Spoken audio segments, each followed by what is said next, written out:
those days. The day of rest. When you wake up, The time for reflection. the birds are chirping, To take stock. you're smelling the clippings off the lawn. Except on Triple M. Really pumped up. This is the Sunday Rub. For Ream Hot Water at McDonald's. Triple M rocks footy. What a day it is, Sunday, and we're at the MCG, 27 degrees in Melbourne, and we're here for the Hawks and also the Saints. This promises to be an absolute belter. They're 7th and 8th on the table at the moment, both with a couple of wins and looking to cement themselves in the 8. Huge show coming up, 2 hours 20, the biggest preview you hear all weekend. Jay-Z's Big 3 coming up. All the segments are back, the new ones as well, Truth or Lime, where we delve into what Ross talks about, whether it's truth or, as Joey put it, lime. We've got Hawthorn captain Ben McAvoy coming up, currently sidelined with a fractured neck. We heard that last week. The quiz is back. Hitch your wagon. And I tell you what a day it is. We've got the Grand Prix going on at the moment. Everything's exciting in Melbourne as I work my way around the box. And the greatest player to ever play the game is Wayne Carey. It is one of those days, Brownie, isn't it? Good to be here. Listeners, it's just a beautiful day for footy. And let's be honest, probably be preferring to be somewhere else. You meant to say where else would you rather be? No, I would. It is a beautiful day. You'd like to be in Albert Park. Just get it on the table, Doug. Okay, I'd like to be at Albert Park. And I'll tell you what, the man sitting next to me before you introduce him, I knew there was something going on because he's come in and, well, he's normally best dressed I've ever seen him. We will introduce him a little bit later in the program, but we'll go to Ross Lyon first. Like he's going to a Supercoach, picnic. Fremantle, St Kilda. Hello, Ross. Hello, Brett. I took the feedback. I left an hour early today.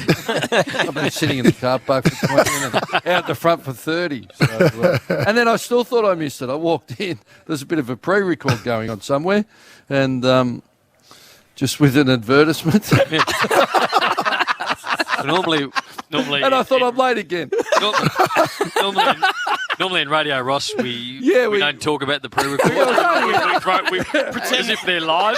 They're a radio craft. It was only an ad. It wasn't anything. There's a few people that need to go early today. So we'll get to that in a minute because I think that no one's taking Sunday seriously at the moment. We'll talk about Jay-Z's dress in a minute. But I tell you, another guy that's got to go early today is Lee Montagna. Good afternoon, Brownie. Good to see you here. I'm a big fan of the Sunday Footy Show. Turned on 10 o'clock. What happened today? You weren't on. Outrageous. What's going on? ScoMo was going to... Your show been banned. Well, we'll talk about ScoMo was going to talk about when he was putting the... Pushed aside for being given a date. Yeah, it was announcing the date of the election. I thought we must have been announcing a new Prime Minister. That's what I thought.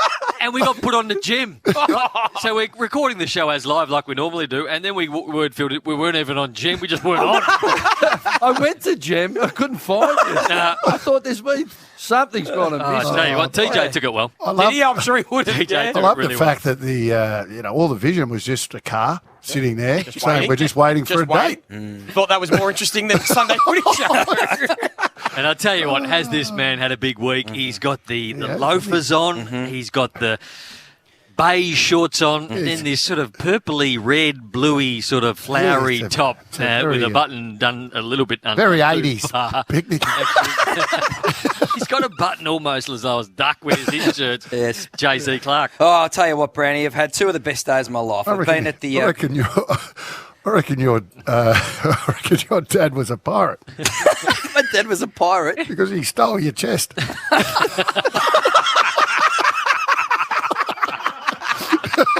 Captain Jack. And ducks away. You like that, Ross? But Jake, you've been dressed up, and as Ross let the cat out of the bag, we've pre-recorded a segment because you're going to the Grand Prix. Give us a bit of respect in the fact that you've already got your wristband on. You're walking around with your arm up in the air going, everybody, you know what? I'm going to this. That's real tosser stuff. Red with the Ridiculous. I happened to bump in there earlier for a little engagement, so that was good. We caught up with some friends. I've been there for the past 2 days, two of the best days of my life, sort of kids and marriages aside. Obviously, Melbourne just turned on a blinder. The track is sensational. Hundreds of thousands of people there. Can't wait for the race. It starts at 3. So basically, I'll just pick up your sunnies. You need them. Be there before then, but it's been a very... They went out with ABBA as well. Duck, I've got all my fashion lessons from you. No, you're looking as sharp as I've ever seen. And we can see 15 centimetres too much of your chest.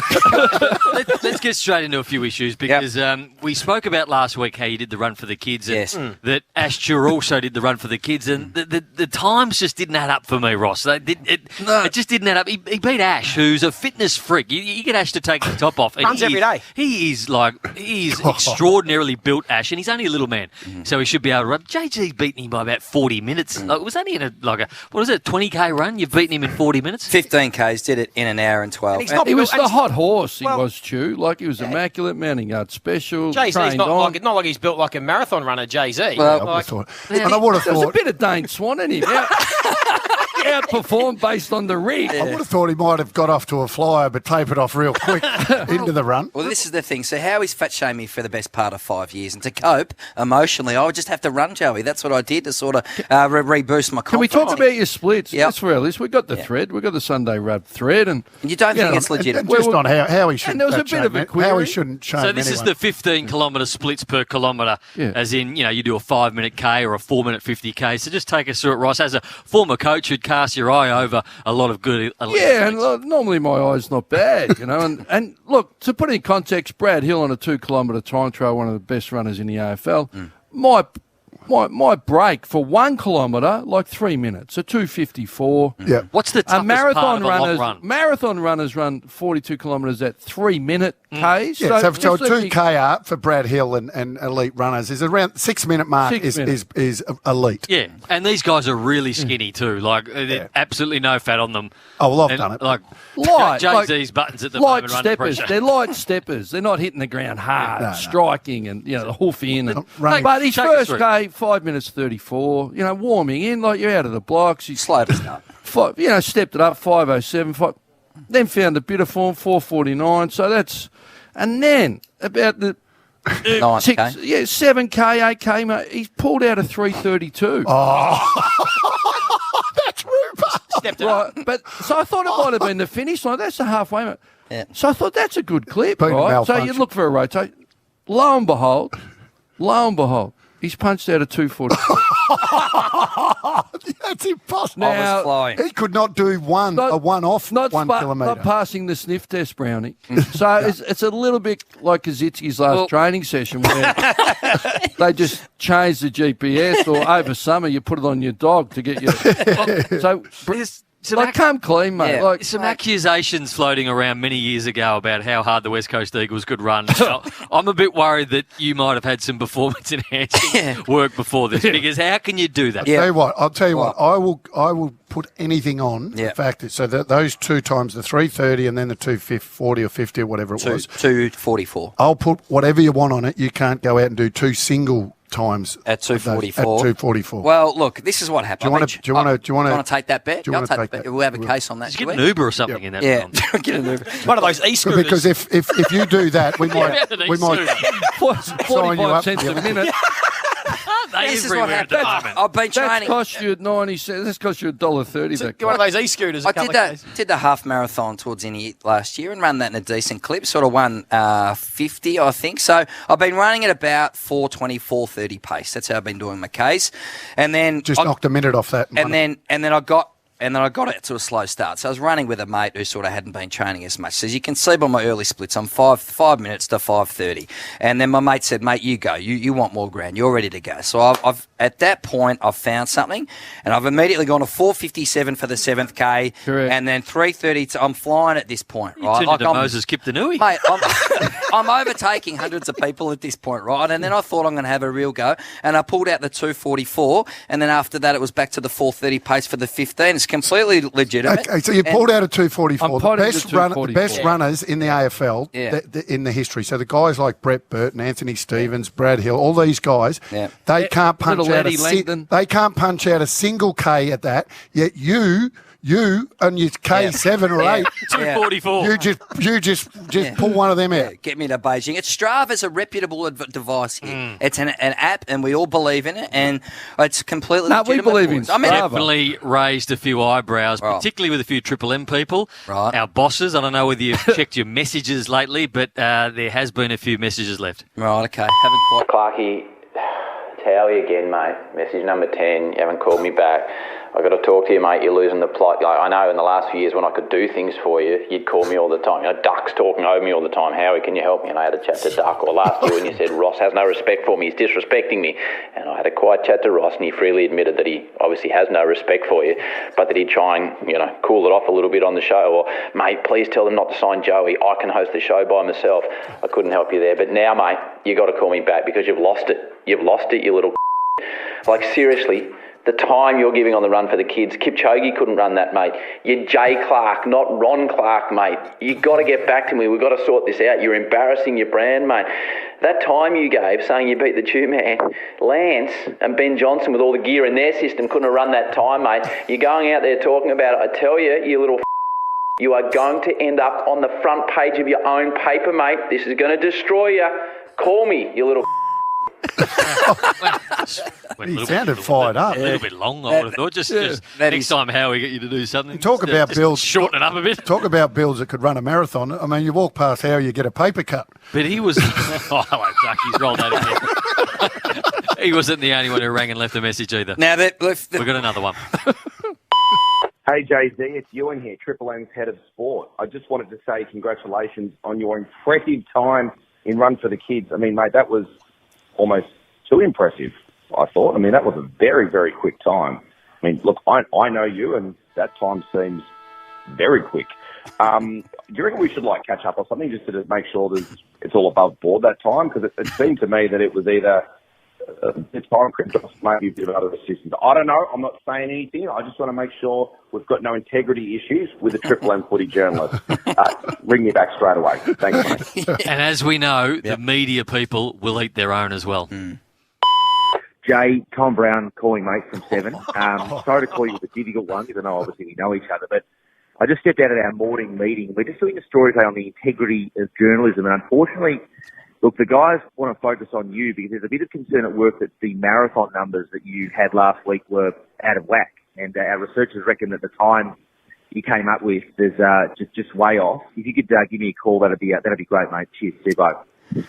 Yeah, you got to come clean. Yes, thank you, Jude. This is charity too. Come this on. is for charity. Are you okay? This is for charity. Jay, are you okay? Sick kids. Tom Brown. Judas leaving a message for me, fair dinkum. Like... All right, I'll come clean. I'll tell you what happened, right? So 8th, I got to the 7K over the Balti, so I'd sort of been elevated at that point. You know, I'm in a good clip. But the Run for the Kids course goes under the tunnel, and there's a nice little downhill sort of bit through the tunnel when you first go into it. So I did have the assistance of a downhill, of a decline. So that did help sort of my time clearly. Still couldn't do it. But it's otherwise still legitimate. Sniff test, Ross?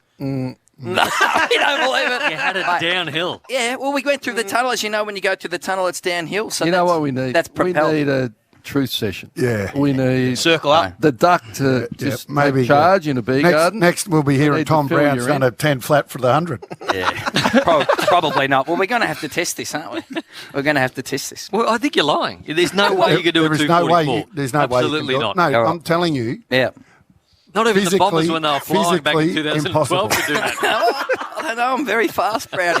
We're going to have to do some sort He's holding firm. We're going to have to test. That's what the clock said. I got the text message. What game we got next week? I'm happy to. What stadium we at? I think we can roll up half an hour early. Put the cones Marvel, out under the roof at Marvel. under the roof. Perfect conditions. No excuses. 2.5 lapper. Clock on. Yep. I might have to test this again before next week. All right, going to be a massive day. We'll get to the bottom of that. We've got Ben McAvoy coming up. Hitch your wagon. Truth or Lie. The quiz is back. Hawthorn take on the Saints from the MCG Sunday afternoon for Triple M. We rock footy. Now you can stream the footy wherever you go. Download the Listener app and select Triple M. For Ream Hot Water and McDonald's. Triple M rocks footy. Triple M is your home of the Marty Sheargold Show. What went through your foot? Hey, Mackenzie. When I was at TAFE, there was a kid there and he was trying to tell everyone that steel cups stop nails. Oh. Did he prove it, Mackenzie? Well, someone said to him, prove it, and he put the gun on straight on the top and shot straight through his big toe. What a dunce. The Marty Sheargold Show. Weekdays from 6 on Melbourne's 105.1 Triple M. Total Tools is your home of low-price power tools. Milwaukee, Makita, DeWalt, Bosch. We've got all the world's biggest power tool brands covered. Kits, skins, batteries, accessories. We've got all your needs covered. Total Tools has got the biggest range of professional power tools and accessories at low prices, guaranteed. We can't be beaten now. Total Tools. Every tool, every trade. With UniSuper, great moments are made possible. With greater performance and lower fees, UniSuper members shape brighter futures with more for their tomorrow. Aim higher and see a future worth retiring for. Join Super that's second to none, as awarded by CanStar and Money Magazine. Look forward. Think great. Visit unisuper.com.au. Consider UniSuper's PDS and TMD on its website before making decisions. This is a message to all those unsinkable guys out there. You don't need to swim between the flags. Ignore those warning signs. Don't check the weather. Hop in your boat, have a few drinks, and jump in anyway. Yeah! You might think you're unsinkable, but 4 out of 5 drownings are men. No one's unsinkable. Rethink taking risks around water. Authorised by the Victorian Government, Melbourne. 2022 is for Can-Am Off-Road Living. The Can-Am Maverick X3 took the podium at Dakar 5 years straight. Now it's your turn to take the lead with a weekend toy that's as tough as you. Anywhere you ride, the Maverick X3 is tougher, faster and more agile than ever. The Can-Am Yellow Tag sales event is now on with up to $2,000 off 2021 and prior Can-Am Maverick X3 models, but only until April 30th. Visit Peter Stevens Geelong or go to peterstevens.com.au for more details. Jetstar's Kids Fly and Stay Free is back with amazing value package deals to Uluru. If you've ever dreamt of a family trip to the Red Centre, now's the time to get out there. For each full-paying adult, one child up to 11 years old can fly and stay free. How good's that? So go on. Book now at jetstar.com. Ends midnight Eastern Standard Time, 11th April unless sold out prior. Includes return starter airfares, excludes checked baggage. Selected travel dates and conditions apply. The most anticipated production of the year has arrived in Melbourne. Hamilton. The theatrical revolution and cultural phenomenon. New performances have just been released. History is happening at Her Majesty's Theatre. Hamilton, only through Ticketek with Afterpay available. Marine Hot Water and McDonald's. Triple M rocks footy. This is a Triple M Sunday rub for McDonald's Marine Hot Water. Triple M rocks footy. The Hawks and the Saints. A couple of hours away yet, but now it's time for... This is Jay-Z's Big Three. Yeah, disappointing performance from the Western Bulldogs last night, fellas, against Richmond, and we'll get to the Tigers in a second. They just kicked poorly. Well, they did kick poorly, but they do have a key deficiency at the back end, because when big forwards fire against them, they are completely vulnerable. So no Alex Keith last night, and we saw Tom Lynch, Jack Rewalt kick goals. The same thing happened against Carlton. Sydney's Lance Franklin kicked 2 goals against them. So when they come up against a competent key forward or two, they've clearly got some issues back there, and it's something that Luke Beveridge has been quite snarky about, that he gets very defensive about this issue. But Ross, how can they make a long run into September, and what do they sit 1 and 3 on the ladder now with this vulnerability down back? Well, it's very difficult. We saw it in the grand final ultimately, and Jackson, Brown, they looked like they couldn't defend them really, and I think defensive systems and Luke, isn't it? Yeah. Will have great belief in his system, but the challenge of the stand mark and you can't slow the ball down like you once did. I'm seeing teams are going to have to tweak their north-south defence just to get a little bit closer, and just some tweaks to give their defenders a chance, because the key forwards, once the ball's flowing, they're getting a run and a launch, and they just can't defend them. So I think it's a real deficiency. When their system's good and their midfield's humming, they're protected. But It's been going on for a while. That's what I suppose he gets narky about, because when they lose, it's because their defence is poor, but they also win a lot of games and we don't talk about it. So I think it's a bit of that, but it's been an issue for a number of years. So last year, when it went inside their defensive 50, they still got scored against. It's just that they were the best team in the comp at not getting inside 50s. They were the number one team at restricting inside 50, so it's supply. So they rely heavily on their midfield for their team defence. And I just think at the moment with the Dogs, they rely too heavily on their midfield. Like, their midfield have to protect their defence. Their midfield have to help their team score. Like, there's a lot on their midfield. You don't see what McGovern did. Yeah. Under siege, McGovern dominating the D50. Stephen May. They haven't got a player. And I looked at them the other week because I was thinking, who's going to roll off and help? And then it's like, well, Caleb's a distributor. Bailey Dale, Bailey Williams, they're great distributors and runners, but they're not roll off. I think Easton Wood was the one, if you went back to their premiership, did it. They haven't got there's no Alear, there's no McGovern. They haven't got a right. Is that fair? I think Crosby's probably their best. Yep. Even with all that said, there were 10 goals. So the positions that I'm talking about, because I was there. So they kicked, 19 points or something? 17 points. Okay, but there was there was at least 10 goals that you should kick 7 out of 10. So there's 7 goals that they should put on their score. Now we break it down and we talk, Joey. You break it down better than anyone, and you talk about how the midfield and all of this. Mate, we don't talk enough about finishing off. The most underrated.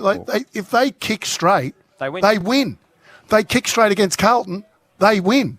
I agree. And yet we're sitting here and we're all worried about the Bulldogs. No, just kick the bloody thing through the big sticks. I think that's the feedback, though, to Luke. As you said, I don't want to talk about it, but I'm not sure what they were last year. But if it's happening consistently, well, then you take the feedback and say, well, we need to work harder, everyone on the list, on our craft and our routine. So the question would be, Monday, how are we going with our goal-kicking routines? The results are telling me we need to put more time into it without making it an issue. That's the real feedback. They really lost the game against Sydney because of it, but it wasn't even just the goal kicking last night.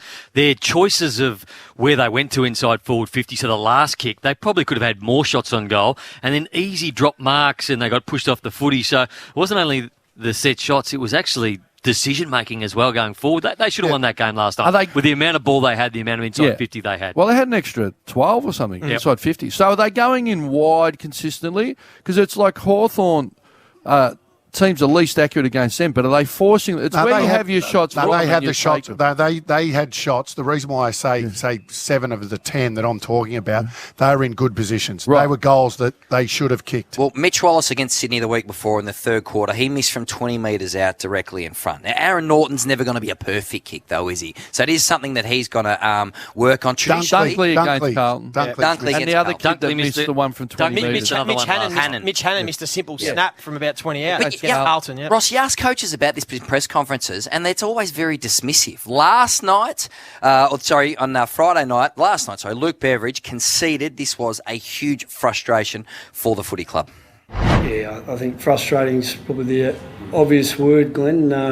Obviously, the last 2 weeks we've kicked way too many points. Last few weeks, actually. So all you can do is encourage and stay positive, and but it can snowball. Well, I think it probably snowballed out of control tonight, so it's not going to get any better if I, get the whip out and come down hard on them for skill errors. They're not trying to make them; they're disappointed themselves, and so I just have to, support them and encourage them and say that it'll come, and we've got to keep training, with good standards to improve.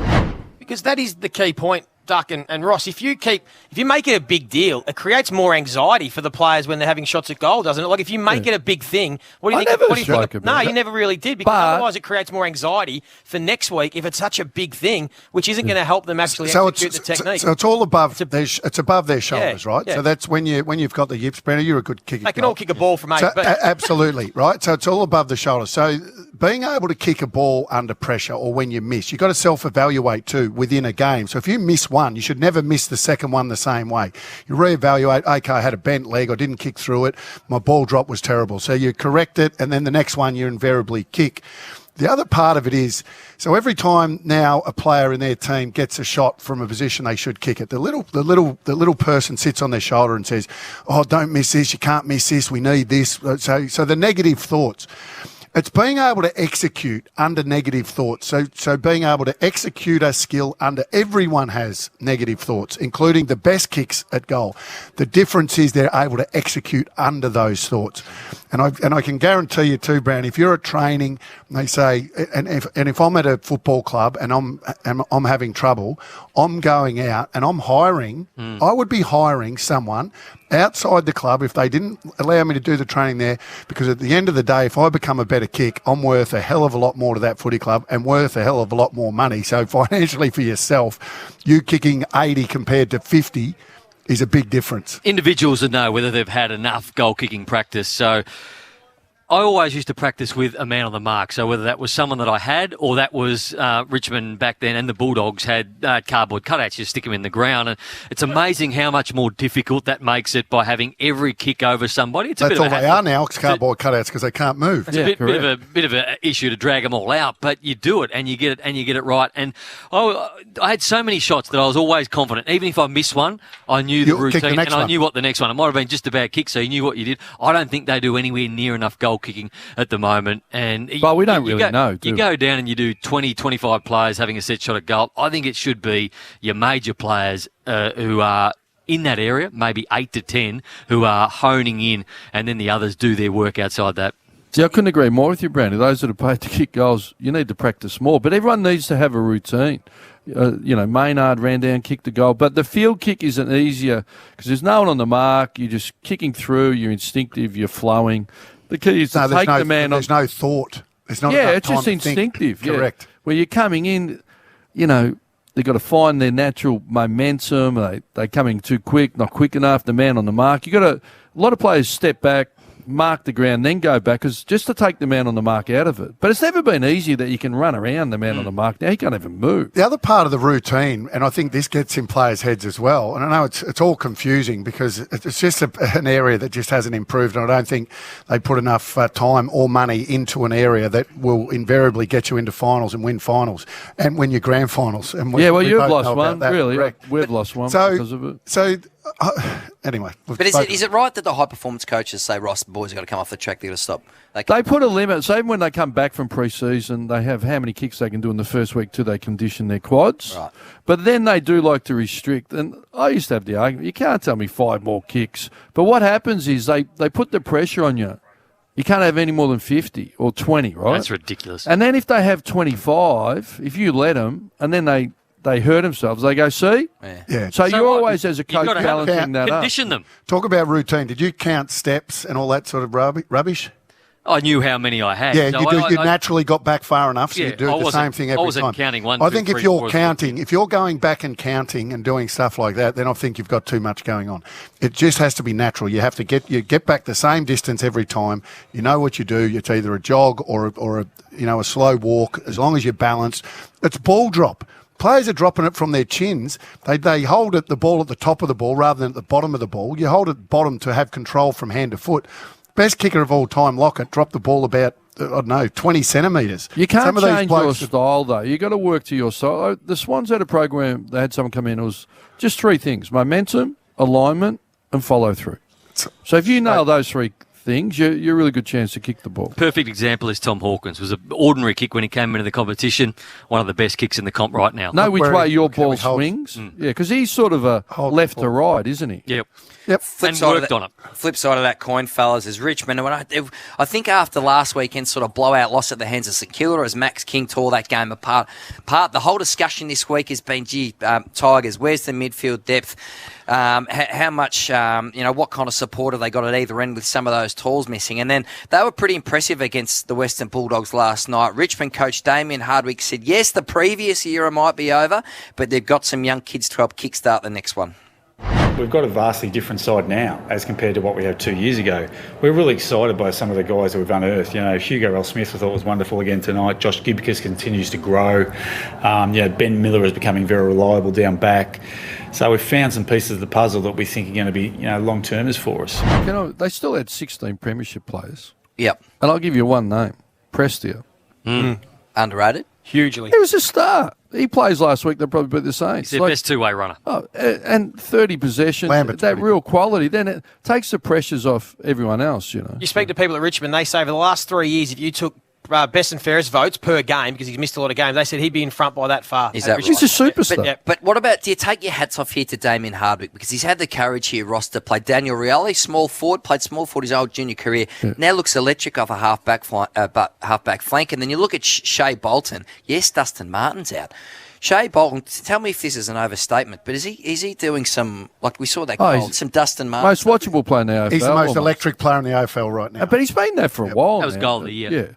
Yeah. But Daniel Rioli's changed the way he plays. He was an outside player who was looking at possibly not playing footy at all. Good one-on-one now. And now smothering, arm across, aggressive. He's changed. And it's only a small sample size. It's 4 games. But they got their DNA back. Yeah. We can say everything else, but they've been counter-punching from D50 and not locking the ball in. I didn't watch it, but I read those centre-forward goals and got their DNA and their pressure back, didn't they? Isn't that what happened? And the Bulldogs turned it over. So all of a sudden, I think they've been flirting going somewhere else, but it's funny under pressure.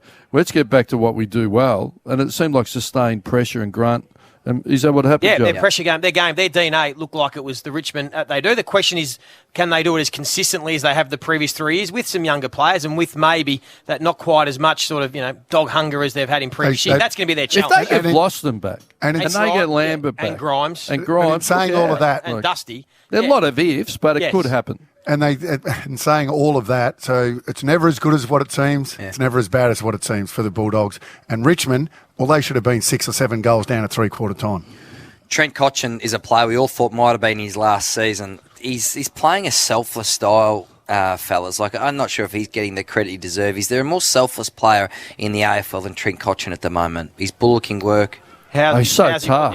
But he's played that defensive mid for a while now. Conserves his running. There was a game here we did where they won against GWS. I thought he was more centre forward, but the last couple of weeks he's been that defensive mid. He just sits behind covers and provides those big contests. Like he's tough. So are you thinking they're going to be an also ran or a contender? No, I'm saying they could go either way depending on if they get those stars back in. And they're good players too to come back. Yeah, that's what I'm saying. Boston, Grimes, Lambert. Look, Prestia come back in. And I just think they've been able to sustain pressure for like the third quarter a couple of weeks in a row, but then haven't been able to keep it going. From the moment Grimes went off at the 12-minute mark of the third, they basically didn't score and St Kilda ran rampant and King went mad. So I think their pressure just seemed to turn around. But Prestia, 30%, and he's a beautiful user and he's so smart. I think they could go either way. I'm not convinced on him, but it could go either way. They could rock it or they could really just paddle. Choice Hotels around the ground. Need a break, book, direct and save with choicehotels.com. Big game for the Bombers. Brownie searching for their first win of the season. Ben Rutten is out. He's a COVID close contact. It's Blake Caroselli with the reins. They're up by 4 points over Adelaide. It's Essendon. 3 straight goals, 18. Currently leading the Crows with Tex Hawker back 2-2-14. Marvel Stadium. Brownie. Jay-Z's big 3, much more palatable than his splits in the run for the kids last weekend. This is the Triple M Sunday Rub for McDonald's Ream Hot Water. Triple M rocks footy. Now you can stream the footy wherever you go. Download the Listener app and select Triple M. For Ream Hot Water and McDonald's, Triple M rocks footy. It's the excellent adventure. Excellent! We had to hit 88 miles per hour to get to. Tell me, are you ready? Triple M's Flock of 80s. So good, E.T. phoned home.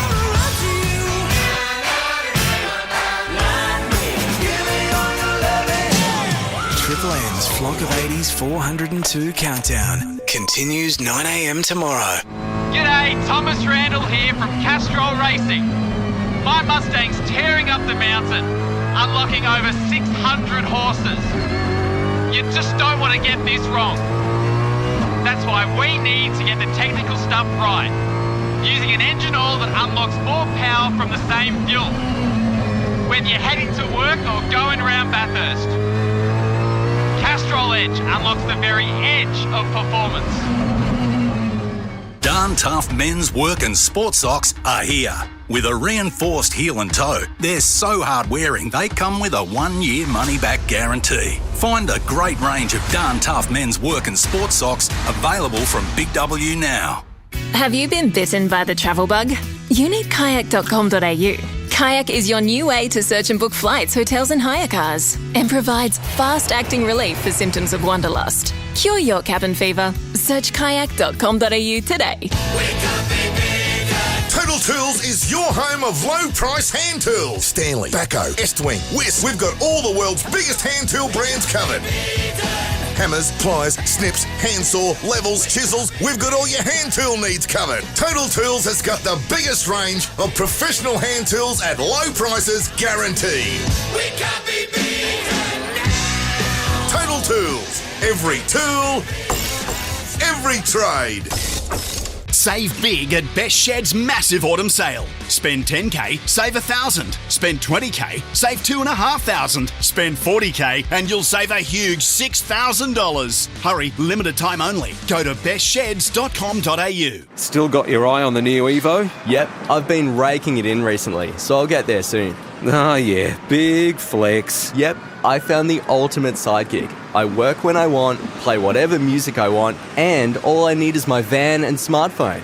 You're a DJ now? Nah, I'm an Amazon Flex delivery partner. I can pick up a block of 8 hours, deliver packages, and get paid weekly. Sign me up. DIY, mate, at flex.amazon.com.au/vans. All right, lads, look, it's been a bloody soft first half. Johnson, mate, you're asleep out there. Stand up straight. Belly, you're looking absolutely stretched. Hairline, where's the staying power? Stop going backwards. Treating common men's health problems shouldn't be hard. Pilot connects men in Australia with real doctors online for best-in-class treatments for common health issues. For easy, safe and confidential healthcare from the comfort of home, visit pilot.com.au today. Pilot, level up your health. And Pecker, try making it to the siren this time.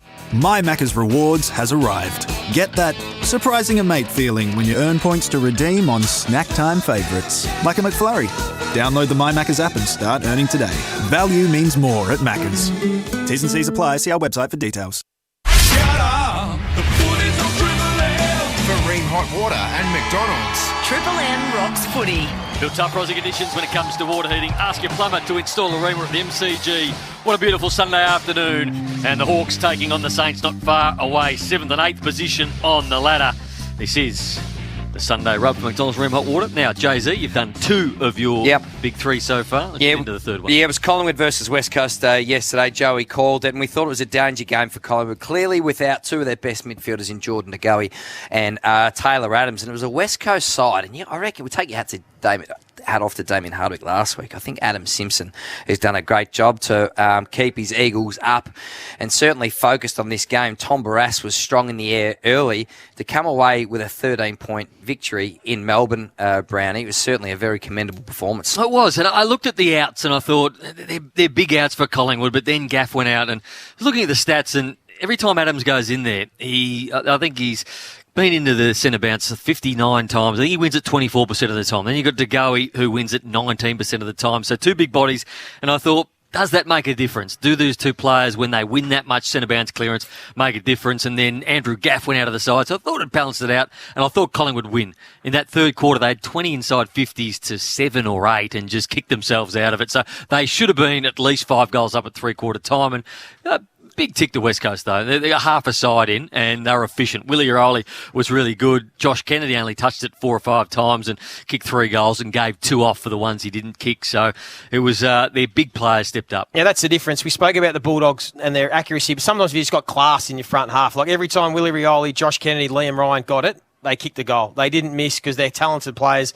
They took their opportunities. But I thought West Coast defended really strongly. Jeremy McGovern was awesome. No one could get past Jeremy McGovern. Barrass, they had Hearn. They sort of had their back line covered. They must have been just kicking it in. They long. did. They bombed it in all. First half, Collingwood just bombed it in. And because it just if you McGovern. fly, you're going in, we're going to have 61 entries to 42. So plus 20, 19. And then I'm going to have 24 shots to 17. Well, you think you're going to win, but they're 14-3.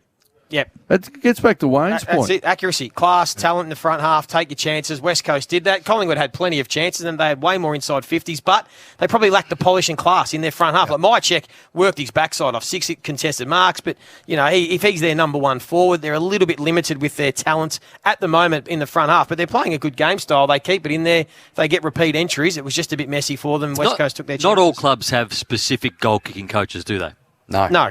In fact, not at all. there's hardly... Since COVID hit, a lot of those jobs have gone, yeah? Yeah, so Greg Stafford, he was at Melbourne? Yeah, he's a forwards coach. Yeah, he was forwards coach, but he also did the goal kicking as part of it. So it sort of becomes one of the assistant coaches. Yeah, but see, do you reckon it's a little bit more important than a ruck coach doing a little bit of goal kicking on the side? And that's does that? And that's the other point. Greg You Stafford. can't have and Greg, from all reports, does a great job. Goody rates him really highly. He's gone to the forward line, I think, only in the last couple of years. I play with him. He's a great football brain. But in terms of, I wouldn't be going to him for goal kicking.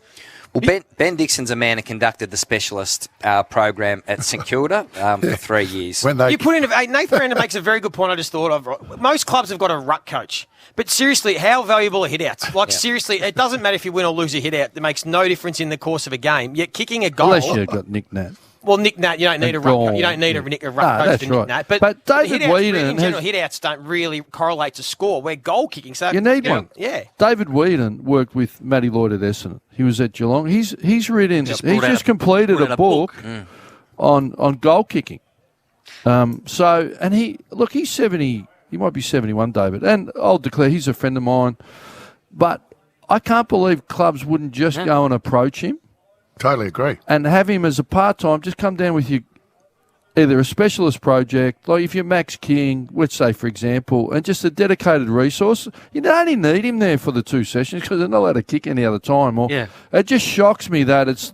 He was at Richmond when I was there, Ross. Okay, so and when I got there, I kicked a certain way, and he came and he said, look, the way the ball is, he goes, if you can get it spinning quicker than other people, it goes through the air, so you take out the breeze. And he goes, if you get some height on it, he goes, that's how you get the spin. So that's why Matty Lloyd always kicked them quite high. So what it was height and spin. He goes, you'll give up a little bit of distance, but when you get to 50, then you can sort of just launch at it and you've got a little bit of leverage. But when you're 40 in, he goes, try and get it spinning and get the height. And he goes, don't worry about going left or right. He goes, always middle of the middle. If you can spin it enough, he goes, it'll go through the breeze, go through the wind. And then he talks about behind the goals. Yep. The really good goal kickers, when he speaks to them throughout the AFL, pick out a small target behind the goals. A small, might be a letter. Like at that end, you might pick out the P on Pelicano. Yep. And they aim for that. So he's written a book on it rather than just have, you can do it. But the really good clubs would know how many shots at goal they're having during the week. Are they made up of on-the-run set shot? They would know. They'll know the group accuracy. They should know the individual accuracy. And the big thing is deep practice. Have outcomes. So rather than have 50, have 20. And it might be over coffees or a lunch or where there's some or at the end of fatigue, at the end of a team training session. Go down now when your heart rate's at 200. And I'll tell you the other bloody reason. Because too many players are copping out, kicking around the corners when they're in positions almost directly in front, and then they can't kick around the corner, so they have to kick a drop punt, Brownie. They're at training, kicking around, lair-rising, kicking from the boundary, doing bananas, doing all those sorts of kicks. When they're 20 out on a slide angle, coming back off the mark. Rewalt did one after the siren last night and missed the last kick of the night. Little things like that. You go back, Jack should have gone back and just kicked that drop punt instead of just getting off the mark and kicking that one around. They do too much of that crap instead of practicing the drop punt, and that's why when they have to kick a drop punt, they're no bloody good at it. Max King is the biggest asset St Kilda have right now. He could tear games apart. He could kick 100. He's that good. We saw him last week tear that last quarter apart, but he still missed 3 in that last quarter. He put one out in the full and he missed 2. Now, I haven't seen anything different from his goal kicking from the first game he played to watching him the other night. He's got no fluency. Can you trust him? I think he's hoping that they go through, and I think in his mind he's hoping that he's doing the right thing, but I just don't think he's got a full-on structure. You look at Joe Danaher. From the day one, he kept missing goals. He's still missing the same goals. Joe Danaher's routine is no different to what it was when he started. Joe Danaher's thing that's never changed is his ball drop. Drops it on the inside, hooks it.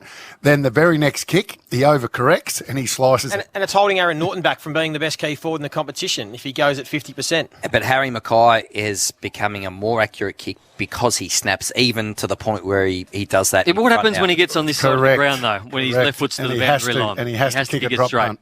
For a big win in a final, and he has to do that. And he's been doing the other rhubarb. It's a good point. To finish off on the Pies, they kicked 10 goals, 14 against the West Coast, who are opposite, very accurate, 14 goals, 3 for the Eagles last night. As you said, Joey and Brandy, they did have a difference in class. I want to ask you about, Ross, about the game style, and we touched on this a little bit last week. Chris Scott raised it. He said it's a very demanding, high-intensity game style that Collingwood play now. With a young list, can they maintain it across 4 quarters? Because if you look over the first 4 games of this season, the Pies' fourth quarters have been putrid. Well, they're struggling. The numbers tell you they're not sustaining at the minute. So can you play a tempo game? We just, have 5... Well, you can take opportunities, and then... But build the brand that's going to stand up. Richmond did it and went to 3 flags in 4 years. But they're an incredible running group. So a couple of things. They've got to recruit for his... Whatever they've been recruiting for in the past, they've got to shift to high aerobic speed boosts that can go all day. And I think... And then their conditioner, they had a new one. Maybe his program, I think he came out of rugby. Maybe they're looking at their program. Did we do enough of this, do enough of this? But I think they'll get there. I don't think you change your game style thinking, well, you know what, we'll just get fitter and stronger. And then next year or halfway during the year, whenever it is, we'll bowl them over. And there'll be games where they take their opportunities. Those games should have been the door shut. Well, they led Geelong by, 6 goals last week, Joey, and then botched their chances on goal. Because, there's a chance here Collingwood could have been 4-0 as opposed to 2-2. Could have. They just can't sustain it at the moment. They've got to get more pre-seasons, more games into them, and they'll get better at it as time. That's why they're a young side. They'll get better. Plenty more to come on the Sunday Rub. McDonald's and Ream Hot Water. We're going to come back. We've got Truth or Line. Joey's got something he wants to talk about. Ben McAvoy to come. And we've pre-recorded that many segments, as Ross told you, just so we could accommodate that Jay-Z gets off to the Grand Prix on time. Can't wait to get back and get into Truth or Line. For McDonald's, Triple M, Rocks Footy. Now you can stream the footy wherever you go. Download the Listener app and select Triple M. For Ream Hot Water and McDonald's. Triple M rocks footy. Footy season is back, Jay-Z, and you'll never miss a moment with KO Sports, the team you love, every game of every round, live and ad-free in play. Not only does KO have all your footy covered for the season, but there's plenty of other sport to experience also. They do everything, and there's certainly a lot happening right now this weekend, one of the best weekends of the year. You can check out the Suncorp Super Netball, which just started, Joey, the 2022 MotoGP World Championship, and NBA games as the finals approach. I'm cheering for my Celtics, plus plenty of features with KO Minis, no spoilers, and split view on select devices. New to KO? Start your free trial today. This is Triple M Melbourne. Weekdays from 6, the Marty Sheargold Show live. Give me a top hat and a cane, and I'm your guy. Now at 4 p.m, Triple M's Rush Hour with JB and Billy. Now here we go. Who's in the soccer? And Triple M plays rock's greatest hits all day.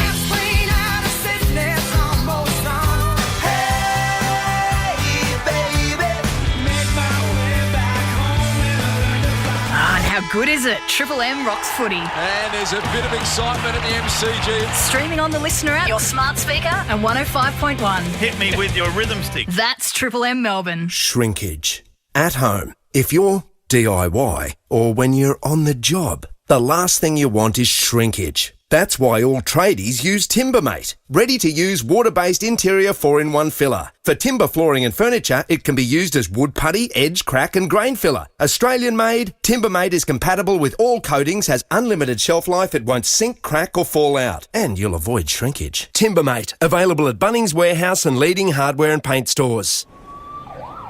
We should all save 000 calls and ambulances for emergencies because there are alternatives. If you feel unwell or have a minor injury, there's your local GP. You can see a pharmacist for questions on general health, and you can always ring Nurse on Call at 1300 60 6024 for immediate advice 24/7. So think about how you can help save lives by saving 000 calls for emergencies. Find out more at betterhealth.vic.gov.au. Authorised by the Victorian Government, Melbourne. 2022 is for Can-Am Off-Road Living. The Can-Am Maverick X3 took the podium at Dakar 5 years straight. Now it's your turn to take the lead with a weekend toy that's as tough as you. Anywhere you ride, the Maverick X3 is tougher, faster and more agile than ever. The Can-Am Yellow Tag sales event is now on with up to $2,000 off 2021 and prior Can-Am Maverick X3 models, but only until April 30th. Visit Peter Stevens Dandenong or go to peterstevens.com.au for more details. Man, what a game last night. Did you see? Sorry, mate. Can't hear you. With KO Sports On Demand, there's no spoilers, so you'll never miss a moment of the team you love. Shut up! The footy's on Triple M! In 2022, Triple M rocks footy. We're all over it. Tempur mattresses, a mattress like no other, aiding in players' rest and recovery. Discover Tempur at tempur.com.au. It's better than good. Cbus Super, delivering consistent long-term returns for members. Cbus, for all of us. Oh, that is an absolute beauty.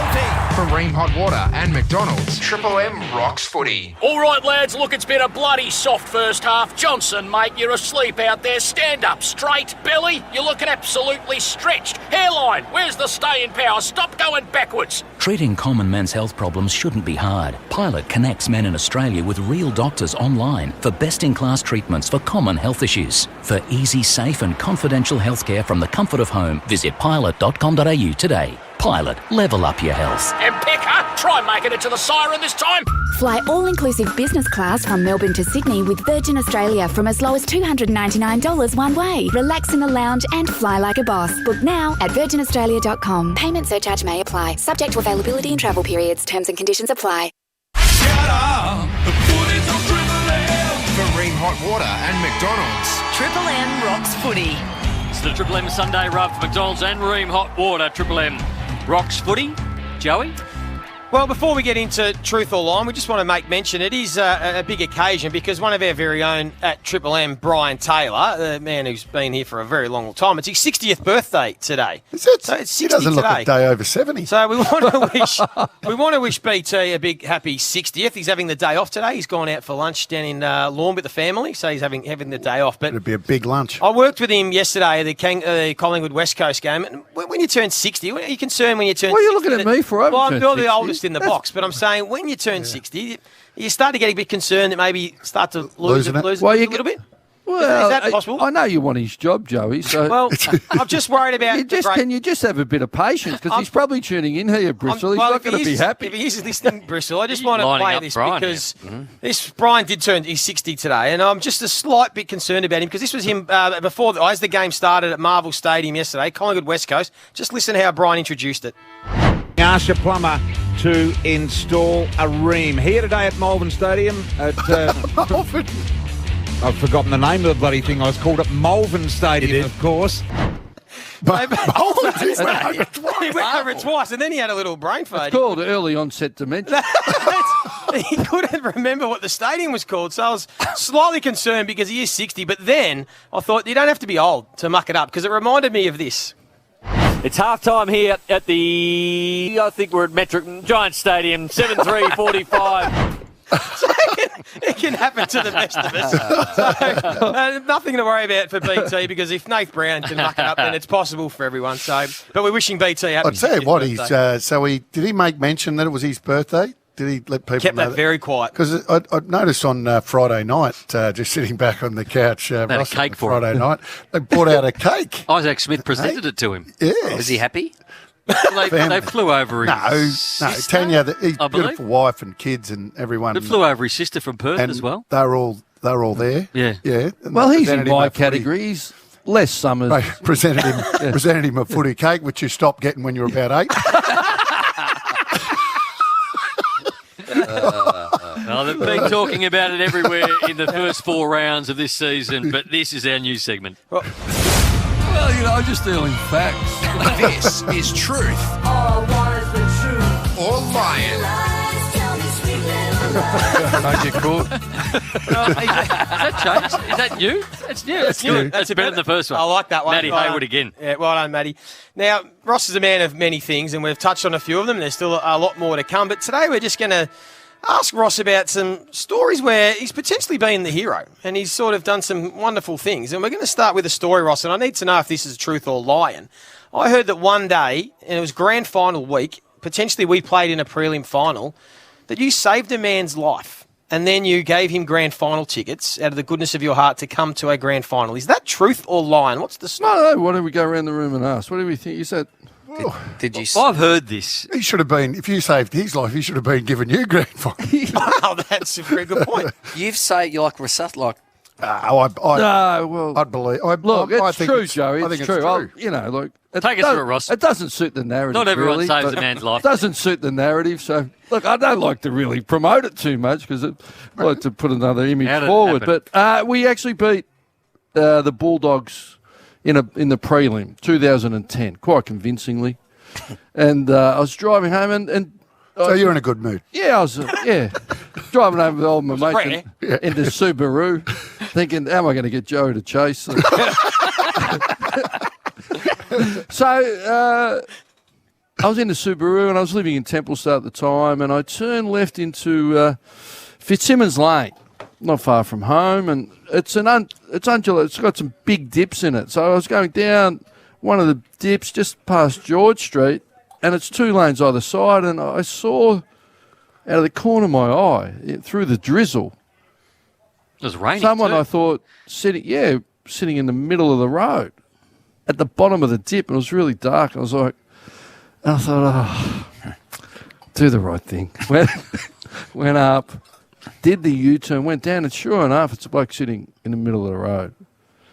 So I stopped the car, put my hazard lights on, get out. He goes, it's really quite serious because he said, I don't want to live. I was like, I said, mate, just get in the car. Where are you? Where you live? And he'd been through a rough patch. I think he just got out of doing some time for the governor, and he was a bit off. So I sort of had a chat. It's not that bad. And then he goes, oh, you're the car. I said, yeah, unfortunately, I'm the coach.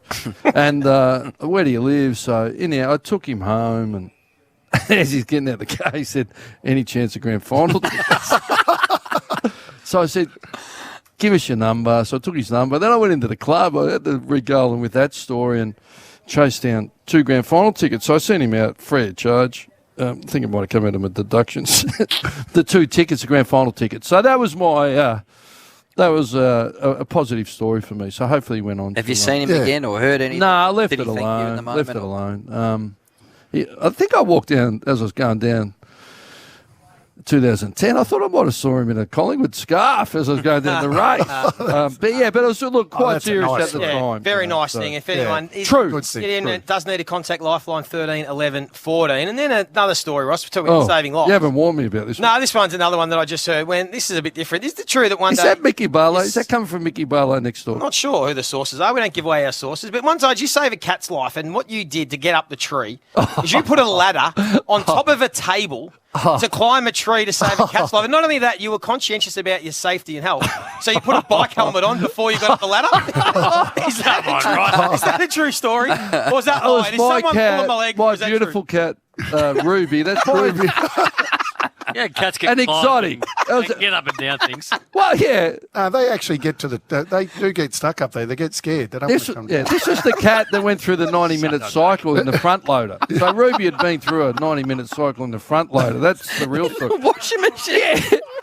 That's a great story. You're going with the wrong story. You want that story? I can tell that one. story. Don't go with that one.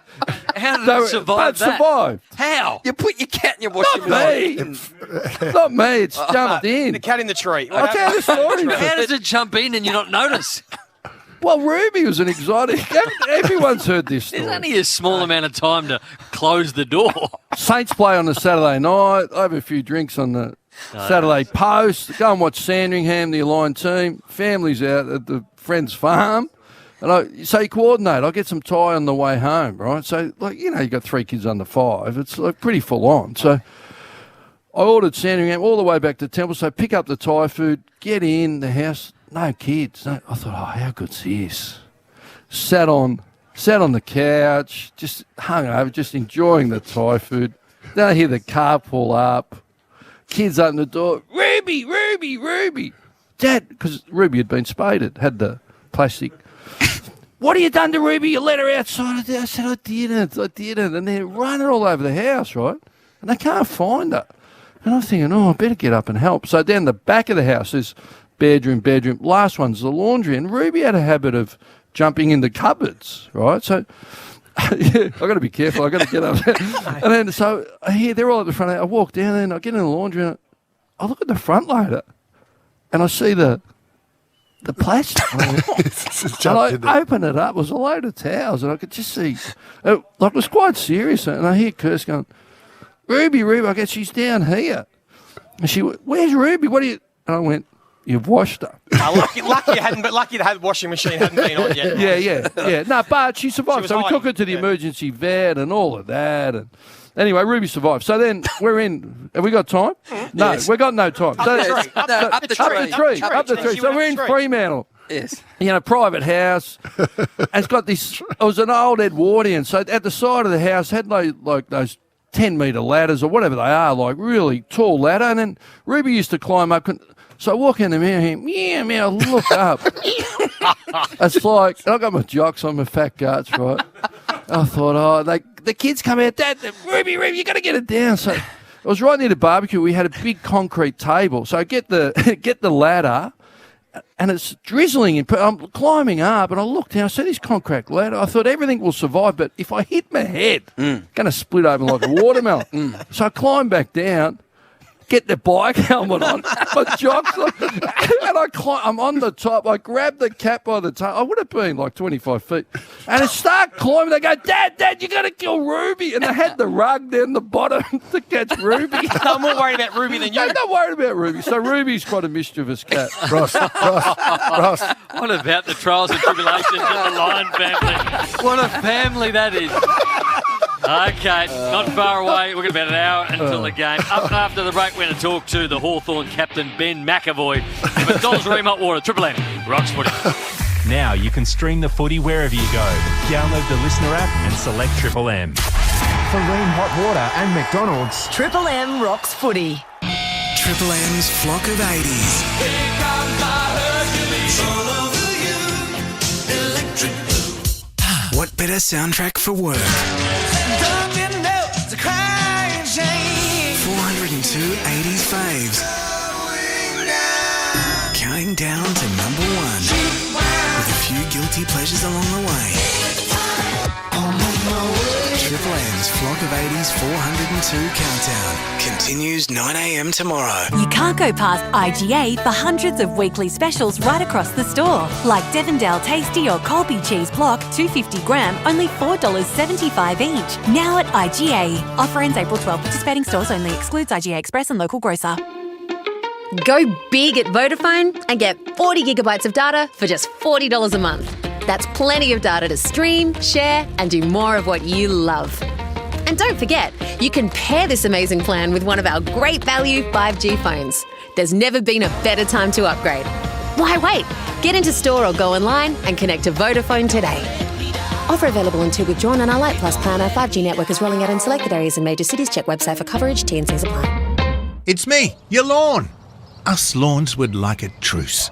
You want to go barefoot without fear of bindies, and we just want a bit of attention. It takes more than mowing and watering to make your lawn barefoot ready. It takes Yates Weed and Feed. Hello, Frank Walker from National Tiles. Check out National Tiles' all-new Italian and Spanish floor tiles on our website now. Your new home or renovation will look absolutely stunning in any one of the 25 all-new European floor tiles. Currently available for immediate delivery, but you'll have to be quick.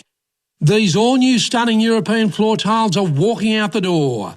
So rush to order online or in-store at National Tiles now. G'day, I'm Will Anderson. And I'm Charlie Clausen. You know, there's a lot of great footy podcasts on the Listener app. And then there's our show, Two Guys, One Cup. We're not experts, we're not analysts. Most of the time we don't even know what we're talking about. But we do love the footy. Two Guys, One Cup, a footy-adjacent podcast. New episodes every Wednesday exclusively on the Listener app. Download the Listener app for free and search Two Guys, One Cup. We are Two Guys, One Cup.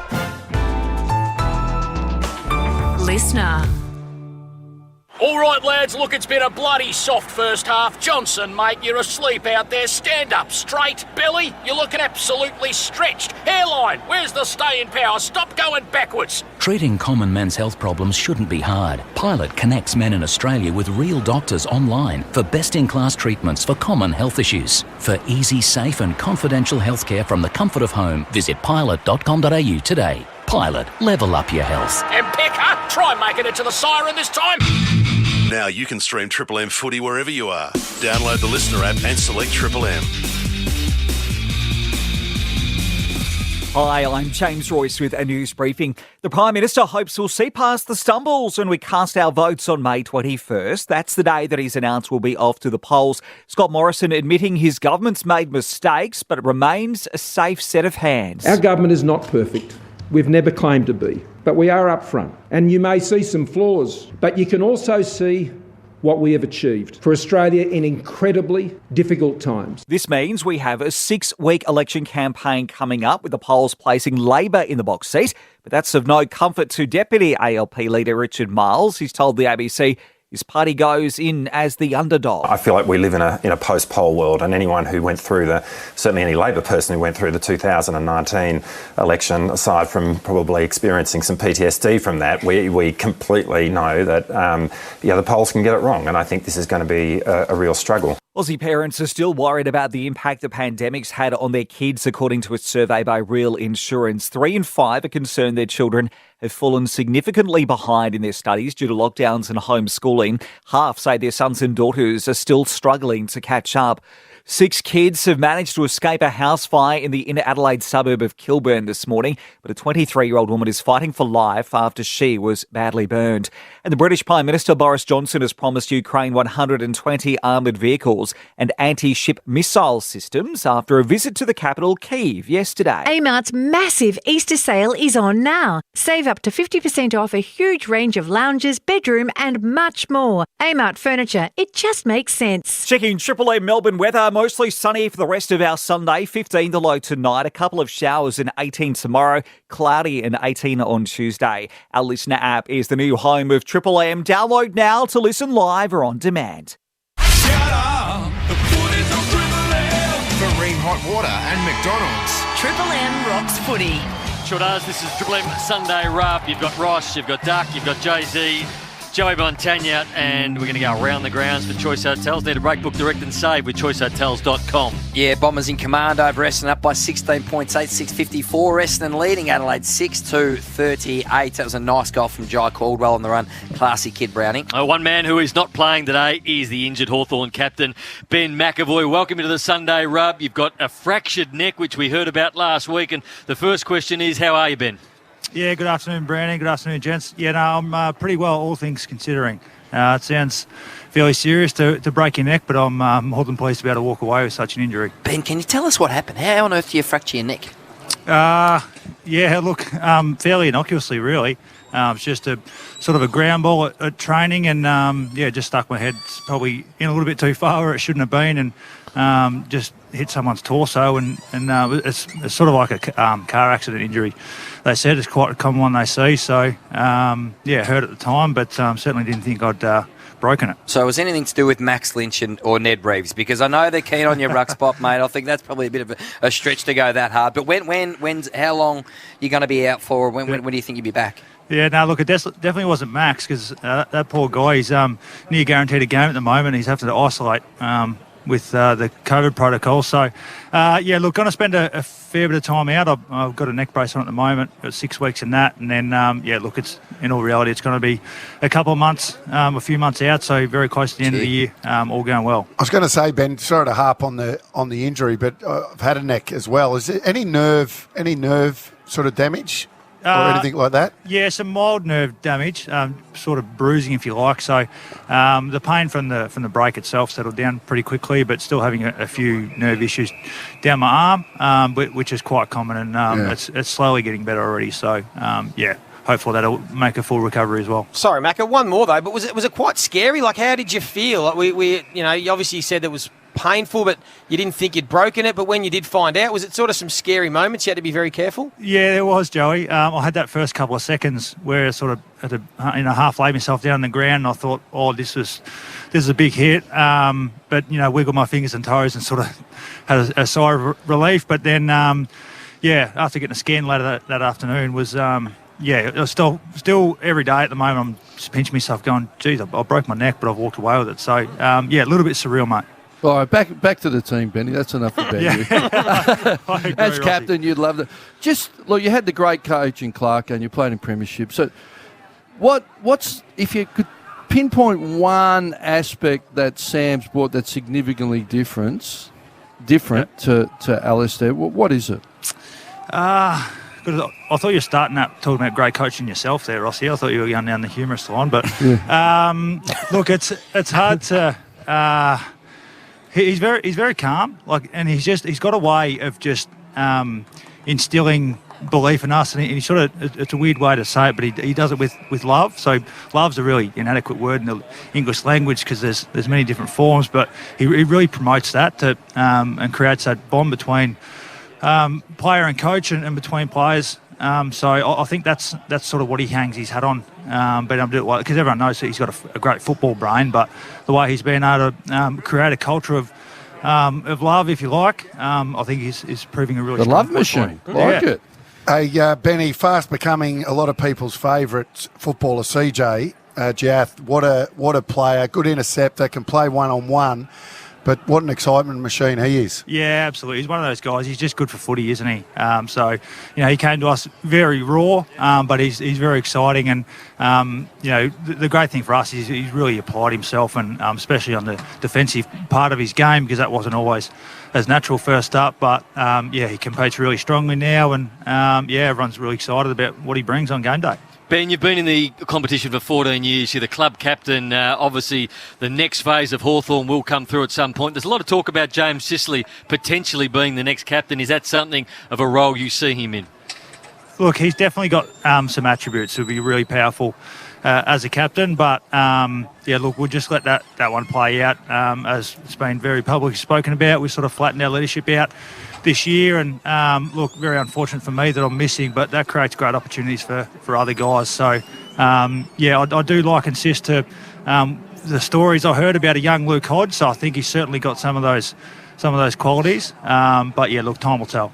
Can we take you back to Callum Wilson brought it up when St Kilda, when you left St Kilda, was that something you drove, or they got rid of you, or do you know what I mean?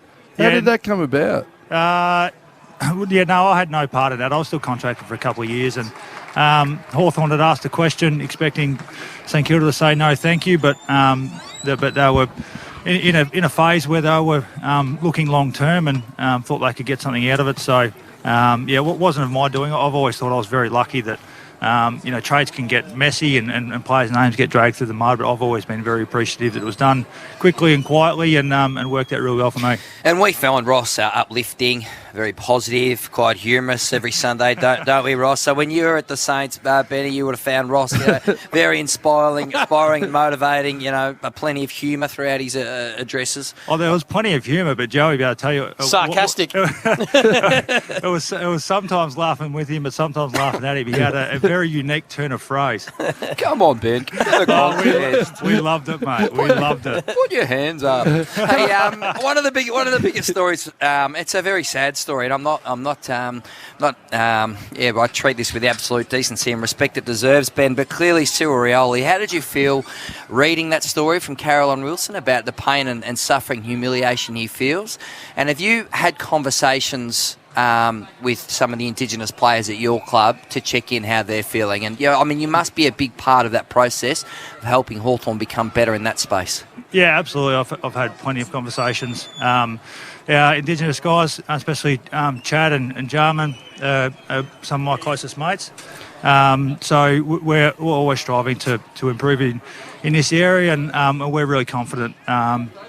Speaking to those guys that we're in a good place at the minute and continuing to improve all the time. So it's very disappointing that Cyril is feeling the way he's feeling. And so we've tried really hard to listen to that and continue to learn. But I'm confident that we're in a good space around this as a footy club. Is anyone talking to Cyril? What's the connection like? Is he talking to his ex-teammates at the moment? And have you been able to speak to him? Look, I can't speak for anyone else, but I haven't had any contact with Cyril personally since he left the club, sadly. I did reach out on quite a number of occasions, but haven't heard. So, it's just really sad that he's feeling this way because he's a legend of our club, and he's welcome back here anytime. Is this more than about Cyril, though, Jay? Like what Ben's here, is it the other... Yeah, I think it's it's a league-wide issue. I mean, Collingwood have been through significant, turbulence in this space, and I think what it shows is that we've got a long way to come as an industry. I mean, really, it was gut-wrenching to read about a comment that was made in 2013, and more work has to be done. So is there anything, Ben, has this made the club in any way rethink or change? What's on the horizon for the Hawthorn Football Club to make sure you become better in this area? Yeah, absolutely. We've listened really strongly to what Cyril and Shannon are going through right now, and they feel the way they feel. So we've tried to be respectful of that and look at everything we're doing. But if you put that aside, we've already been putting an enormous amount of effort into improving this space. But not because of us as a footy club. I think us as an industry, as a society, there's no space for racism anywhere. We're working really hard to make sure that our club is a culturally safe environment, no matter what your background. So that's really important, no matter which footy club you play at in this game. Ben, best of luck to your footy club today, and we hope to see you out fit and healthy on the track very shortly. No worries. Thanks, guys. Ben McAvoy there on the Sunday Rub. Yes, Jay-Z? Just quickly, the Hawthorn Football Club have failed here, and then Collingwood have acknowledged they have, right? And then in handling the Adam Goods issue, which was as big issue as the game of seed, up there with Essendon, etc., over the past 10 years. I mean, the league failed in that regard too, from a broad brush perspective, when it failed to acknowledge and stamp out and discourage what Adam Goods was feeling was racism. The booing that was directed was humiliating for him. So I think for over the past 10 years, he said it goes broader. Well, that was a very public and it was. They were a missed. I think it's harder to control outside the fence. Yeah. So there's been ejections, and I think clubs, when it's your fan base booing, so. Make no mistake, that was the Hawthorn Football Club that were booing Adam Goods, and West Coast Football Club fans did it. I think as a club, that responsibility, I think it can go back to head office, but as a president, whoever it was, of the Hawthorn Football Club and the CEO at the time, Burgoyne went and asked the question, and there was no response. I think you can take control of your own destiny and talk to your fan base. Now, I don't think, in my view, I don't think we know it didn't happen, but they just ignored it.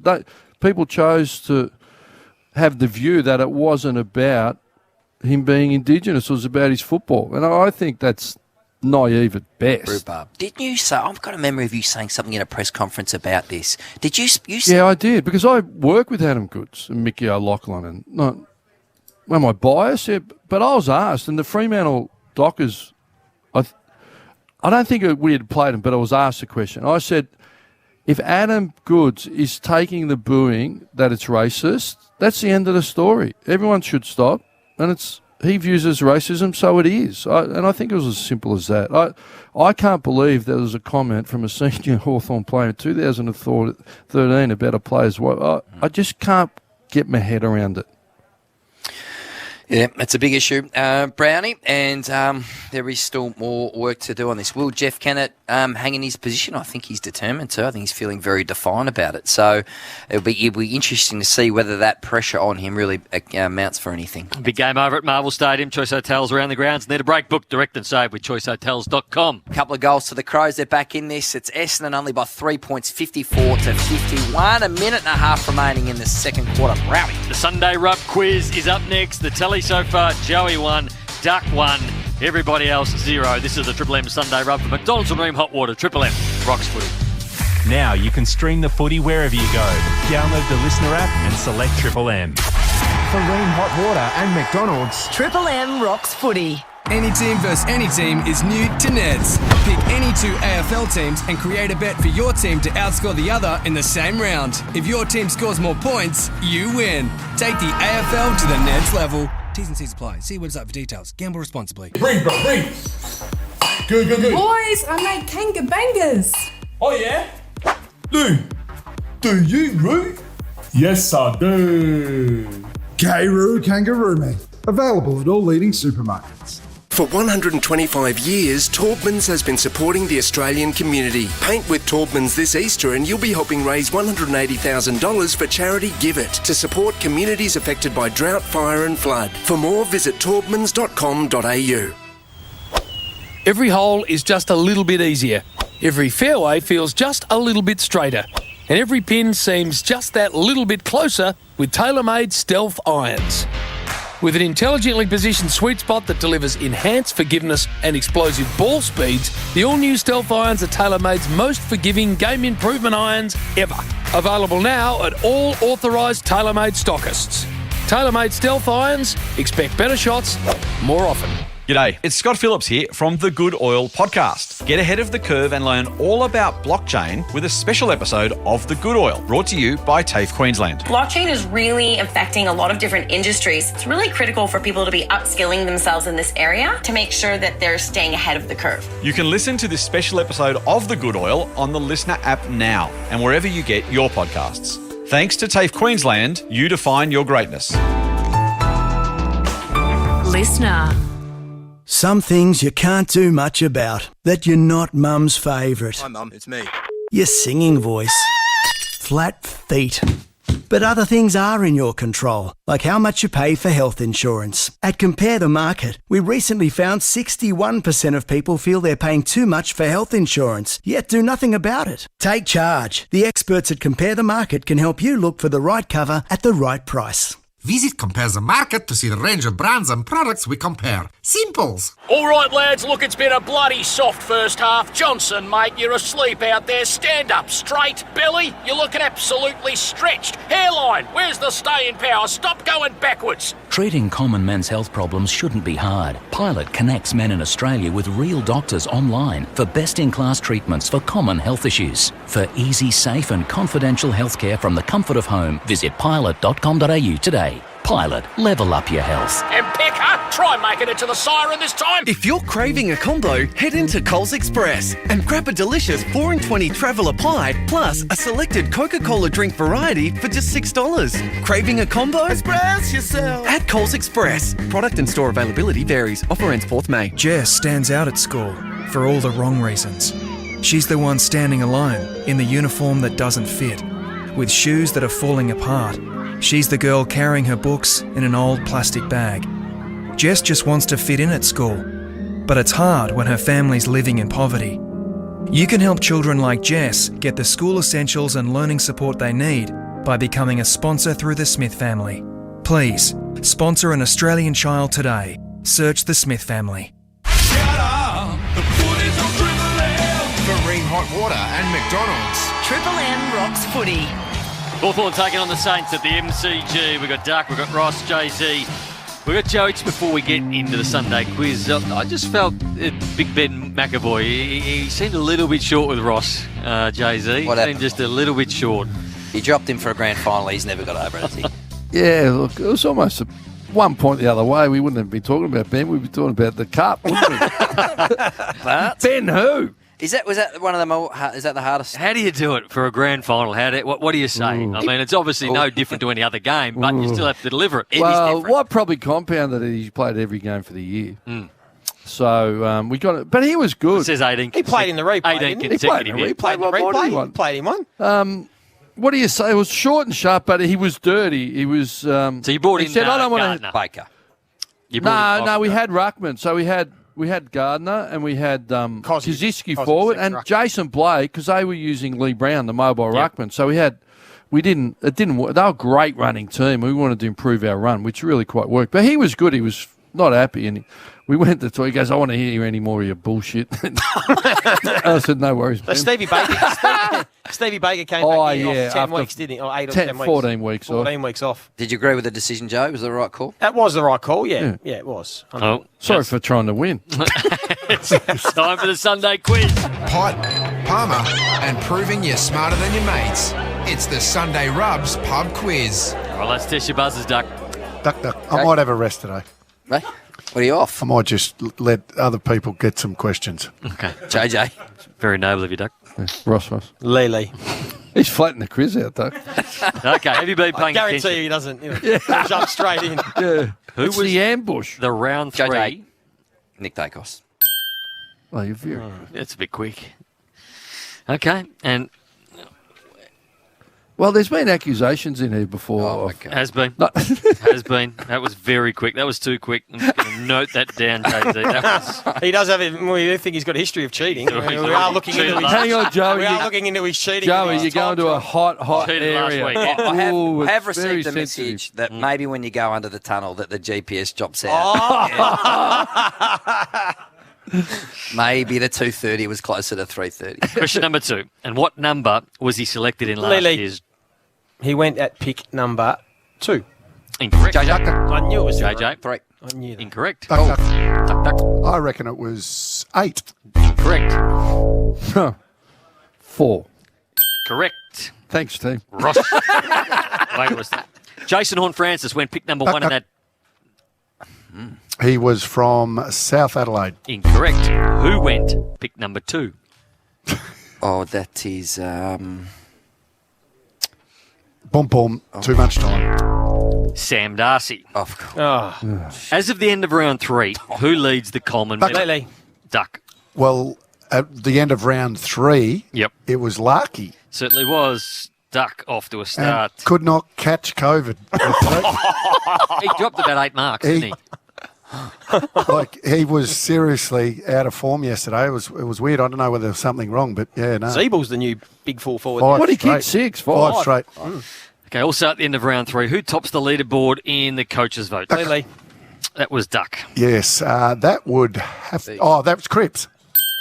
Paddy Cripps, 25 votes, 5 votes clear of Angus Brayshaw in second place. Duck moves to 2. Which Lion played game number 250 Lele. on Friday night? Lee Montagna. Daniel Rich. He certainly did.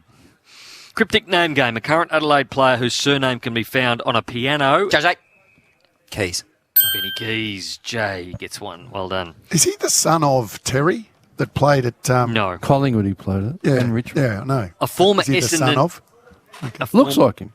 A former Essendon and Hawthorn star whose name can be found as a large edible fish. Duck, duck. Paul Salmon. Well done, Jay-Z. A current Port Adelaide player whose surname can be found on the shelves at IGA Liquor. Duck, duck. Ross. Wines. Yes, Ross. So it's 3 Jay-Z, 1 to Lee, I just made... and the other 2 are on 2. Thoroughjoy wasn't his... So, audio round. I'll play you audio of a goal kicked by a Dacos, any Dacos. I just simply need the name of which Dacos kicked that goal. Here's the first one. Kept it in play too. Look at this. Duck, duck. Like a bit Is of it clever? Josh. That's correct. There was Duck. Took a stab. Okay. Here's the second one. Had it knocked out of his hands. Dacos. Has to be me. JJ. Peter. Incorrect. Lee Lee got it first. Yes, Yeah. that was Nick. Yeah, that was Nick. Duck, duck. Peter. This Incorrect. doesn't count. Josh. Hey, I said... Josh. Josh was 2 in a row. We play that one? Duck, duck. After the next one, I'm going duck, duck. Duck. Peter. Yes. Ross. Can we Okay. play the... Ross. All right. And the fourth one. Dacos for goal. Duck, duck. Peter. Duck, duck. Yes. Can we cancel that? Can we cancel those out? That was a schmozzle. That was terrible. He's on Anyway. quick on the buzzer. For a bloke sitting it out. General knowledge, Hawthorn and St Kilda. Jason Dunstall holds a record for the most goals in a Hawthorn Guernsey. Who sits second and third on that list? Duck, duck. Duck. Well, it'd be Hudson. Yep. Would have to be one. Mm-hmm.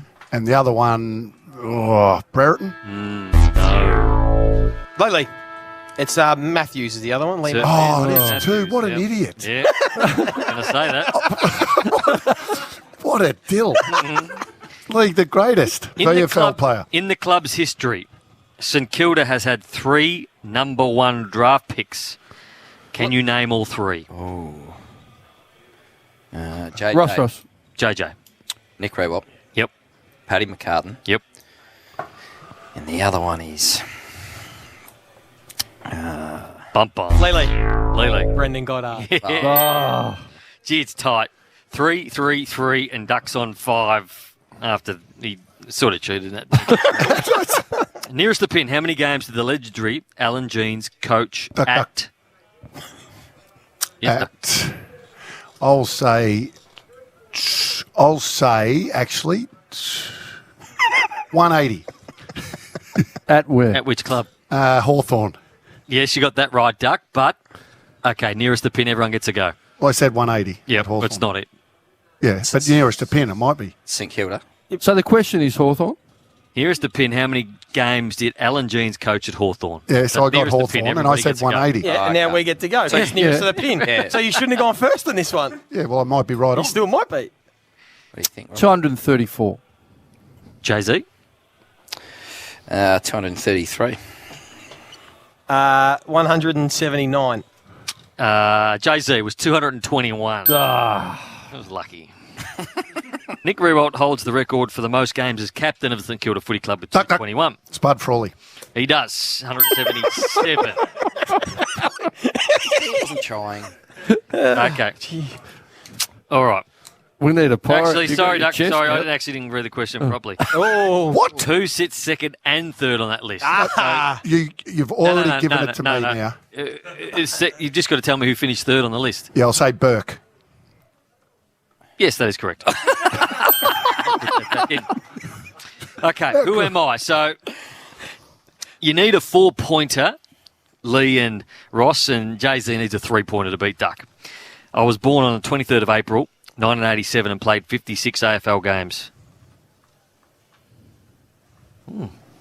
It's someone who's played for both these clubs, by the way, I think. Oh, okay. My 11-season career spans across 3 clubs. In 2014, I won a premiership at my third and final club. Lee, for 3 points. This is for 4 points. You didn't. I thought that was still the 3. second question. 3. You still win. You didn't give us a chance to answer the second. My 11th question. season career spanned across 3 clubs. And then you didn't say that was a new question. Oh, You kept going. he's just got more time to think Because about it. it's He's Brent out. Guerra. I know, it's Brent Guerra. He's out. Incorrect. It's not Brent. I achieved cult status hero at Hawthorn, and my physical appearance was once described by a journalist. Is it Stuart Jew? No, as half rock god, half Jesus. I am, yeah, I know. It's Dawson. Is it I am Matthew Matthew. Spanger. Duck. Spangsy. That's a good win by Duck today. And Duck goes to a clear lead. That's really a record. Gee, I'd hate to see when Duck tries. That was a good one. So Duck goes to a lead. We go to a break, or we got some more news? We got the Bombers currently leading by 8 points, 60 points to 52 over Adelaide at halftime, Marvel Stadium. Remember, Ben Rutten not there. He's a close contact with COVID, so it's Blake Caracella in charge. The Bombers up by 8 points over the Crows at halftime. Coming up after the break, we're going to hit your wagon. Jay-Z's new segment on the Sunday Rub for McDonald's Triple M Rocks Footy. What a deal. Now you can stream the footy wherever you go. Download the Listener app and select Triple M. For Rheem Hot Water and McDonald's. Triple M rocks footy. Ned's early payout is on the AFL. Place a head-to-head bet on any game this round, and if your team is up by 20 points or more at half-time, you win. Take the AFL to the Ned's level. First $250 staked. T's and C's apply. Visit the website for details. Gamble responsibly. When I got COVID, staying hydrated and bed rest were all I needed. Me, I just needed some medicine delivered from the chemist. When I felt anxious about my symptoms, Nurse On Call really put my mind at ease. And when I got a little short of breath, I phoned my GP for more advice. Vaccinations provide good protection against COVID-19, meaning many of us can safely recover at home. Get the right help for your recovery at coronavirus.vic.gov.au. Authorised by the Victorian Government, Melbourne. With double velocity points at 7-Eleven, I'm earning 4 points per litre on premium fuel. So I'm making sure I get every last drop. A full tank never felt so good. Earn double velocity points on fuel, food and more at 7-Eleven. Offer ends May 2nd. T's and C's and exclusions apply. Visit 711.com.au/velocity for full T's and C's. Total Tools is your home of low-price welding equipment. Sigwell, Lincoln, Michigan. We've got all the world's biggest welding brands covered.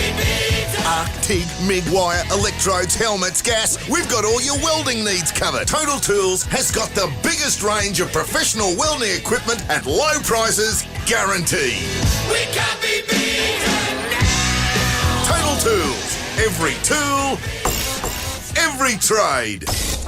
Two Guys, One Cup with Will Anderson and Charlie Clausen is the only footy podcast with hot takes like this. Matt Rowell just starts doing a weekly YouTube where he just takes news clips like a vegan protest and just rants into the camera. How am I meant to get my bloody chorizo pasta? Chorizo We're so bloody vegan, that's a row foul. Two Guys, One Cup. New episodes every Wednesday exclusively on the Listener app. Download the Listener app for free and search Two Guys, One Cup.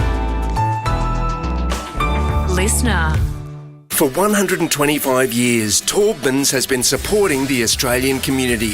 Being in it together with Aussies is just part of our DNA. Since 2019, Taubmans has given $960,000 worth of paint and donations towards supporting communities in need. Now, we're calling on you to paint with Taubmans this Easter and help us raise another $180,000 for charity Give It to support communities affected by drought, fire and flood. For more, visit taubmans.com.au. Calculating GST. Help. But automatically. Thank you. Preparing your BAS. Oh, yeah. But in a few clicks instead. Oh, yeah. With Xero, it's business but better. Start your free 30-day trial at xero.com.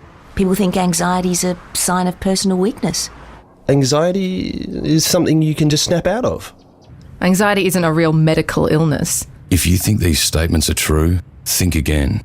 Over 85% of Australians believe that anxiety is not a sign of personal weakness, is not something you can just snap out of, and is a real medical condition. What you're thinking isn't what they're thinking. Know when anxiety's talking. Learn more at beyondblue.org.au. Marine Hot Water and McDonald's. Triple M rocks footy. The Hawks are taking on the Saints, just looking down there. And the first game is playing today. Jay-Z or Joey, and Bradley Hill has just presented the jumper to Windhager. Marcus Windhager. So plays first game today. And a good moment down in the MCG, down on the grass. Mostly they do it inside the rooms where it's quite private, but everybody from the football club came out. It was a nice little ceremony. Yeah, it is good. I think it's great the way clubs acknowledges these debutants, and particularly their family. A family are brought into it, all part of it. You know, incredible achievement, so much hard work, and I think it's a nice little moment. We said the clubs do this really well. I think would there still be some COVID restrictions maybe on being in the rooms? Is that probably why they do it out on the field, so all the family and friends can all be there? Exactly right, Joey. Nice work. Okay, so we've had a couple of new segments this year. The first one's off to a flyer, Truth or Lion. But this is Jay-Z's new segment, and it's had its problems so far, but I think it's got wheels. I think it's definitely got wheels, pardon the pun. It is time for... On Triple M's Sunday Rub. What do for a caravan? What? Caravan. There's lots of room for you on the bandwagon. We're hitching the caravan. Okay, JC, explain your segment again. Yeah, well, you just got to hitch your caravan. You keep calling it hitch your wagon. It's hitch your caravan well, for someone. Says hitch your wagon on the wrong something. So, you know, stick to a player or a theory or a philosophy that you really want to stamp yourself on nice and early. And I tell you what, I had Andrew Brayshaw, about time he get the acclaim and credit he deserves last week. And today I'm going for one of his Fremantle teammates. Now, I'm not sure how you robbed the Bank of Gold Coast, Joey, and your list recruiting team over there at Fremantle. But Will Brodie, in yesterday's win over GWS, has had 37 possessions. Now, this is a former number 9 draft pick who just couldn't get a look in at Gold Coast, couldn't win the footy, was going no good, and you could have bought him, right, for $2.50 and a packet of KFC chips, but no one wanted him. Packet of KFC. Joey said he pro-scouted him solely and identified him for the Dockers off here earlier. He had been watching him, but there's no way you thought... There's a question mark on his tank. That'd be McDonald's chips. They've only been playing him 65% game time because there's a question on his tank, Joey. Yes, he's not a great runner. But I think that's maybe what happened with Gold Coast is they look at what a player can't do and not see what a player can do. And at the moment, he's sitting top 10 in the competition clearances. He's an elite contested ball winner. He feeds it out to the runners, and he's playing an important role. Did his game time go up yesterday? I haven't seen what his game time was yesterday, but he's only playing around that 65-70% because they're trying to utilise his strengths, give him some extra rest. But when he gets on, he can get to work. Oppo, if you get him, run him.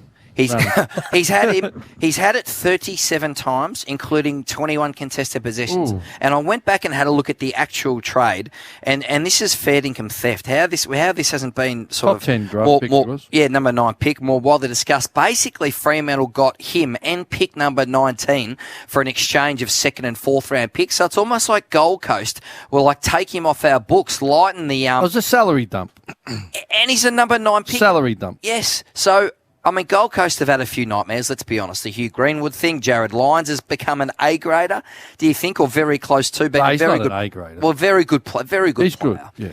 For Bargain Brisbane. basement pickups. And Will Brodie is on track to play 20 games for Fremantle and finish top 10 in their best and fairest. Do we think 3 Fremantle games will in. take over his whole contract, or Gold Coast are paying part of it? They take the whole dump, Freo? Because for him to go, he must have been, 500,000 or Yes, something like that. as a first-round pick. It just does look like another one of those Gold Coast players being traded and then kicking on. Good hit your wagon, good start. Thank Although you. everyone's noticed him after getting 37 disposals yesterday, he should have jumped on a week earlier. I said it last week, Joey. You should have I gone with said it a it to week you. early. All right, Joey. Might hitch my wagon or hitch the caravan. I'm going with this all year. I'm locking this in. Only 3 teams can win the flag. It's very thin at the top of this ladder. I know we all like to think it's an open competition and anyone can win it, and we always say it because it just keeps it interesting. But let's be honest, Melbourne, something needs to happen to them in a prelim or a grand final for them to get beaten. And if it is, I think the only 2 teams that can beat them are Brisbane and Geelong. I think there's a big gap to anyone else. Yes, Carlton are playing great at the moment. I'm not sure we can think they're going to win a prelim or win a grand final. Sydney, I'm not convinced about. The Bulldogs, not convinced about. Richmond, there's a lot of ifs. So I think for me, I'm hitching my caravan that only 3 teams can win the flag, and I'll be happy to be proven wrong in September. Good, Joey. That's a strong. Ross? Not really. Snowy off the tracks. We spoke about it pre-show. Pretty He's obvious. He's just picking the 3 best teams at the minute. Not a puzzle. I'm hitching my wagon. Caravan! Hitch your caravan! I can't afford a caravan. I got a wagon. I'm hitching my caravan, my Jayco caravan, to Blake Caracella to be a senior coach with hopefully next year. Significant contribution at Geelong. Went to Richmond and turned around their ball use. Significant and high impact at the Bombers. It's his first senior opportunity. Finally put his hand up that I'm in. Done his apprenticeship, his trade. I'm hitching my wagon. Oh, my God. And if I'm really bullish, my caravan, it's a Blake Caracella senior coach. Good. These segments like lifting it. Brownie. Ross, Duck? I'm hitching my caravan, unlike Joey, which is Mr. Obvious. I'm hitching mine to Port Adelaide. They will play finals footy this year. No. Well, you're not still going with that, are you? No, you're not. Okay. Don't hit me, Duck. That was aggressive. Just, I love how He flared up everyone. Keep the toots down. Hey, Let him give his my caravan. Sorry. And by the way, mine's a really lush one. Got the bells and whistles. Got a shower in it. Winnebago. It's a very nice caravan, my one. A second level. Yours is a real just. No. So, Adelaide's so caravan Port is Adelaide improving. will play finals footy Why? this year. He's got a single wheel Franklin from 1970s. Because I think they can string enough games. They'll get on a roll and they'll string 7 or 8 wins on the trot at some point. You're going to record these down, Yes. JZ, for us to play. Rabs is going to keep these. We'll play these mid-year. What about you, Brownie? Yes. So, say 7 minutes to go in the second quarter. They didn't play great footy the other night, but they kept Melbourne to 68 points, and it was 1-3-9 to 3 behinds at that point. So they've held Melbourne for a half. Melbourne then kicked 4 goals in 4 minutes. So I see where you're going. Their numbers aren't that bad. Yeah, if you play keepings off for a half a game of footy, it's pretty hard for the other team to score. So Okay, well, let's depends how just you want to state look the at obvious things. That's the most Joey's ever sounded like, Ross. it. Play keepings off, pretty hard. Hey, you hitched your wagon to cryptocurrency last week, and it went bananas. Am I right? It went up and then it came back, as crypto does. But I did say it was a long-term hold. Yes. So, okay, this week I'm hitching my wagon to Ben Ronk to burst back into that Sydney side and reclaim his career. This is a man who kicked 7 goals in his third game. 4 games after that was good enough to kick 5 goals. And for some reason has dropped off the face of the earth. They don't win that game if Ben Ronk doesn't come on the ground last night or yesterday. To replace Buddy. To replace Buddy. He injected life into the game. And I know McInerney was very, very good, but Ben Ronk, I don't understand why he's not playing more footy. If it's not with Sydney, it'll be with someone else. I got more trust in your cryptocurrency than Ben Ronk. Hey, and when you hitch your caravan to a stock and it sort of goes up and you're on the WhatsApp. What about the WhatsApp? Busy on the WhatsApp group. Did he get back to us when it went down? No. Silence. I've got pen on my shorts. Just going to have to go and wash them. He's been drawing cats. Any other quick news before we head to a break? But before we do Choice Hotels around the grounds, book and save at choicehotels.com.au. It's the Bombers up by 8 points, and someone has just kicked the goal. Was that young Nick Martin? Nick Martin, of course, had the COVID issue, but has bounced back from that. They're up by 14 points now. The Bombers 10-6-66 over Adelaide, 8-4-52. We haven't touched on North Melbourne yet. Much better response. So they got absolutely belted against Brisbane. David Noble wanted a lift. He said it was really poor, a lot of their efforts last week against the Lions. And to be honest, we're right in it against the Sydney Swans yesterday, Ross. Jack Zeeble forward, got exposed probably for speed down back. Yeah. They should have won. They should have won. They dropped that many marks. Goldstein dropped the mark 15 metres out. They just couldn't give the knockout blow. Then they had a snap over the shoulder when they were 7 points up to put them 13. That goes through. They don't lose the games. They just lacked the killer knockout blow at the end there. And I thought Goldstein dropped what he should have taken and gone back and kicked the win. And Horn Francis, bit of a breakout game early. Super first half. And the competition needed North to do what they did yesterday because we're all watching and thinking, 100 points are going to be ugly for the competition. That's the baseline, as Ross Lyon would say to us. Yep. Right, on the line, though, we've got Jared Timms joining us from our sponsor, Ned's, as always on a Sunday. G'day, Timsy. Can you please give us an update on the head-to-head and line markets for this game, Hawthorn St Kilda? Yeah, g'day, guys. Betting suggests this is going to be one of, if not the best contest of the week. We've had really good interest for both clubs today. St Kilda currently sliced $1.82 favourites, $2 for Hawthorn. The bookies are up with a line of just 2.5 points. Timsy, first goal market. Maxi King would have to be right up there. He certainly is. He's our $7.50 favourite. In fact, it's a pretty open market otherwise, though. Jack Gunston, $9. Little move for Mitchell Lewis this afternoon, actually. $11 into $9.50. Luke Bruce, Tim Membray, both $10 each. And Timsy, as always, any other value in this game you can find? I know how much you love a Sunday same game multi, Ross. Let's have another go here. Look, Hawthorn, I think Hawthorn are going to pull off the upset. Mitch Lewis can kick the first of the afternoon. I think we're going to go under 164.5 total match points. For those three combined, $30.19. Beautiful. Sounds good. Thank you, Jared from Ned's. And, of course, remember to gamble responsibly. He's up and about, Brownie. I love it when Timsy gets on. I love Timsy too. I love it. And we've got a fair bit to go. But as you said off the top, there's been a couple of pre-recorded. So Jay can go and get on the gas at the drop pre. He's already out. Joey's leaving us as well to go and join. He's the dark horse, is he? JC, the dark horse? Very dressed up today. I don't know how he gets 3 days out in a row. He's got a very round 4? Understanding. All right, plenty more football news with Jay-Z, Duck, Ross, everybody up after the break. This is a Triple M Sunday Rub. For McDonald's Room Hot Water, Triple M, rocks footy. Got pen on my shorts. Now you can stream the footy wherever you go. Download the Listener app and select Triple M. For Ream Hot Water and McDonald's, Triple M rocks footy. Any team versus any team is new to Ned's. Pick any 2 AFL teams and create a bet for your team to outscore the other in the same round. If your team scores more points, you win. Take the AFL to the Ned's level. T's and C's apply. See your website for details. Gamble responsibly. Hi, it's Will Davison, supercar driver and 2-time Bathurst winner. Did you know that IMAR, the tradies mate, has handymen and landscapers covered too? Insure your handyman or landscaping business with IMAR and receive competitive monthly premiums at no additional cost. Keep the inside line and get an instant quote at imar.com.au. Pay the premium online and you're ready to go. Or call 13-IMAR, that's 134627.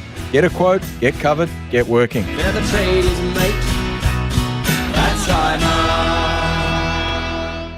Operating a truck or heavy machinery in rural and regional areas? Remember, look up for power lines.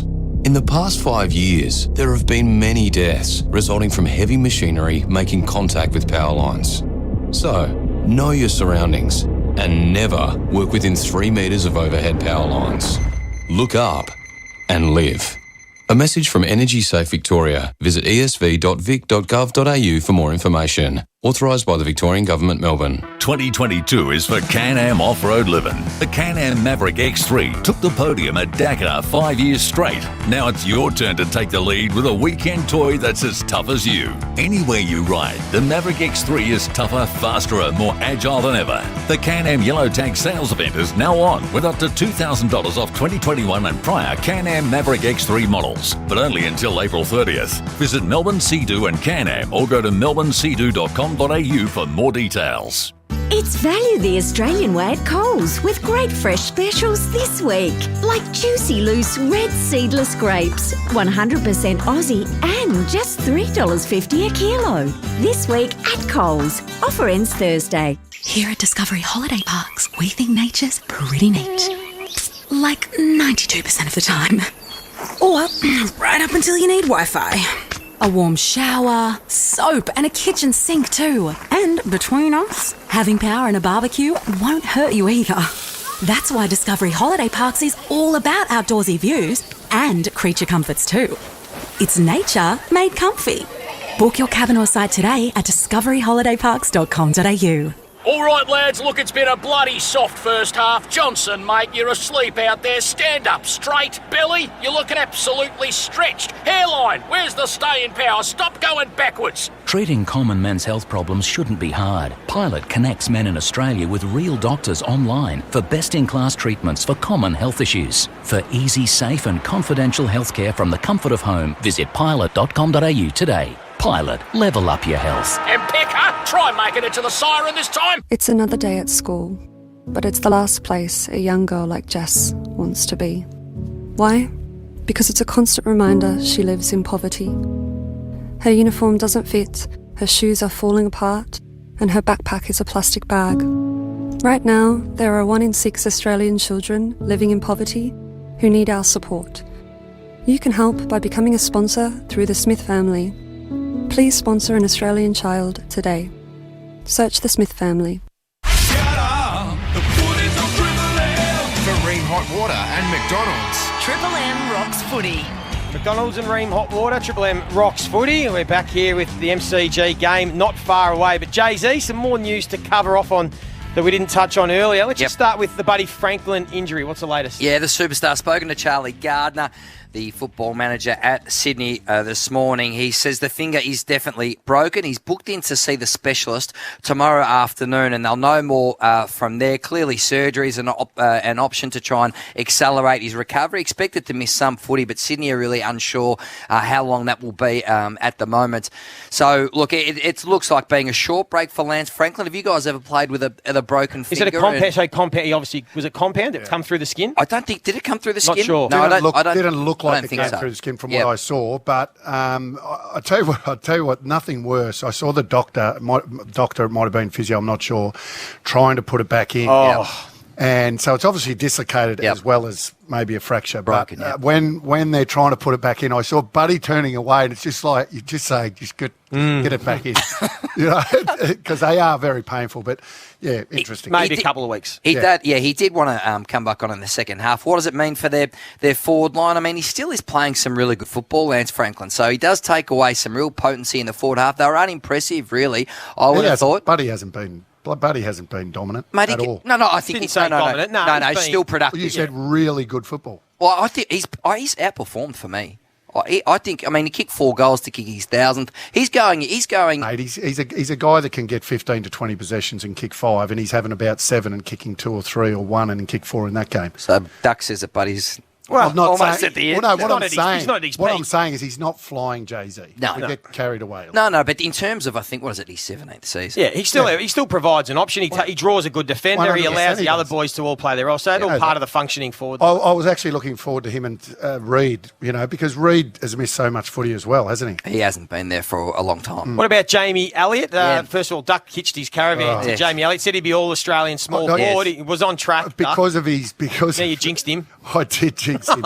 And what are they? It's bad AC. It's bad AC, so it's months out. It's 3 to 4 months. It's going to wipe out the bulk of his season. Craig McRae absolutely flat as a biscuit, the Collingwood coach, knowing that he's going to miss Jamie Elliott and a key leader for their forward line for the best half of the first half of the season. Yeah, it's an AC injury. He's going straight to hospital. To be assessed. I think it could be quite a serious injury where if he needs an operation, it could be 12 weeks. So it's not a great result for us. He's a pivotal part of what we do, and we care deeply for him. Were you impressed by him, Doug? Oh, a couple of weeks ago, I thought he was the best small man on the ground. I think he could be, if he'd had a fair run at it, he'd be the best small man in our game. And why I think he's so flat, Craig McRae's, because you just want a young man to get a good crack at it, and he's had so many injuries, poor Jamie Elliott. You just feel for him that he just has not been able to fulfil his potential because of injury that he can't control. The way, I guess because of his size and the way, and his vertical leap and the power that he has, and the way he lands sometimes. I don't know how he actually got the injury. Jermaine, the tackle. Or was it a tackle, was it? Yeah, well, so he in should trouble be, for the tackle? No, he should be okay. He should be okay. How would you know half the times? But he did slam his shoulder hard in the turf, and they missed him in the second half yesterday. Hey, we spoke about the Tigers' big win, but some cavalry coming back, playing some reserve football, are they? Some big names. Yeah, so Kane Lambert, who we thought might be looking at some season-ending hip surgery. I thought at least half year, like mid-year. Yeah, it was going to be a really invasive hip surgery, so they've made the big call to just try and get him right with some rest and then build him back slowly. He played a half in the VFL yesterday. The Tigers really encouraged by that. I don't think he's going to be back in the senior contention, for the next few weeks at least, but he's an important player. They will clearly try and get match fit for the second half of the season. And what a boost that will be. Nick Vlaston's the one who's right in the mix to come back next week. You'd think such an important defender, had a setback with that hamstring injury, really bolsters that back half. We spoke earlier about Tigers getting things back on track, and he's someone who will really help them. And just an update. They did a really good win, and I know we've already covered it, but let's not forget that the Bulldogs had a lot of shots at goal. They kicked themselves out of that game. Just to go over that again. Let's touch on Tippin Woody and Jaden Stevenson. Yeah, Tippin, this is an uplifting story. I mean, his career was at the crossroads over Christmas. He was... his condition was really poor. It's fair to say Joey had some personal problems and had just had a long way to come back in terms of re-establishing that fitness. We know with these personal issues, eating had become a problem with Tipper, but this is a good news story, and that is he's working really hard off the track.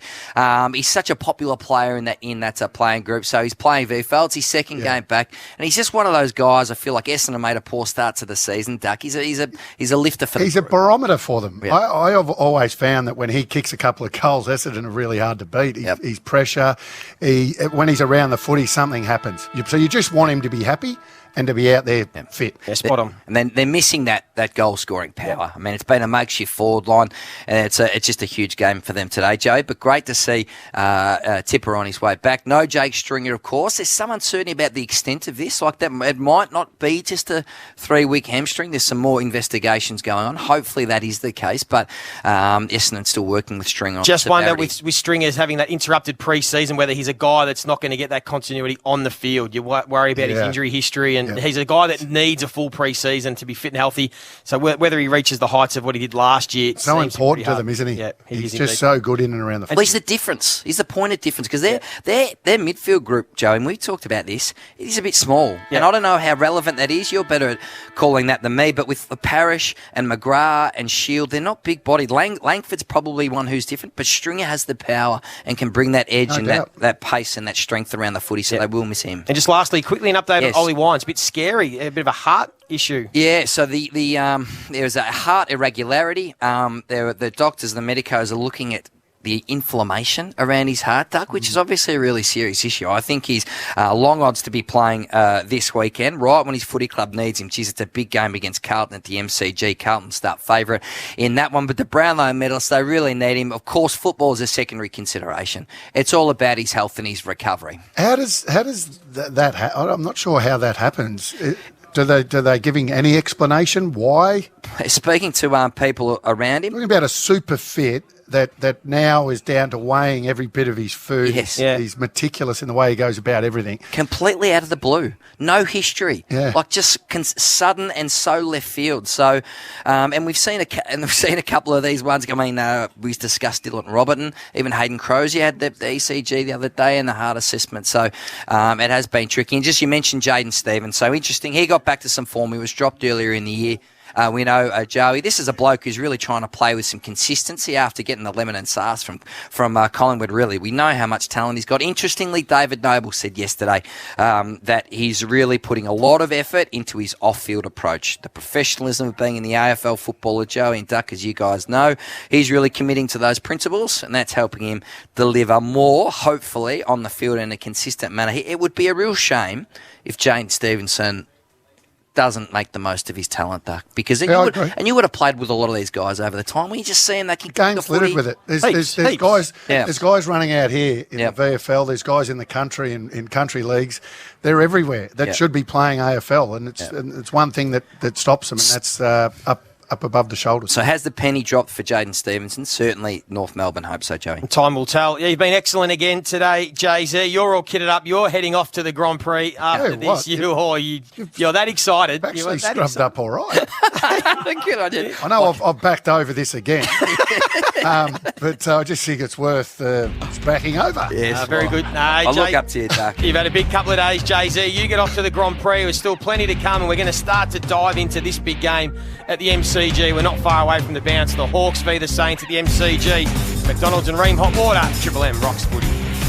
The Triple M Footy Preview. Now you can stream the footy wherever you go. Download the Listener app and select Triple M. For Ream Hot Water and McDonald's. Triple M rocks footy.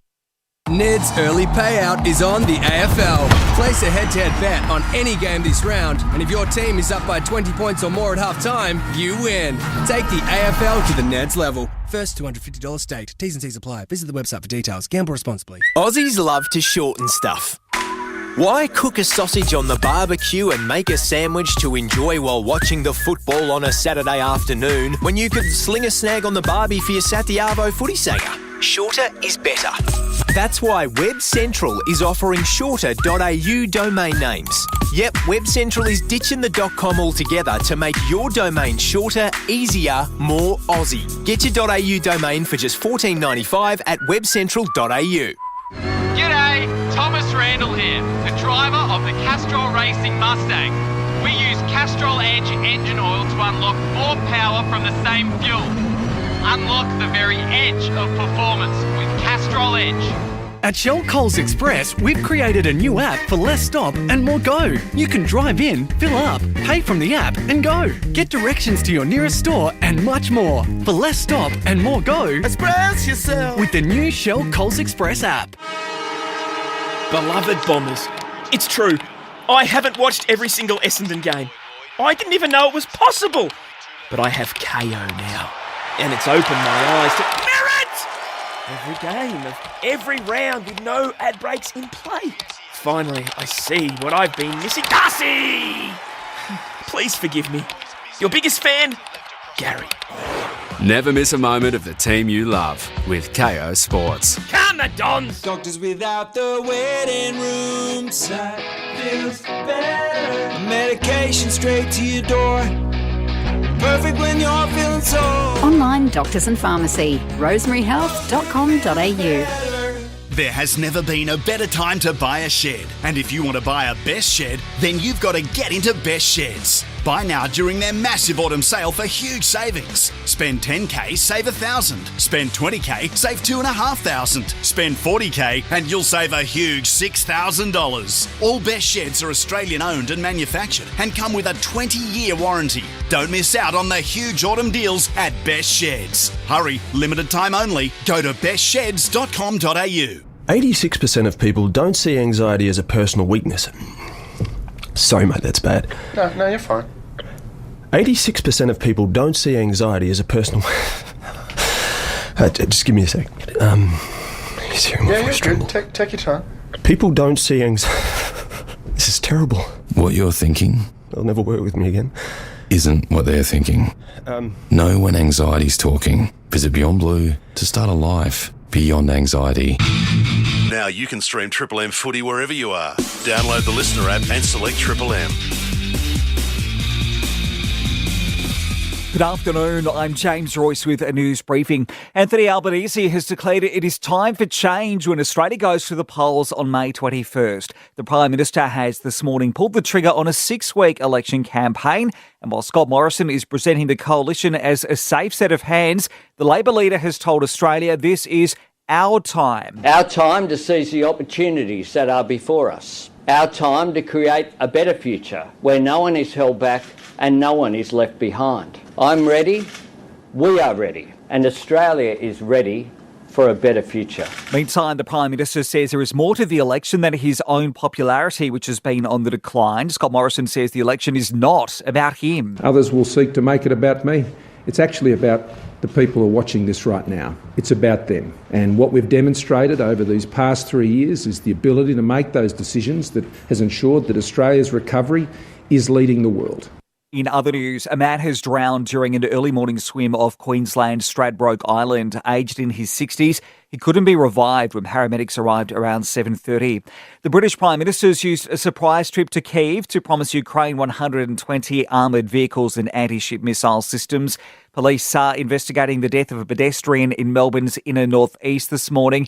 And Ash Barty has revealed the next step in her career. The former world #1 tennis star is set to release a series of children's books. The F1 Australian Grand Prix is back. Watch the stars race to the finish line all this weekend and every race of the F1 2022 season live on KO Sports. Checking Triple M Melbourne weather, mostly sunny for the rest of our Sunday. 15 the low tonight, a couple of showers and 18 tomorrow, cloudy and 18 on Tuesday. Our listener app is the new home of Triple M. Download now to listen live or on demand.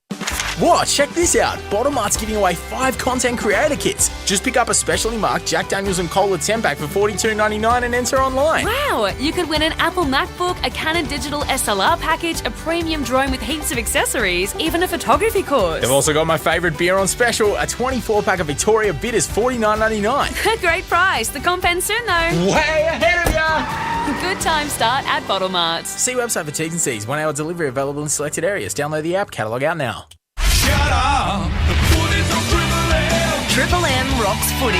This quarter for Beacon Trade, supporting tradies with over 120 stores, expert teams and a huge range of electrical products and services. Beacon makes every tradie's job easier. Reebok Water Bill, tough rising conditions when it comes to a water heater. Ask your plumber to install a room 15 minutes away from game time at the MCG. Sunday afternoon footy, the Hawks taking on the Saints. Both sides 2-1, looking to go 3-1 for both of them. So they're 7th and 8th at the moment as we go to the back row. Before we do go to the back row, Choice Hotels around the grounds. Need a break, book direct and save at choicehotels.com. Ash, there's another game at Marvel Stadium. Certainly is, Brownie. It's the Bombers trailing the Crows by 4 points. Essendon 11-8-74, Adelaide 12-6-78. And we've got 4.5 minutes remaining before full time. Just give us a Triple M Red Z Lending stat breakdown of that game. Darcy Parish, well, he's leading the way, leading Baldwin on the ground with 29 disposals. Before full time, it's only not even three-quarter time. Oh, sorry, before three-quarter time. Sorry, Duck, I'm off to a good start as we speak. There we go. They'll be in Bernie Vince's Nuffy catalogue. But spot on. There's Ethan. I'm under pressure. Peter Wright, he's kicked 3 majors. Thanks for highlighting that, Duck. Waterman's kicked a couple as well. And for the Adelaide Crows, 27 to Rory Laird. And 3 majors to Rochelle and a couple of goals to Rowe as well. And while you're at it, the Australian Grand Prix Ash is away. Do you know much about it? Can you tell us who's winning, who's on pole? I've got zero knowledge on the Australian Grand Prix, so I'll stick in my lane now, Brownie. Stick to AFL footy. Won't even go there. Well, Joey's out. Joey's gone to call a game of Fox, and we welcome Triple M's very own caller, Jack Heverin. Welcome, Hev. Hello, Brownie. Good to be here. Hello, everyone. Looking forward to this one. It probably, on paper, has turned out to be a lot better game if you had looked at it at the start of the season. You'd be thinking Sunday afternoon, St Kilda should just walk their way through this, but the Hawks have been good, so I'm looking forward to it. Let's get down to the boundary for the first time today. Sarah Ollie's here for Bob Jane T-Marts. What a beautiful Sunday it is down there. It is indeed a very nice day to be on the boundary, Brownie, and we're going for a top of 27 degrees, would you believe, here in April. And we've got a debutant today, the young Saint Marcus Wind Hager. I've been told it's not Hager, it's Hager, like the crop. Now, he was picked 47 in last year's draft. He's a medium-sized forward, and it was Bradley Hill who gave him his number 17 jumper today. And the wedding yesterday, was it a big day? I've heard you've had a rather large one. Yeah, feeling a little dusty down here, but all good. We'll get through it. Okay, not far away from game time. Let's head to the back row. Ross Lyon, Wayne Carey, the two best in the business. Let's take us through this. Who's going to win and why, Ross? Well, I'm not sure who's going to win. I think they bring both their strength to the table is the opposite. So St Kilda been incredibly efficient inside 50, retention and scoring in the top three. And Hawthorn, really top-flight rebounding team through Frost and intercepts of Sicily and then Giath running. And they also force you wide. So St Kilda's ball use through the corridor this year and efficiency up against Hawthorn intercept and bringing it to ground. Both mediocre centre square bounce teams, ranking 17th and 18th. So hopefully we'll see who can get on top there. But and then the ones like Gresham who really popped last week, can he stay on a roll? And Mitchell's changed his footing, not racking them up, but I think having a real effect on the game. Stats can be skewed in the first few rounds. We've only played 3, but Hawthorn, you look at them and they've been outstanding, or the numbers are off the charts in efficiency going inside forward 50. Hard to keep that up. And you look at stats against their direct opponents. So they're 18th for clearances, 16th for inside 50s, and 14th for time in the forward half. So how do you look at that compared to their outrageous numbers going inside forward 50? Is this sustainable, or do we wait a couple more weeks to make a judgment? Well, I think you're spot on, Brownie. I think it's really early. There's a number of teams with wins, and you still look at them thinking, oh, mate, have you had a good run? Have you had a bit of luck? And got teams at the right time. I think we've got a little bit to go to really sort the chaff from the wheat. I would agree with that. But I think this is one of those games.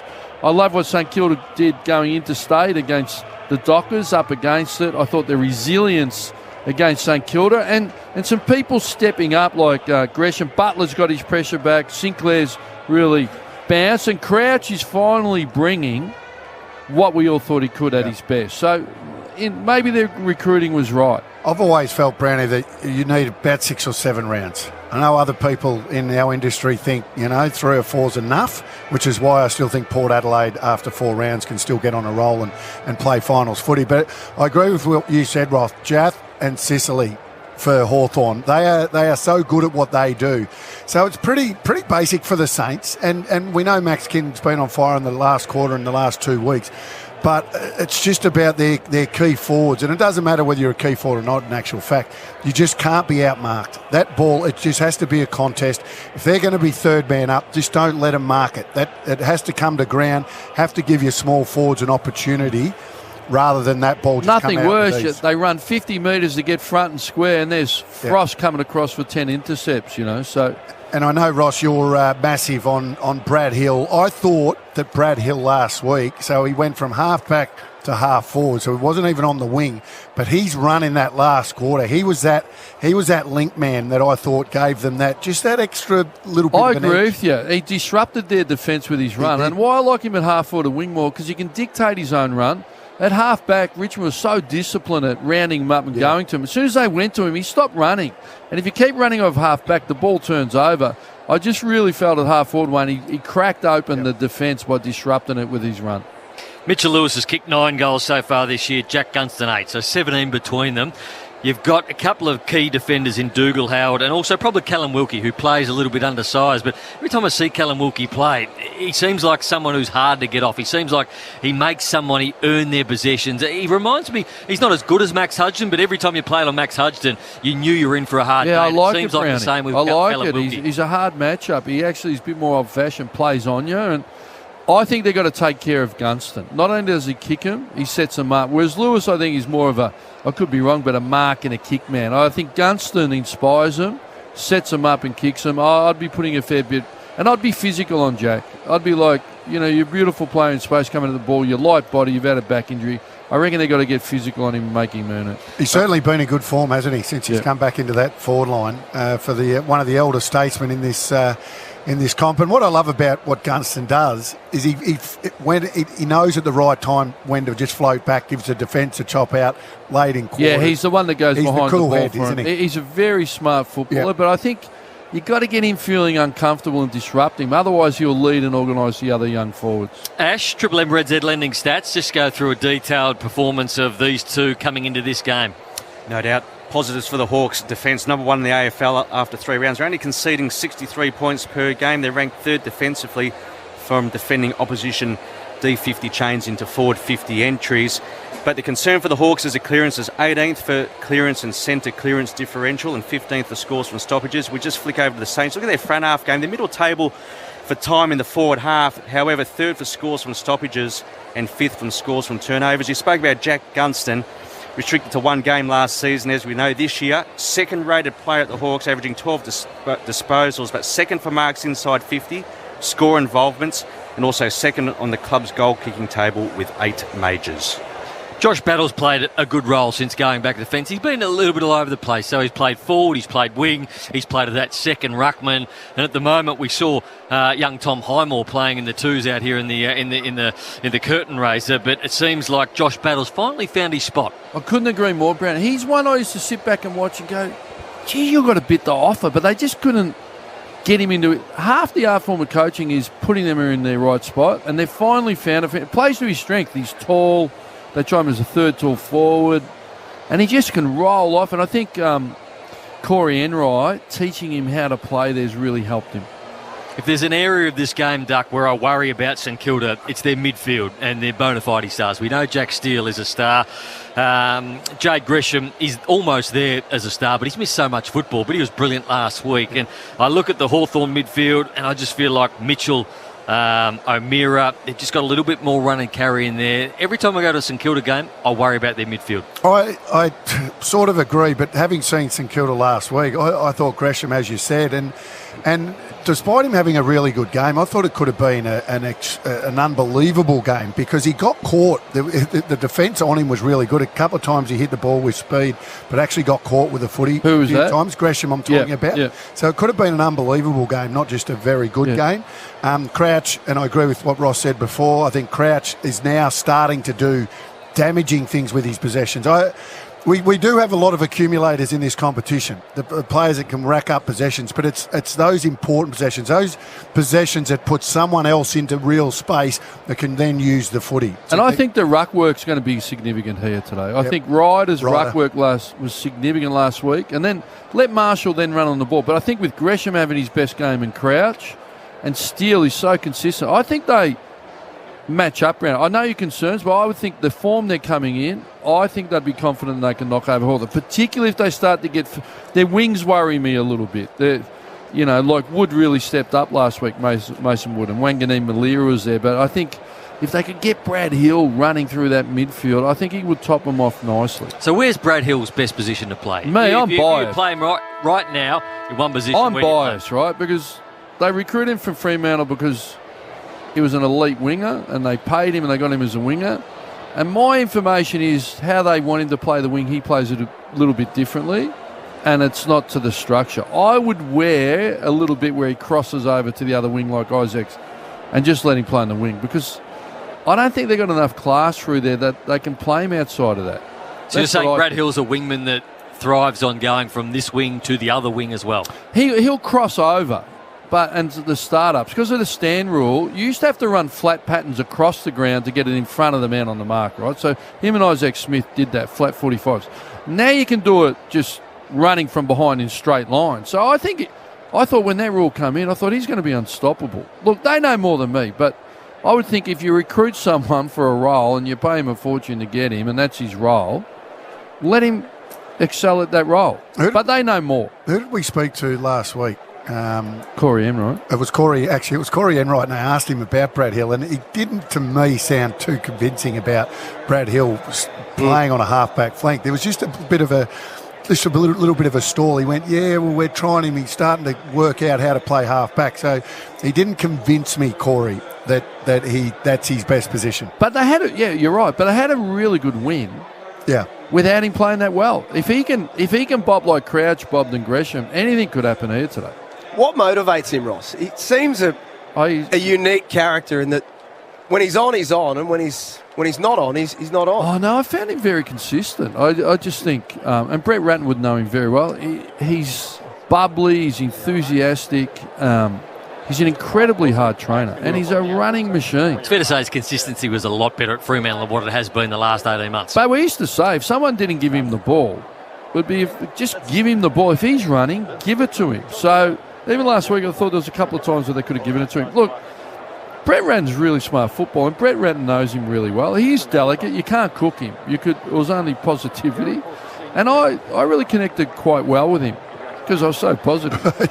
He's like, how good is this bloke? Just pumping me up all the time. He said, what do they mean, you're negative, Rossi? So, I don't know, what do you say that, Jack? What do you seem to have a view on him? I'm a bit with Brownie. I think his consistency since he's come to St Kilda hasn't been probably what it was at Fremantle. It's not a criticism, it's just an opinion. It's kind of one. It's a bit of a backhanded one, isn't it? No, I just thought he was a more consistent player with the Dockers. They've got a reason they don't play him on the wing. And I just don't understand with the stand rule, and you can just... So what? If Ed Langdon's playing the wing, like, you can't tell me Brad Hill can't do that. That's what I don't understand. People know more than me. I'd say that's not true because you've coached two sides. Only because they're close to him. To almost the ultimate success. So you know more than anybody in this game. I think what I'm saying by that is they're working closely with him. They will have their nuances and reasons why they're not, and they will stack up for how they want it played. But I think you've got to wear his little bit of what he's not giving to get the other 90%, because you liked it that much. You went and gave him 5 years and 900. That's a lot of money. It was very evident, though, last week when he did move up the ground, the difference in him and his running and what... And his body language. It did change. 100%. There's no doubt it changed. Let's get back down to the boundary. Buy 3, get 1 for an instant cash back on Bridgestone, Yokohama, Goodyear, Dunlop and the legendary all-rounder bobjane.com.au. Sarah Ollie. The Hawks, they won the toss. They will kick to the city, and the subs for today, it's Finn McGuinness for Hawthorn and Ryan Burns for St Kilda. So the Hawthorn Footy Club, as you heard, Sarah, won the toss, and they'll kick to the city end. Beacon Trade scoreboard end it is, supporting tradies. They've got 120 stores, expert teams and a huge range of electrical products and services. Beacon makes every tradies job easier. A tip and a margin, Ross. I think St Kilda by 22 points. Duck. St Kilda 18. And I always like the stat man because he's got all the information that other people don't have. Ash, prediction and margin. Yep, Saints by 32. Ash will be here all day. Triple M, Red Z Lending. That's loans bought the self-employed, not far away from a start. About 10 seconds. The umpire's getting Riddle in the middle of the MCG. The beautiful Shane Warne stand out there, bathed in sunshine, 27 degrees on a Melbourne Sunday afternoon. Here's Jack Heverin on Triple M Footy. For McDonald's and Ream Hot Water, Triple M rocks footy. The first time since 2014 that the Hawks and the Saints have played at the Triple MCG. And it is, as Brownie said, a beautiful Sunday afternoon for footy. And Brad Hill starting half forward, interesting. It's unbelievable. 2014. Yeah. Just before we get this one underway, Chew, for Choice Hotels around the grounds. Early into the final quarter, Bombers by 5 points over the Crows. How many's big 2 metre Peter kick today, Ash? 2 metre Peter for Triple M Red Z Brownie. He's kicked 3 majors. So Ned Reeves to start in the ruck for the Hawks. Paddy Ryder for the Saints. We're underway for Sunday afternoon footy. Ryder's tapped down. Shark by Mitchell. Gathered by O'Meara, who kicks long and direct quickly. Lewis has been good so far this season. Couldn't get a run at that one. And we get a ball up. In fact, a push in the back. Non-controlling came in. Free kicks against Patton. Triple M Harvey Norman replay. Oh, it was a perfect start, wasn't it? How good is Mitchell at just reading the ball off the hand of the ruckman and then the quick hands? Incredible. And just look at the Harvey Norman replay. That gets let go a lot. And Dylan Moore from directly in front. Kicks the Hawks first inside 30 seconds. Triple M Beacon Trade scoreboard. They're one straight. The Hawks are the Saints yet to score. Well, they're setting a record. It was 13 seconds last week against the Saints out of the middle, Richmond. So, and it's funny how you revert to what your average is. They're -8 for the year in there, so it's been a terrible start out of the middle. He's a fast starter too. They played 4 games, the Hawks, so this is their 4th game. That's the 3rd time he's kicked the first goal of the game. Jeez. Triple M Red Z Lending. They do let those go when you're being tackled and the player dives forward. The player dives forward and, yeah. A lot of free kicks being paid this weekend. Very different to other weeks, two men. I know you got a stat on that yesterday. We had 60 yesterday. 60. World record pace. But just on the matchups, you're right. Wilkie has gone to Gunson out of the goal square and Howard on Lewis. So quick start for the Hawks for McDonald's Ream Hot Water. Triple M rocks footy, bounce in the middle, jumping up very high. Paddy Ryder trying to get it back. Inside forward 50, bouncing ball, went past Lewis, went past Dougal Howard as well. The back end of the pack. Quick ball, touched by the umpire, said McKenzie picked it up, handballed it back. Trying to work his way through. Was Patton. Patton was tackled to the ground, and that's holding the ball. And that man there again, Moore. Well, he's having a big impact more, isn't he, as a forward pressure play? A lot of contested ball, a lot of tackles. So he runs around. He'll have to hit this sweetly from 48. Brings it back. Tell you what, did he hit it sweet? He hit it perfect. 2 straight to the Hawks. Moore has 2 in 2 minutes. And they lead by 12 points. Beacon Trade scoreboard. Well, it's a pretty easy game. You win it out of the middle, you get it in your forward 50, put some pressure on, and 2 goals. And what's that, a minute? He'd be unconscious in the coach's book, Brett Ratton. Like, he just sat down, got his ass on the chair, and it's 2 goals to 0. Well, it's exactly same as last week. He wouldn't have been up in the box yet. This is exactly the situation St Kilda were last week, the exact same time, and then they went down and kicked the next 2, I think it was. And that's what the Brisbane Lions 3-peat time. Lee Matthews, Ruckman, just get up, get a fist, get it going forward. Yeah. Like, it's very logical. Like Paddy Ryder, I'd be next to him. I'm not tapping it, I'm just punching it forward. Get it out of the area, turn him around. Kick-off game day with Macca's Chicken Deluxe range. Order via McDelivery. 2 on the bounce. Inside 2 minutes for the Hawks for McDonald's and Ream Hot Water. Triple M Rocks footy. There's Crouch out of the middle. 29 disposals last week. His kick goes over the head of Jath, and now Hill's away at right half forward. Put it onto the chest of King. He couldn't hang on, and now the Hawks can mop up. Jath has O'Meara at half back. Looks to the outer side underneath the Shane Warne stand. Dylan Moore back by hand, and now Jath. So they continue to flip it around. Day, short kick, and now he has Frost. Sicily gave it off. Run and carry by Jath. Quick ball movement, get it to Nash. Centre half back, the Irishman. Kick and the run from O'Meara. He started this, now he's got it on centre wing. The run was really good to Newcomb. Newcomb stepped in and then got absolutely ragdolled. Holding the ball, really good tackle by Battle. And Battle's got a couple of players wide. One of those is Wang and then Miller up. The Terrelgan Flyer offers up a lead. That's Membry, elects not to go there. Now goes wide, looking for, and See, to me, that first kick from Battle to go outside the corridor and come back. Now it's slow play. Hawthorn are set up. And it's given Hawthorn the angle and defence. Yep. Crowd short ball finds Jack Steele on centre wing. It's just a nothing possession, that first one from Battle. Hawks have got numbers back, so Steele's going to have to go long. Hope for the best. Kick to a contest. That's what he does now. It's a low, hard, flat punt. Got out the back. Membry was there on his own, but he didn't get there. Tackle laid at the ground level. Membry went back in. Can't pick it up, and the umpire calls for a ball up. 48 metres out from the Saints' goal. The Hawks fast start. 2 straight 12. The Saints are yet to score. Moore has both the goals. That's Dylan. There's Ryder. Nice tap for Gresham. 40 metres out. Left foot's curling. Goal! Wowee. How's the ruck work from Ryder? Tap left hand, deft touch to the outside. Looked like a set play. No one manning up Gresham on his left foot. And he just, an ice cool finish. Left foot snap hook. He's been middle of the goal. He's been opposed to Mitchell in the first 5 minutes. Well, they shook hands there at the stoppies. No one manned him up. But Ryder's ruck work, I mean, just a left over the back, over his back into space. Just delightful. Triple M Harvey Norman replay showing how good that tap was.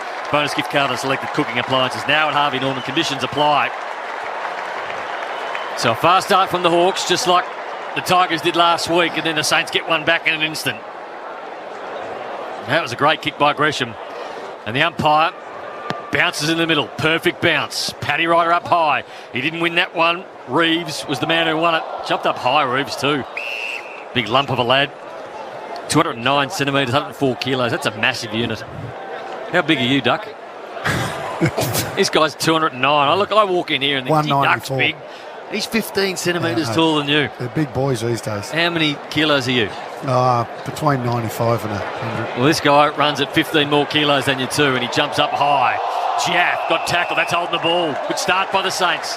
Coming back, King on the point of the square. He's got Marshall in the goal square. Doing the bus stop lead at the moment, just with one hand in the air. He's going to get out the back. Sicily had his name written all over that, then dropped it in the end. Butler was there as well. The Hawks with numbers, and they get it out towards Howe, but missed him. Hill was there, and the ball goes out of bounds of a boundary throw in. Saints in attack. It was interesting, that entry from King. He actually looked to put it super high. I don't know if that's something to take out the interceptors, but it'll be something to watch. Tell you what, King on Jaff, that was holding the footy for me. Didn't get rid of it properly. There's Membry. Standing start kick from 50. Up in the air, umpire said it'll be paid a mark. Jath almost dragged it down. Off hands and out of bounds, right forward pocket. I reckon they've been hot on that holding the ball this weekend, Brownie. They have. They were hot the first one. Then they've gone a bit light on it. Now they're paying it very quickly now. 7 minutes gone. Hawthorn 2 straight. St Kilda 1 straight. For McDonald's and Ream Hot Water, Triple M Rocks footy. There's Reeves. Tapped it down to O'Meara. Starting to run out of space. Membry from the forward pocket. Straightens it up to the right area. King couldn't get a run at it. Wood came in from the top. Almost dragged it down. Now Frost gave it to no one. Sinclair waiting at centre half forward. Had a fumble. Now has to gather. Gave it to Battle. He was stripped. Warple trying to make it work for him. Nice pick up by Nash off his ankles. Now Frost can work together with Ward, and now they get out the Hawks. Jarman Impey made some space and marked the ball on centre wing. Gets held up nicely, but then was able to roll off the mark inside forward 50. Lewis will be the target. Lewis hands in the back, takes the mark, plays on, has a bounce, centres the ball up. Do they get there? No. Fisted away. Opportunity now for the Saints. O'Meara come back in though. Picked up the footy. Opportunity again now. Trying to barge through was Lynott. Lynott laid a big tackle. Sinclair was there as well. Off hands. Out of the pack. Bouncing balls that bounce over. Lewis did well. Trapped it. Gives it off. No, he doesn't. Went back. Snapped it himself. Should have given it off and missed. 3 for 1 behind. 2-1-13. Exciting start of football. The big leap from Mason. One on the Triple M Harvey Norman replay. Almost dragged it down too as Lena from full back looks for Steele. The skipper did well. He's got a runner up ahead. Outer side wing, it's Membry. And he's got Brad Hill riding shotgun. 60 metres out. Smart option. Had King on the lead. Well, he's getting plenty of room. On transition, Brad Hill. Giat's got him early, but he's got a leg rope on him, and it's just going to play to his strengths. He's spread, and then just a composed hit on King there, Duck. What do you think? Sorry, what was that? Just that lead, just that beautiful. little Brad Hill. Beautiful. The weighted kick to the forward. Beautiful lead. You'd love to lead for a living. 4 goals in the fourth quarter last week. From just inside 50. Right forward pocket. Loved it the moment it left the boot. Just as you said, Duck, Hawks get the first 2, Saints get the next 2. Yes, history repeating again. We've seen it happen so many times this year already. I reckon his career, for a guy that has had some trouble in front of goals, I reckon he's nudging near 60% for his career. What is he? Spot on, Duck, you're all over. 58% for Triple M Red Z. Well, rolling out the best stuff today, Duck. I can't believe the amount of research you do coming into those games. I've got to live. He finished the game off so well. I did make the comment because there's been some big statements this week about where he's at. Now, I did say, as good as he's been the last fourth quarters, Brownie, he's got to grab a game by the scruff of the neck at the start. Get your team off to a good start. Bob James, and he's done exactly that. Yeah, well, that's what his coach Brett Ratten was saying during the week, Duck. He said even though Max King has got St Kilda over the line pretty much single-handedly in the past 2 weeks, he wants more consistency, so good to see him with an early goal. Gresham dashes and bounces out of the centre, has a couple of bounces smothered off the boot. He got a player on the outside. Steele receives the handball, then kicks it straight into the back of Ross. Rebounds off him. Trying to pick up the football was Moore. Already got 2 goals. Nice little chip out come from Ward, and the mark leaping to the ground was taken by Bruce on centre wing. Bruce gets up and delivers the ball. Not overly good, but it got out to Moore on the bounce, and Moore tries to handball it back, and the ball now is out of bounds with a Jack Steele tackle of a boundary throw-in. Well, St Kilda are just keeping Hawthorn in the game at the minute with their fumbling and decision-making errors. Their intensity is great. They're winning the ball, but they're just sort of kicking the man to mark or fumbling at the critical time to allow Hawthorn in here. Triple M Cbus Super Special comments. Delivering consistent long-term results for members. Cbus for all of us. Ross and Duck in the back row this afternoon. 1 point lead of the Hawks. 11 minutes gone. First quarter. Play on. Wangani Malera. His handball smothered. There's the debutant Windhager. His handball also smothered. Good pressure by the Hawks. They bang it forward. Lewis couldn't get a run at it. Howard didn't bring down the mark, which left Lewis free. Bruce trying to get it to him. Eventually got it free. That's Sinclair. Hacks it forward. Mark was dropped by Crouch, but again, they've got men over the top, and here goes Hill. Running again. Looking inside forward 50, but the kick wasn't deep enough, and Frost chopped it off. Did nicely. He was completely out of position. It was just the kick that hurt King on that occasion. Howe From half back to half forward, fisted away at ground level, picking the footy up now was McDonald. Back onto the left foot, McDonald looks for Warple, gets over his head, he doubles back, fisted away from him. The Saints with superior numbers got the ball out the first game of Windhager. And now a little chip looking for Battle, just a little bit too far from him. Battle did okay. Coming in to help him was McKenzie. McKenzie got it over the top. Now they can run and carry. Ross has got the football. One bounce on centre wing. Left foot looking for King. King and Frost, one-on-one. And the umpire's picked out a free kick. It's going to go to King, 55 out. He's got players running everywhere. Brad Hill's just running a clinic at the MCG. He runs in and he bangs one through for the Saints. Third goal to the Saints, 3 straight 18, 2-1-13, 5-point margin. Brad Hill's on fire. Oh, you talk about he is on fire, isn't he? It was a good kick from Ross, but King just the one-on-one free kick mark. He'll take the contested mark over the free kick, but then the delivery to Hill, and he spoke about the 20-foot leg rope that Bradley Hill Well, they got. can't keep up with him at the minute, and that's the difference at half forward. Yep. So Hawthorn were going forward, he would have been folding back. Great 50-50 by Battle there, and he's done an 80-metre off-ball run, and they just can't keep up with him at the minute. In fairness to Jath, he's been on the bench for the last 6 minutes when he's gone nuts out there, Bradley Hill. Yeah, well, he's needed a spell. Hasn't worked, yeah, so the rollover correct. communication's been poor. And he's running straight to him now. Oh, no, they've made I think it's Impey now. Is it? You'd be happy with that, your first one, but you've got Brad Hill on fire on the run. But the contested Mark King made it, and Battle's 50-50 ball. Just a Triple M Red Z. Saints pressure way up, 218. AFL average is 180. He's got a secondary ball up in the middle. McDonald's and Ream Hotwater, Triple M Rocks footy. Brad Hill's metres gain versus next best on the ground. Yeah, he's had 126, and then the next best on the ground, Jack, is Max King with 106. So the Saints have worked their way back in. They conceded the first 2, but have kicked the next 3.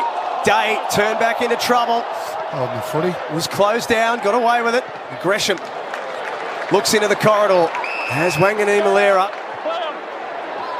Short kick, not a great one for Membry. Sicily got a fist on it. Now the Hawks try and get something going the other way. Morrison off by hand to Scrimshaw. Out of side wing. Lewis hits up to the footy.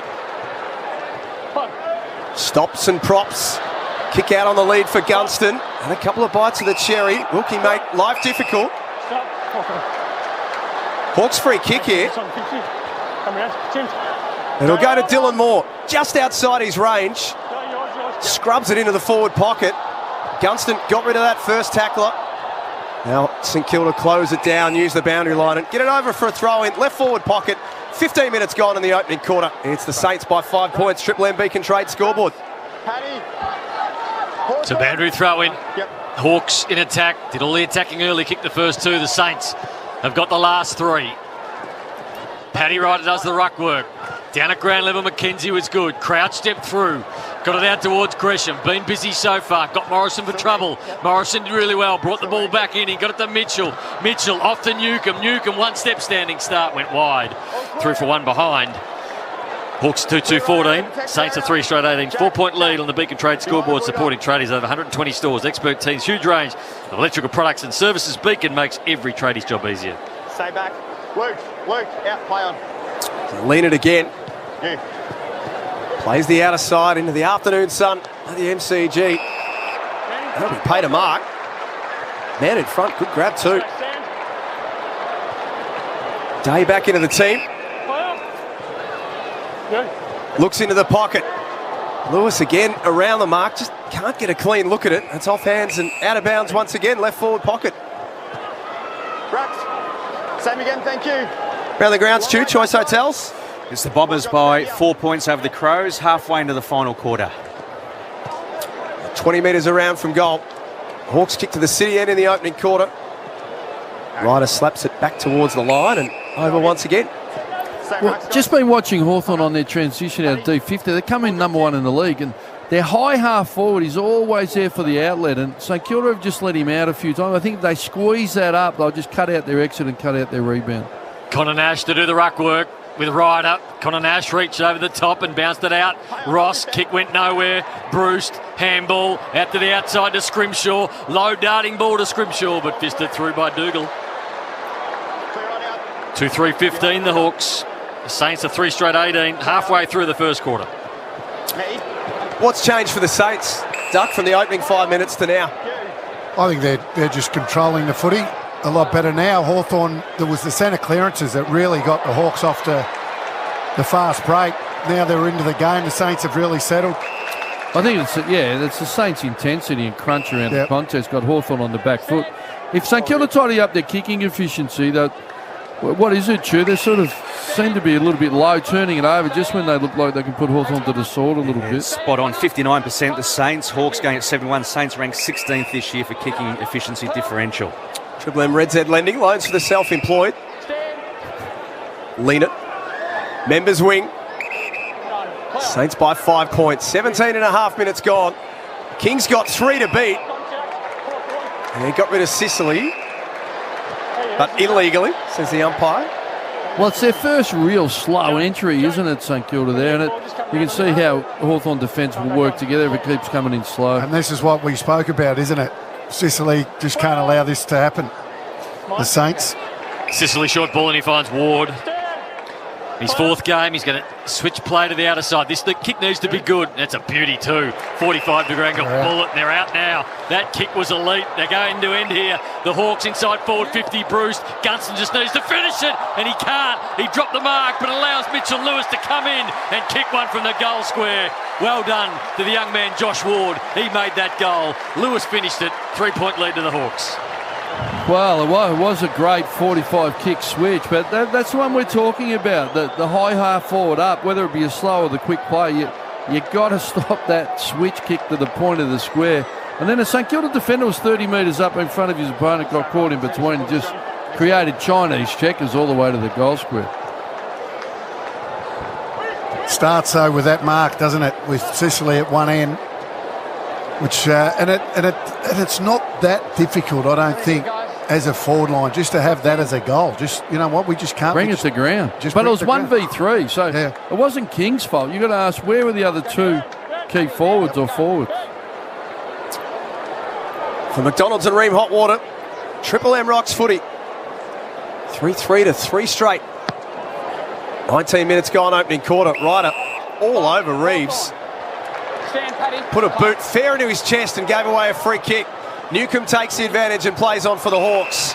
His kick chopped off by Patton. Marks in front of Connor McDonald. He's a handballer, Newcomb. Move it along. Play on. You kick.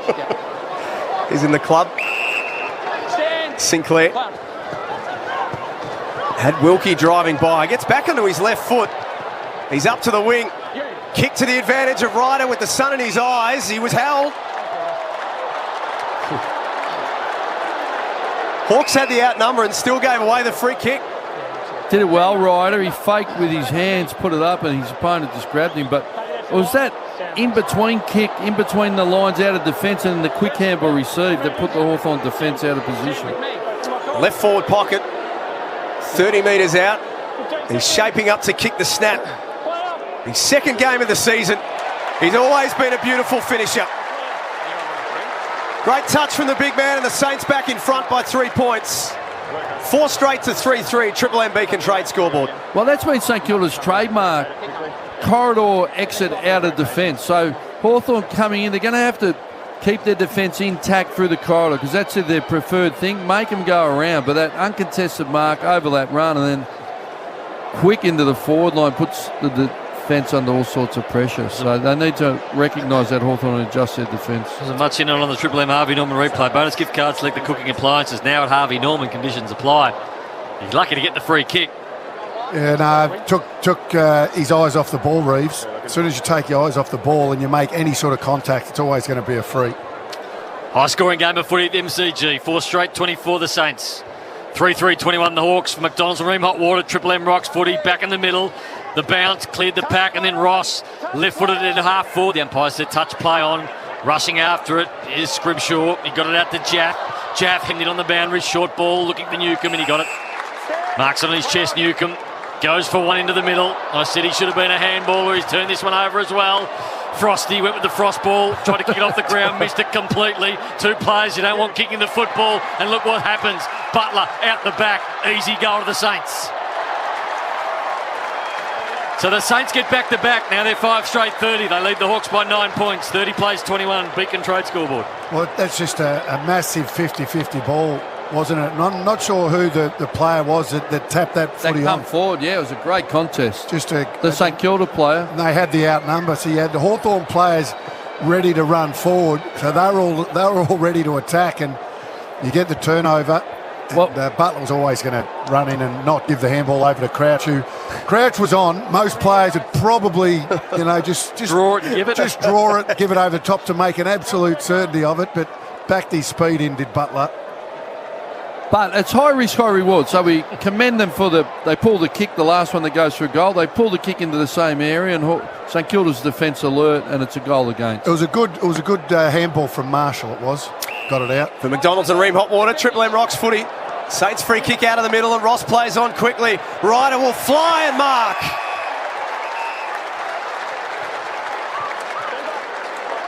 They're taking the game on, the Saints, and they look good. Well, out of the middle, you haven't got much choice. A lot of heat on you there. But again, the tap work, stream you on your left foot, just put it into a one-on-one quick. The 6-6 rule coming to the fore again.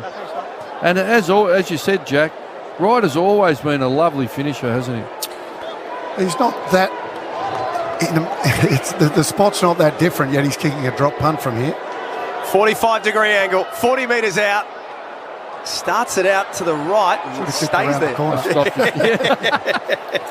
Choice Hotels around the ground, need a break, book direct. Walker's just kicked his fourth major for the Crows, so margin 4 points to the Bombers, 4.5 minutes remaining before full time. ChoiceHotels.com, just go through Walker's stats for his return game, Ash. He's had 17 disposals, taken 5 marks and kicked 4 goals straight. He's 17-4, that's a good without a leading game. It's a good effort, isn't it? Morrison, high ball, picked up by McKenzie, got it back to Gresham, been everywhere so far, puts his teammate Ross under the pump. Ross was good enough to get it out to Sinclair. They're going backwards here, the Saints. They need to be clean. If they cough it up, the Hawks are everywhere. Mason Wood was good, got it back to Ross. Ross did a 360, handball forward. They keep going. Have they mucked it up? Eventually they do. Blake Hardwick lays a big tackle, and the Hawks hold him up right on the point of the square. The umpire will come in and ball it up. Always had the philosophy as a key forward. If you have 20 and 5, that's probably the perfect game. So 17-4 is not far off. Newcomb bangs it into the middle to no one in particular.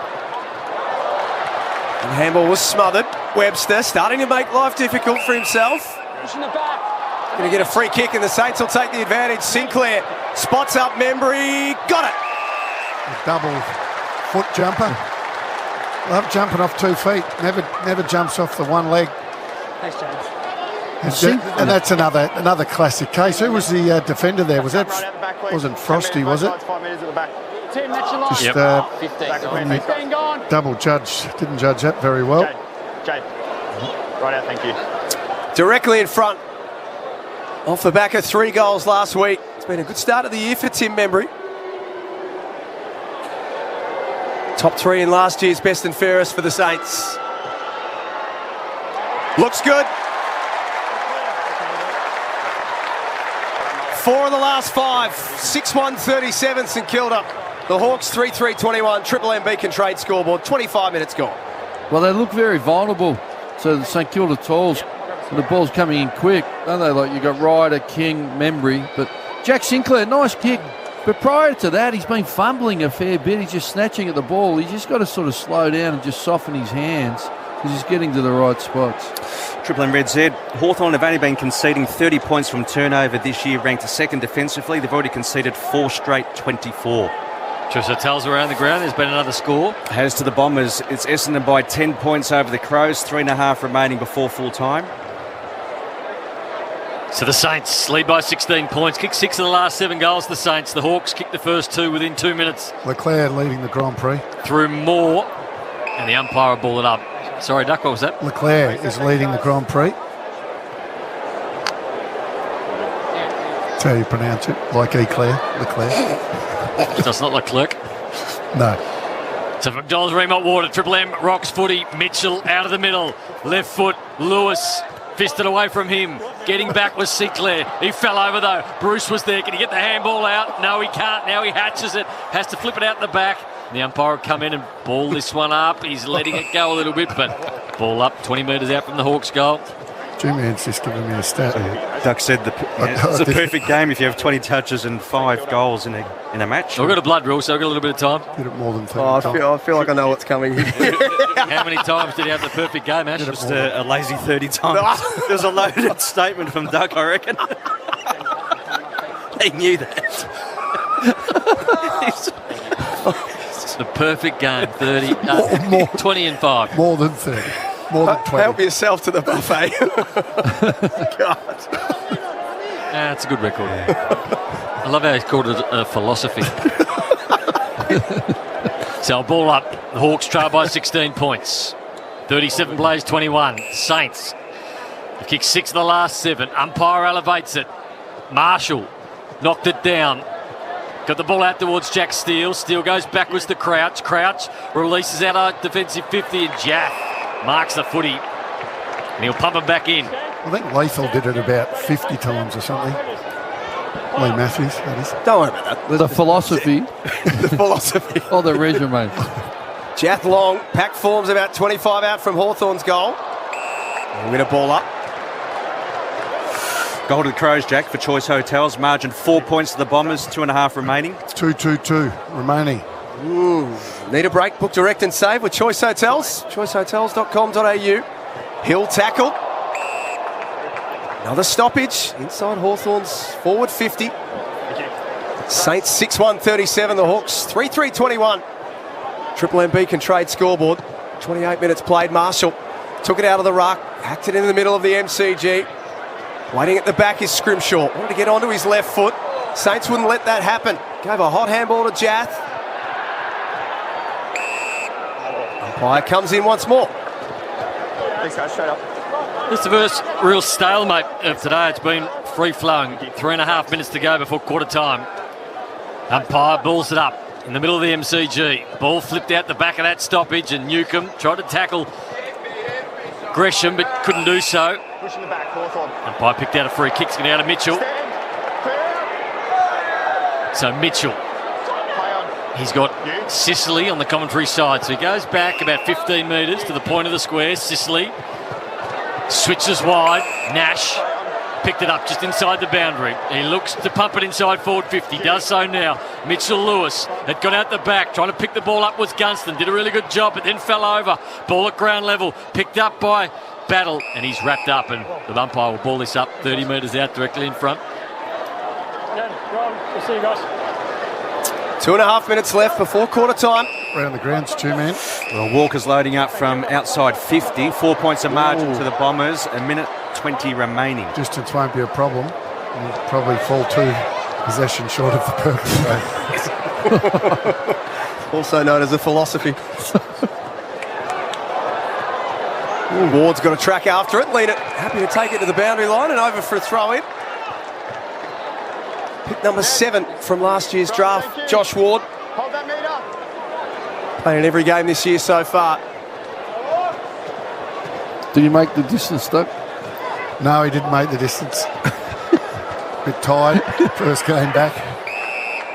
Free kick to Gresham. A high tackle against O'Meara. Stand. Jade, come over your mark. Members wing at the MCG. The Saints 6-1. The Hawks 3-3. That's not 15, so lead it. Happy to concede some more ground. Battle. Back to lead it. Yeah, stand. Less than 2 minutes before quarter time. Gresham once again, and we're back where we started. It's been a forgetful 3 or 4 minutes. Any update at Marvel Stadium, Ash? Choice Hotels around the ground. Bombers still by 4 over the Crows, 34 seconds remaining. However, the Bombers have it deep inside their attacking 50. You calling that one, Ash? Yes, I am.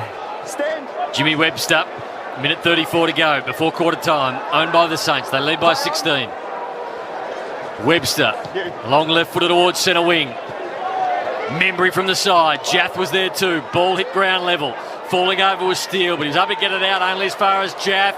Newcomb got it out to Connor Nash. Nash, his left foot didn't really go anywhere. Sinclair was tackled really well. O'Meara went without it, went back, then got it, then he was tackled and he dropped it. Holding the ball. Saints get a free kick. Inside the last minute, and Mason Wood's your man. They're home, the Bombers. They are now. Stay right out, Mason. Take him out. 103 to 99. Choice Hotels around the ground. We've got 50 seconds left before quarter time here. There's Jath. And hung in the air for ages, and that suited him just perfectly. Floats across and takes a nice mark. He wants to change direction, and the Hawks go all the way back to their back pocket. And they want to get out here. Can they do it? Ward darts towards centre wing. Does he get the footy? No. Smothered off the boot. Butler came in, handballed it back. Forward handball by Long. Trying to work the game now. Here's Butler. Butler centres the footy, but it came off the instep, so it wasn't really good. Then he had go number 2. He had possession number 3. They eventually get it to the top of the square. King's there. Jath goes back. Good mark. Save the day for the Hawks. Down to 9 seconds.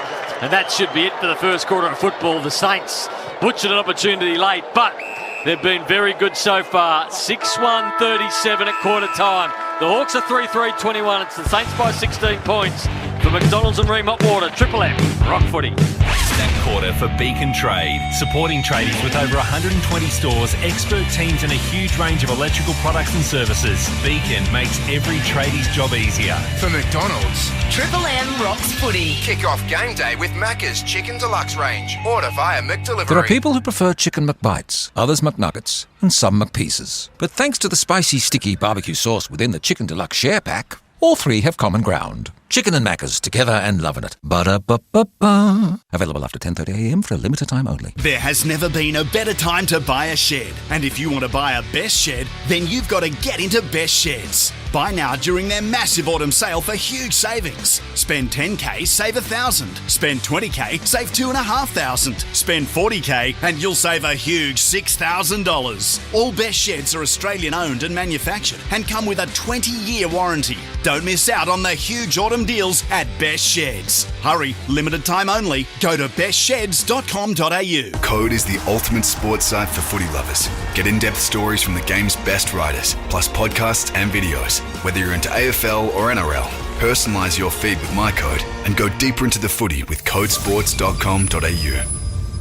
Cook with the world's best brands at Harvey Norman and receive bonus gift cards on selected cooking appliances valued over $299. Building, renovating, or just updating the heart of your home? Shop the very latest technology from the world's best cooking brands like Electrolux, Miele, AEG and Neff, Smeg, Fisher and Paykel, Bosch and Westinghouse. Our range also features Ariston and Falcon, Belling and Ilvy, Euromade and Glemgas. Create your dream kitchen now and receive bonus gift cards on selected cooking appliances. Limited time at Harvey Norman. It's value the Australian way this Easter at Coles. And to help make your Easter shopping easier, we've added thousands of extra home delivery windows and thousands of extra click and collect windows. Shop online at coles.com.au. What's your health worth to you? If you're working around the clock, then your health must come first. Nature Bee Power Pollen can help support your immune defences when you're burning the candle at both ends.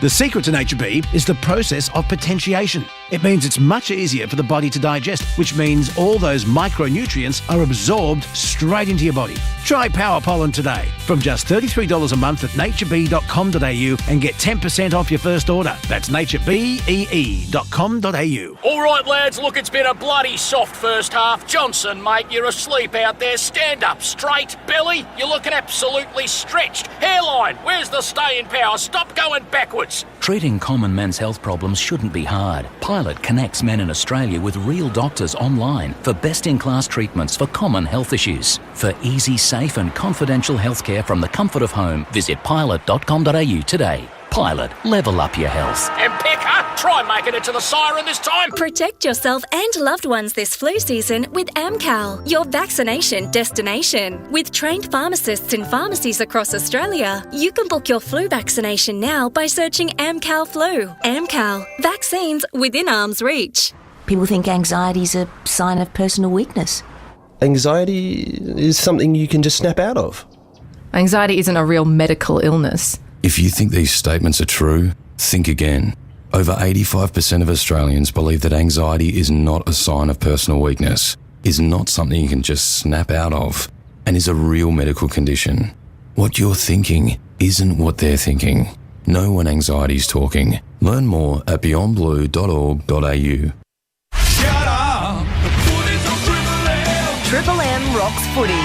This quarter for IGA Liquor, where good food deserves a great drop. Welcome back to the MCG. The Hawks and the Saints, and the Hawks kicked the first 2 goals, and it looked like how far the Hawks, and then 6 of the next 7 went to the Saints, and it's 6-1-37 St Kilda, 3-3-21 the Hawks, and that's on the Triple M. IJ Liquor scoreboard is head to the back row. Ash with all the Triple M Red Z lending stats from the first term. Well, Sinclair is the number 1 rated player for the Saints this year, number 1 ranked player at quarter time for St Kilda, 9 disposals, going at 80% efficiency for the Hawks. Geeth, he's had 9, but he's taken 3 intercept marks. Triple M Cbus Super Special Comments delivering consistent long-term returns for members. Cbus for all of us. Here's Ross and Duck. Yeah, I thought it was pretty even quarter. Similar shots on goal. I thought the real point of difference, St Kilda, they were marking the ball in their forward 50. They took 5 marks to Hawthorn's 0, and Hawthorn only give up 9 on average per week. So they've found a way to sort of take possession off entry of the Saints, and they're looking dangerous. And I think the Saints' intensity was just up a little bit on Hawthorn, but Hawthorn's ball movement at times, when even though Sinclair, I know he's had a bit of the ball, but he's been a bit fumbly for me. If the Saints can just compose themselves, because Hawthorn are making them pay. It was an up and down the ground game, wasn't it? It was pretty quick. Yep. It was pretty open until the last 4 or 5 minutes. And the Saints, a few goals from each team out of the middle, I would have thought. So pretty even. It'll be interesting to see who can sustain that level of output. It's interesting that you're saying on the stats that they don't allow that St Kilda. St Kilda have already taken 5, as you said, but it's also been the defenders of Hawthorn that have been able to take a few intercept marks, which we spoke about before the game as well. So I agree, really even first quarter. Good game of footy in terms of scoring and taking the game on. I've enjoyed it. Ash, just take us around the grounds for Choice Hotels. Need a break? Book direct and save with Choice Hotels. ChoiceHotels.com. Full time at Marvel Stadium. Certainly is. The Bombers recorded their first win for the season. 15-13, 103, defeated the Crows 15-9-99. Peter Wright kicked 3 majors, and for Adelaide, 4 goals to Walker, along with 18 touches. Bob Jane T-Marts, buy 3, get 1 free, and is the cash back on Bridgestone, Yokohama, Goodyear, Dunlop, and the legendary all-rounder bobjane.com.au. Sarah Ollie, fresh from a wedding. I wouldn't say fresh, but yes, from the wedding. Both medical subs unactivated at this point in time for the Hawks. That's Finn McGuinness. For the Saints, it's Ryan Burns. And just some further news out of last night's match between the Swans and the Roos and the injury to Lance Franklin. So he has a broken finger. John Rell from the Herald Sun is reporting that he'll meet with a specialist tomorrow. Now, if he does recommend surgery, that can mean 4 to 6 weeks out. Big news coming out of Sydney for Lance Franklin. Let's hope, for the sake of footy, he gets back and he's playing next week, but 4 to 6, and gives my man Ben Ronk an opportunity, though. Yeah, like for like, Franklin for Ronk. Yeah. Yep. Well, you've hitched your caravan in there. That's what happened yesterday. For McDonald's and Ream Hot Water, Triple M rocks footy. 37 plays 21 at the MCG. The Saints in front at quarter time. Ryder hacks it out of the air. The Saints kick to the city end in the second quarter. Frost playing in front of King. Takes a good mark. The next part is always where you get a little nervous with Sam Frost, but that was okay. There's Jarman Impey back into the team. His first game since round 14 last year. He's had a shocking 2 years with injury. Well, Frost again. Loads up and kicks to the wing. Reeves the target. Good mark by the big man. Got caved in after he marked by Battle. It gets back up and handballs to Mitchell driving by. Long and direct. Gunston the marking target. Almost brought it down. Bruce couldn't take it with him. 35 out from Hawthorn's goal. The Saints swarm and force a ball up. Just Seb Ross there. His ability to halve that contest, put his body into Bruce, protected the ball, and then calls the ball up. Right, ruck work was brilliant. Tapped it down perfectly and they clear the area, but only as far as Scrimshaw. Going back to the flight with courage. Took a good mark. Now, switches play to the Shane Warne side. Howe, chipping ball, finds Hardwick. Got another player on in Nash. Elects not to go there, has to go back over the mark. Still 2 kicks from home. Now he goes back to Sicily on the logo. Sounds like the whistle's gone. Short ball, finds Scrimshaw, turns around and then dumps one inside forward 50. Beautiful kick too. And Reeves comes out and marks Paddy Ryder back on his haunches 15 metres away. Just didn't see the big fella leading out at 209 centimetres. Well done to Reeves, because he took a really strong contested mark down here. Got a clip behind the ear for his troubles and then pushed forward and led up with that footy well. James, stay right there, thank you. And look, they're taking uncontested mark in the corridor on a slow play. They'd be disappointed, St Kilda, with that. Ed Reeves directly in front. He'll kick from 40 to the punt road end. Right foot on the way. It's a nice kick by the big man. The Hawks get the first one of the second term, and they're 4-3-27. St Kilda 6-1. 37, 10-point margin on the IGA Liquor scoreboard. Good third, deserves a good drop at IGA. Big fella should just send out an email to all the Bulldogs players and say it's not that easy to kick one from there. I've just split the middle. That was a good kick, wasn't it? Good ball drop, split the middle. And really well done, because Ryder, as we know, he's put a little bit of pressure on him. He's pushed forward, kicked one himself, and well, it's a good strike back, isn't it? He'll be feeling better about himself. And it's great to see all the Hawthorn defenders, everyone swarmed him to congratulate him. Great team spirit. Only his second goal of his career, only his 9th game as well. Had a look at the Triple M Harvey Norman replay. I just think Paddy Ryder knew he was there. I just don't think Paddy Ryder didn't think he was going to lead up at the footy. For McDonald's and Ream Hot Water, Triple M rocks footy. It's back to a 10-point game. Newcomb extracts it out of the middle, works together with Mitchell by hand, and here's Newcomb following up again. Outer side wing, drives to half forward. Good kick to the advantage of Gunston. Another mark inside 50. He'll line up. Well, they hadn't taken one. They've taken two in this quarter. And I reckon for set shots, I reckon they're up near the top, aren't they? Spot on, Doug there, ranked first at 75%. You can't start laughing halfway through the sentence. You give yourself away, Doug. Gunston from just inside 50. Makes a mess of that. Yes. Well, they were 3-zip from set shots today until then. His goal kicking has been the same since he come back from injury. 4 goals, 5 this year from set shots for Gunston. But Newcomb out of the... He's a fascinating story, isn't he? Like off Box Hill's list, out of the country, and looks an unlikely runner, but covers a lot of ground.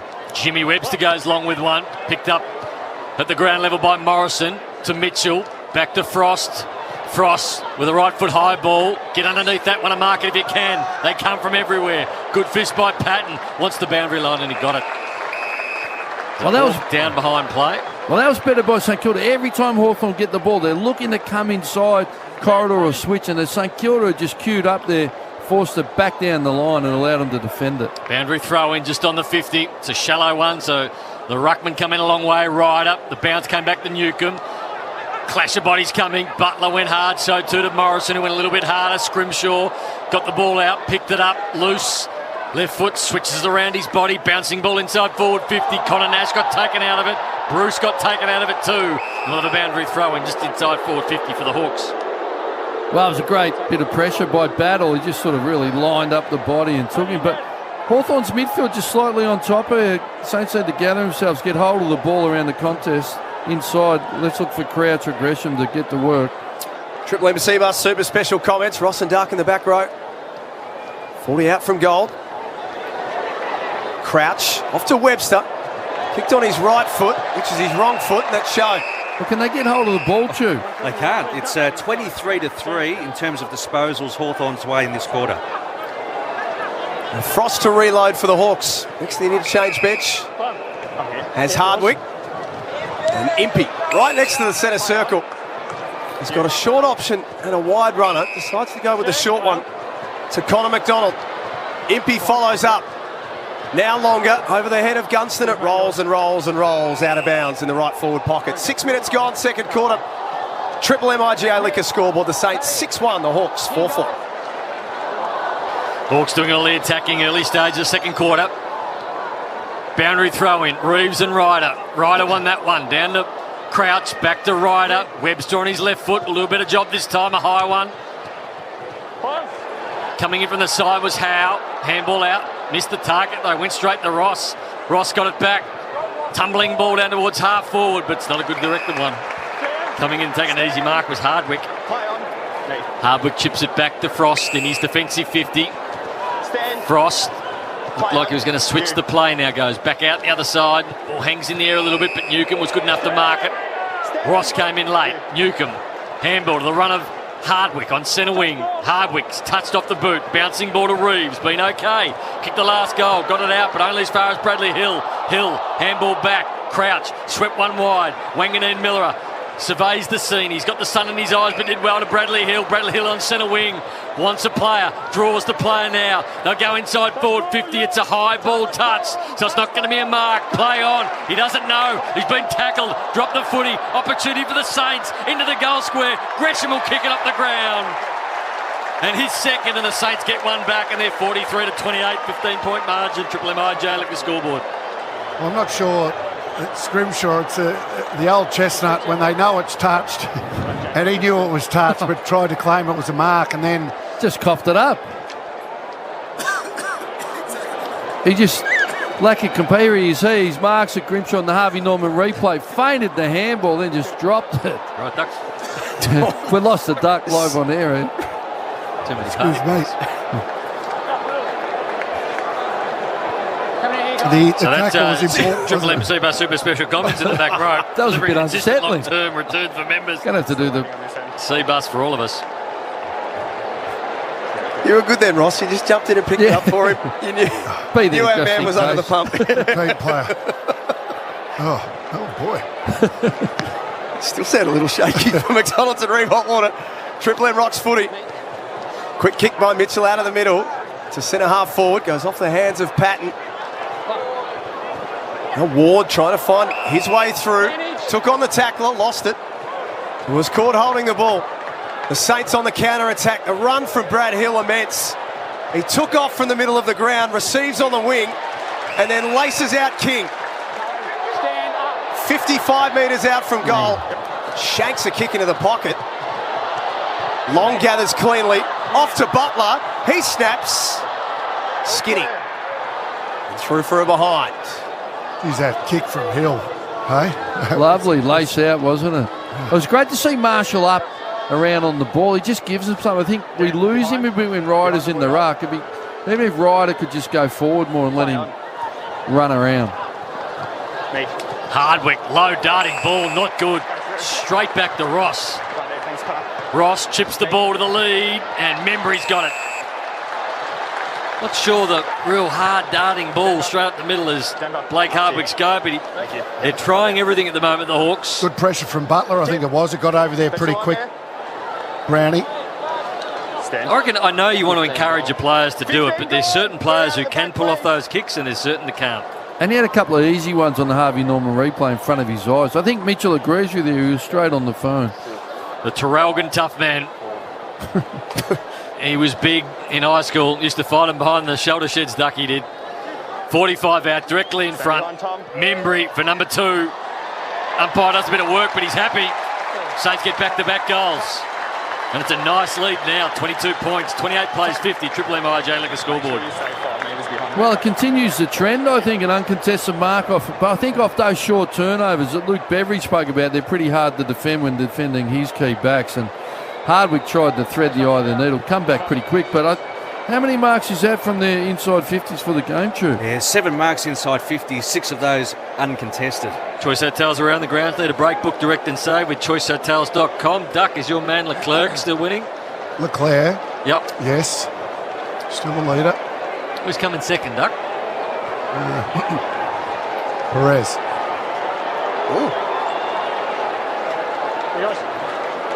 It's got a little break in play here. Play about to start at Metricon Stadium, Ash. It is centre bounce as we speak between the Suns and the Blues. No changes to either side. What's the score up there, Ash? Surprisingly, 0 piece ground. Considering that was the first bounce for McDonald's and Reeve Hotwater. Triple M rocks footy. Bruce snaps over the shoulder. Hits the post. Well, they're looking dangerous out of the middle. Is that 2-1 for him out of the middle, True, Hawthorn? Spot on, Ross, for Triple M Red Z. So Dougal Howard to do the kicking in. He's going to go long and wide. Looking for Ryder. Sicily from the back. Fisted back. Crouch. Handball was good. The run and carry from Wanganeen Miller. Down to half forward. Butler uses the body. Got out the back. Can he use his speed and pace? No, Mitchell got there first. Mitchell's handball to Jath was good. Jath done down by... Well done by Butler, but the Hawks have got the numbers, superior numbers. Frost, that's a high ball, dangerous ball. Sit underneath it and get that one to Scrimshaw. He marks it quite comfortably in the back pocket. They've got a couple of players on the outer side. Scrimshaw goes that way now. Here's Daniel Howe, the sub last week. Looks up the line. Good fist comes from Leanett. The Saints spring forward. King almost had two hands on it, couldn't mark. Butler at ground level now has got a runner over the top. It's Hill. It hung in the air for long enough for the Hawks to get a fist on it. But Hill was the better man and a line up from the top of the goal square. And this whole shot at goal came off the back of pressure. It did. They really... I'm glad you bring it up, Duck. Because, real pressure. And it's not going to be in a set, but Mackenzie on the switch come 40 metres off him and held up the switch. And then they went down the line and got into the contest. For three in a row. The Saints are starting to pull away now. Triple M IGA Liquor scoreboard. IGA Liquor, where good food deserves a great drop. 9-2-56 to the Hawks 4-5-29. Great point, Duck. If he hadn't held them up, they were out. He pushed hard forward and forced it to a contest post the switch. Well, just the whole forward 50 pressure, and then Mackenzie to do that. It was huge. Yeah. And Hill's run once again just to push hard deep inside 50. His defensive running and forward running, he has been exceptional. Well, he's covering a lot of ground. Might have big numbers. What are his numbers, Stu, man? But he's been good. Yeah, he's had 8 touches and kicked 2 majors. And those scores from turnovers, this year teams are averaging 47 points per game. Saints have already racked up 7-1-43. Choice hotels around the ground. Blink of an eye, there's 2 goals up there. Early into the second quarter, Blues 2 straight 12s. First quarter, Stu. What did I say? Second. Oh, did I? Sorry. Early in the second quarter. What's going on with you? Sundays are a bit of a battle for me. Dementia? Well, yeah. I wouldn't rule. Well, Mrs. Chu, she's known to say that quite frequently. Jack Steele with the free kick out in the middle. Short ball finds Battle. Maybe you should do Wordle or something every morning just to activate and keep your mind active. Saints have kicked 9 of the last 11 goals. That's the one. And lead by 27. They look for King inside forward 50. Mackenzie was there on the boundary, trying to get the boundary hill, but punted over the boundary line. Back to the footy. Oh, you actually do Sudoku, do you? I've seen people do it. Might take it up. Crosswords even. It's a boundary throw in. Saints in attack. Ryder might grab this out of the ruck. Elected to flip it out the back. Marshall was in there. So too Windhager. Newcomb picked it up. Wants to clear the area as far as he can. Looks to centre wing. Dougal Howard goes back and takes a one-hander. Did that with ease, Dougal. Just about every player in one half of the ground as Howard runs around. Sinclair does the same. Outer side wing. Goes underground with the handball. Did his teammate Webster no favours. Mackenzie's kick smothered. Well, that wasn't the prettiest patch of football, that was it? Geez, the Saints look a much better team, Ross, when Bradley Hill is running and carrying and doing what he's doing today, and Gresham's getting control of the footy as well. Well, it gives them speed through the midfield. Takes away that plot aspect, doesn't it, of the insiders crouch and steal it. I think it's been a great move by him. Saints by 27 points. Triple M IGA Liquor scoreboard. 15 minutes gone, second quarter. Nash off the stoppage, just bangs away. He was touched by Battle, but he had Sinclair with him for support. A Battle into the middle. This kick has to be good, and it is for Howard.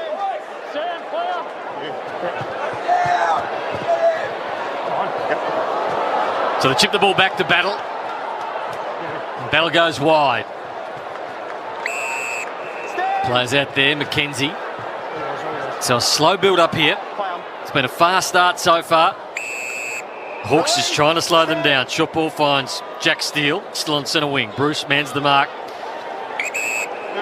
Steele asked to move it now, and he goes backwards to Dougal Howard. So they're just trying to play a game of chess here, trying to work their way through, find the holes, and now he goes long. King will be the flyer from the back. Can't mark it, in from the side. I thought they had a good piece of that day, but umpire didn't pay it. Ball goes to ground level. We'll have a fall up.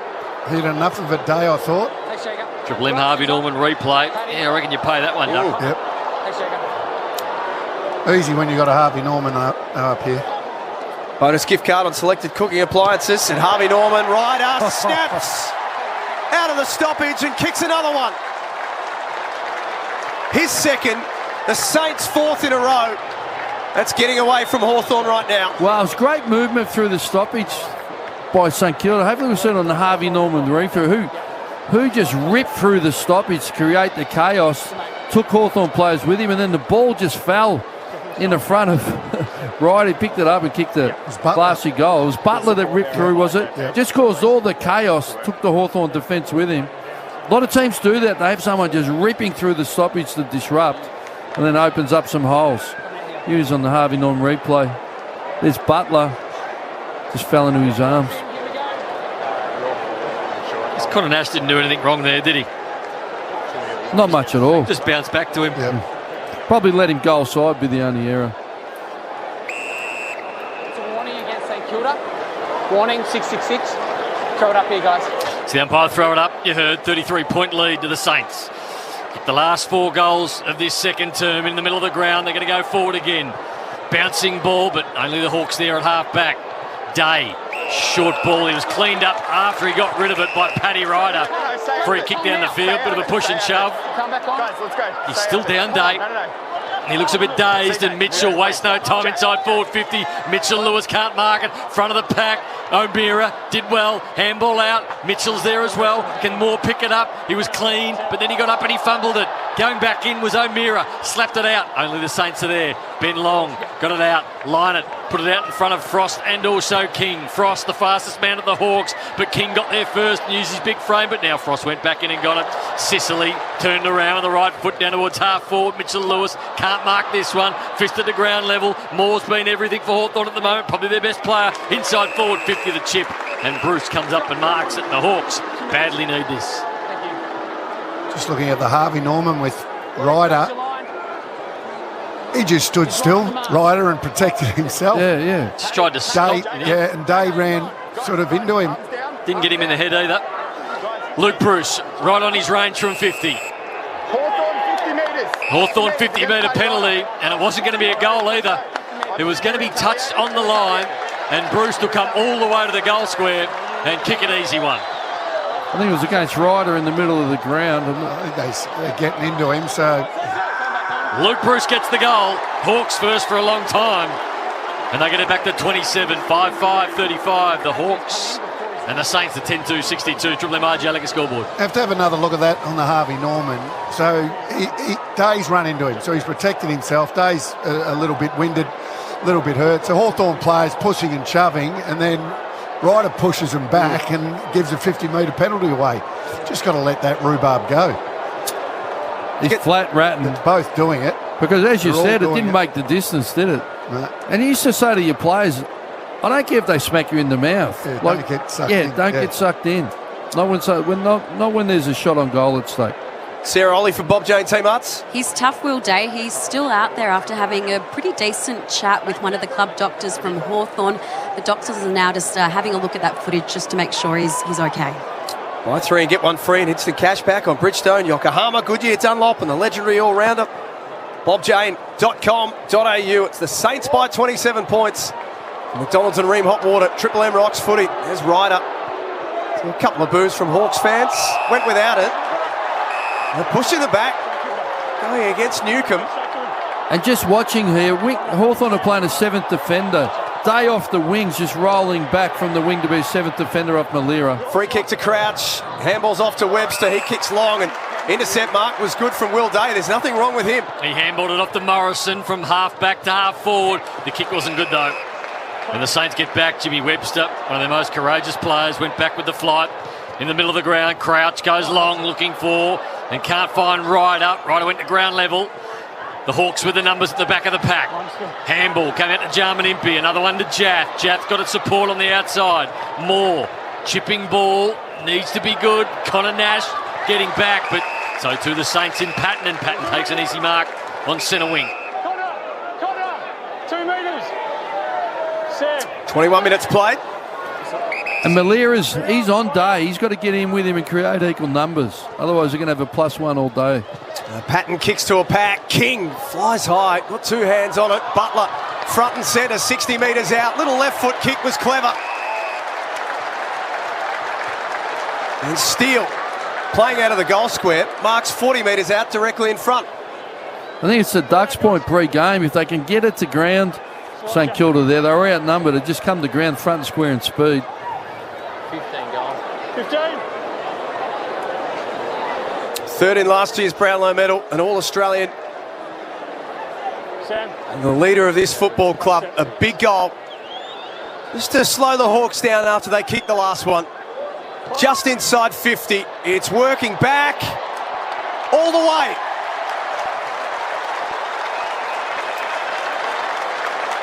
Steals first, St Kilda's 11th. 11-2-68 to 5-5-35 on the Triple MIJ Liquor scoreboard. Well, they seem to crack the code here. Saints had a score against Hawthorn that no one else has been able to do. Take out their interceptors, bring it to ground. But even with the extra defender, they're still troubling them. I think that might be their 8th mark inside 50 or 9th. And Triple M Red Z, Hawks only conceding 63 points per game 3 rounds into this season. Saints have already posted 11-2-68, 22 into the second. The thing about that, Ross, is they're 20 all for inside 50s. They've taken the 9 marks inside 50 to Hawthorn's 3. Ream hot water. Amazing. Built tough Aussie conditions when it comes to water heating. Ask your plumber to install a ream. Just those inside 50 numbers again, Duck. 20 all.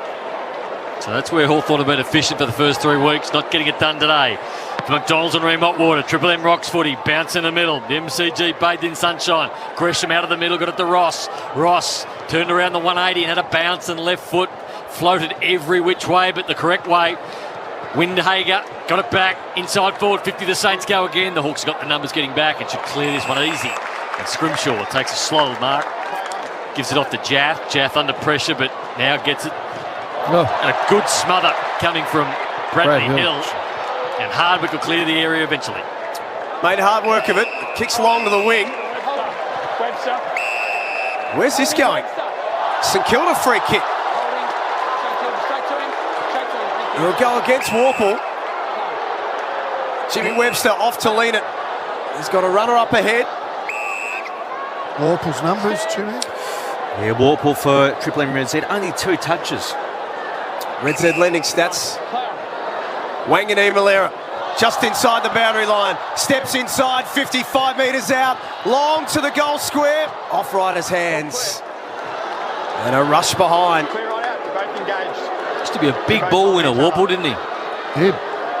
Did he win a B&F? He did. He did, Duck. 2019. Yeah. So Sicily did the kicking in. Their most brilliant kick, Sicily, goes wide and finds Jarman Impey. What are the entries this quarter, man? Yeah, Triple M Red Z, Ross. Inside 50s 11-9. St Kilda's way, but Saints have posted 5 majors, Hawks only 2. Jarman Impey back to Sicily. Sicily feeds Jarman Impey into trouble. All sorts of trouble. Tackle laid by the Saints. Holding the ball. 20 metres out from goal, directly in front. And Butler will take the free kick. Showing with the Harvey Norman. Yeah, it was Butler that got him first. Clear right out. Let's clear right out, please. 5 metres behind the mark. No doubt about that. Jeez, he sold him into some trouble, didn't he? Well, they were hunting down the wildebeest there, Doug. I got no idea where to give it at this one. Well, and unlike Sicily, he's normally pretty cool in that situation, isn't he? He just thought, I'm a little bit hot here, I'll give it to you. Butler already kicked 1. This for number 2, City end. 38 directly in front. Couple of small little steps and Butler makes no mistake. Saints are on fire at the MCG. 4 minutes to go in the half. And they lead by 39 points. 40 points now, 75 plays 35. Triple MIJ Liquor scoreboard. Well, you called it earlier, Duck, the pressure. I'm not sure what the numbers tell us, but the pressure to my eye just seems more intense and stronger than Hawthorn. Yeah, they're at 190. Hawks are at 181. The AFL average is 180. And that's goal number 6 for the Saints in terms of scores from turnover in the front half of the ground. 6-1-37. The AFL average for a game is about 26. So they've taken Hawthorn's strength off them. Their ball movement. They're closing down the switch, forcing, and then they're getting a bit desperate to get a bit of flow, and then they're making their errors. All with thanks to Ream Hot Water, built tough for Aussie conditions. When it comes to water heating, ask your plumber to install a Ream. 6 goals to 2 in the second quarter. The Saints have put a big gap on their opponents now. O'Meara quickly kicks it out of the middle of the MCG in hope as much as anything else. Pick up by Lewis, but was taken away quickly by St Kilda. Webster from defensive 50, kicks out to Hill, who dropped that one. Opens the door for Jath to bring it back into the corridor. Connor McDonald to O'Meara, had to be quick. And now Impey High left foot ball. Bruce couldn't get a run at it. It's slapped towards the boundary line by the Saints. And eventually they take it over. Now Mason Wood, that's been paid deliberate. Gee whiz, he couldn't have done much else, could he, Jack? He's in a contest just paddling the ball in front of him. Didn't think it was deliberate. Chased it down pretty hard too. Moore brings it back into Impey. Kick and a half around from goal. Just sets it up. It's all St Kilda. Take your pick. They raffle it. And it's marked deep inside defensive 50 by the captain Steele. So Jack Steele looking for King. King falls over. Scrimshaw comes in, takes an easy mark over the top of Sicily and King. Scrimshaw wants to move it quickly. He does now. A low darting left foot ball. Good one to Mitchell Lewis. Unside at the moment. Marks it on the 50 right near the boundary. Well, Dougal Howard's been doing a great job on him. First look he's had all day. Kicked one in the first quarter. It's a handball over the top of the goal square. This for number 2. They badly need it. 2.5 minutes to go before half-time. They're trailed by 40.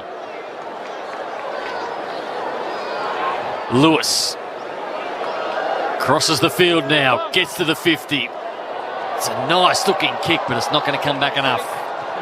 3-for-1 behind, 39-point lead. 75 plays 36. Triple M IJ like a scoreboard.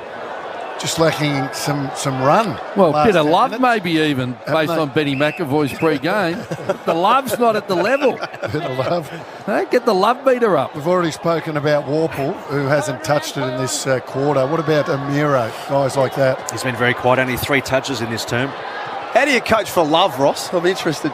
Well, probably wasn't my strong suit, but I'm glad to hear that it's come into the game and it's semis. Bruce couldn't mark. Used to love winning. Oh, no doubt about that. Now, it was a little slow to work it out, but they should be able to get clear. Wilkie from full-back.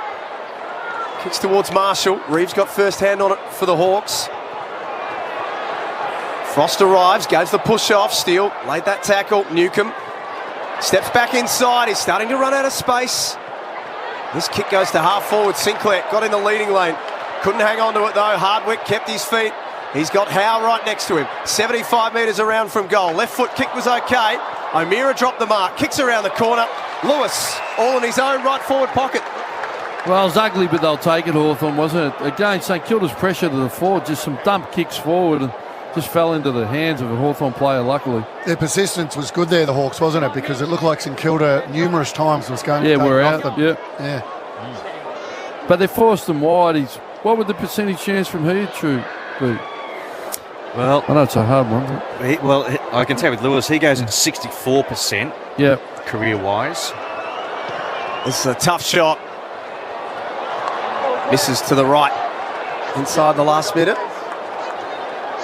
5-7-37 the Hawks. Saints 12-3-75. Choice Hotels around the grounds, Stu. It's the Suns by 2 points over the Blues. 20 minutes into the first quarter. 37 seconds for the Saints to go end-to-end. Line it. Bang a long one. Out to the flank.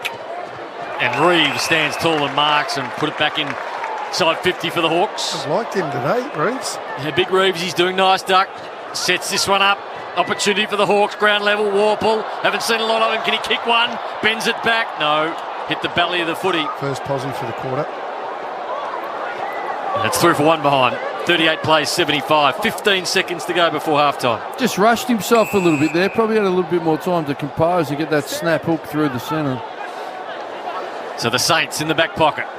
Chipping ball to Patton. And that'll be halftime. The Saints dominated that second quarter. They kicked 6 goals to the Hawks 2. They lead 12-3-75. The Hawks are 5-8-38. The Sunday afternoon footy from the MCG for McDonald's Room Hot Water. Triple M rocks it. That quarter for IGA Liquor, where good food deserves a great drop. For Ream Hot Water, Triple M rocks footy. Built tough for Aussie conditions. When it comes to water heating, ask your plumber to install a Ream. Chicken Deluxe Burger at Macca's. Tender Aussie chicken in a crunchy coating with melted cheese, tomato and aioli. It's all the best bits in one delicious place. Chicken and Macca's, together and loving it. Ba-da-ba-ba-ba. Available after 10:30am for a limited time only. Trade in with Assyrian, now available at Harvey Norman. Sell your eligible second-hand device to Assyrian and receive up to $600 combined credit towards the price of a new Oppo Find X5 series phone purchased from a participating Harvey Norman store. That's right, receive up to $600 combined credit. Trade in with Assyrian at participating Harvey Norman stores. Ends May 5, T's and C's apply. In-store only. Visit hmtradeozassyrian.com.au/documents/trade-in/trade-in-tc.pdf for T's and C's. Some things you can't do anything about. A bad haircut. Drunkles at family gatherings. The spelling mistake on your tattoo. Oops. But other things are in your control, like how much you pay for health insurance. A recent Compare the Market survey found that 80% of us find health insurance all too confusing, yet do nothing about it. Take charge. The experts at Compare the Market can help you look for the right cover at the right price. Visit Compare the Market to see the range of brands and products we compare. Simples. If someone close to you is struggling with alcohol, gambling, or drug addiction, you already know how hard it can be for them to recognise their addiction and that they need help. Their recovery can start with you and a call to MyHab. As Melbourne's leading provider of addiction rehabilitation and recovery services, MyHab will help empower you and your loved one to begin their recovery journey. My addiction, my recovery, MyHab. Find out more at myhab.com.au. The 2022 Toyota AFL Premiership season is finally here, and it's not too late to support your club by becoming an AFL club member. There's something for everyone with flexible membership options and benefits. Get ready to wave your scarves, fly your flag, show your club colours, and be there for your club this season. Streaming through! Bang! Bang, bang, bang! This is us. Become an AFL club member today at afl.com.au/join us.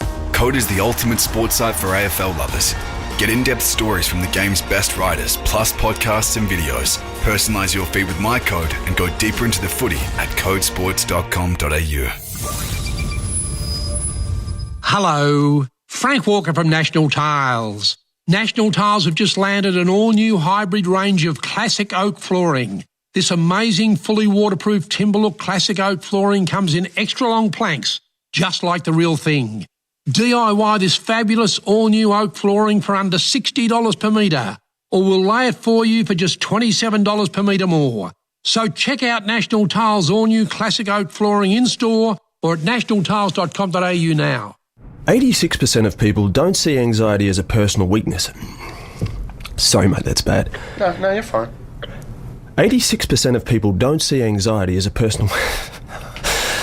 just give me a sec. You're good. Take your time. People don't see anxiety... This is terrible. What you're thinking... They'll never work with me again. ...isn't what they're thinking. Know when anxiety's talking. Visit Beyond Blue to start a life beyond anxiety.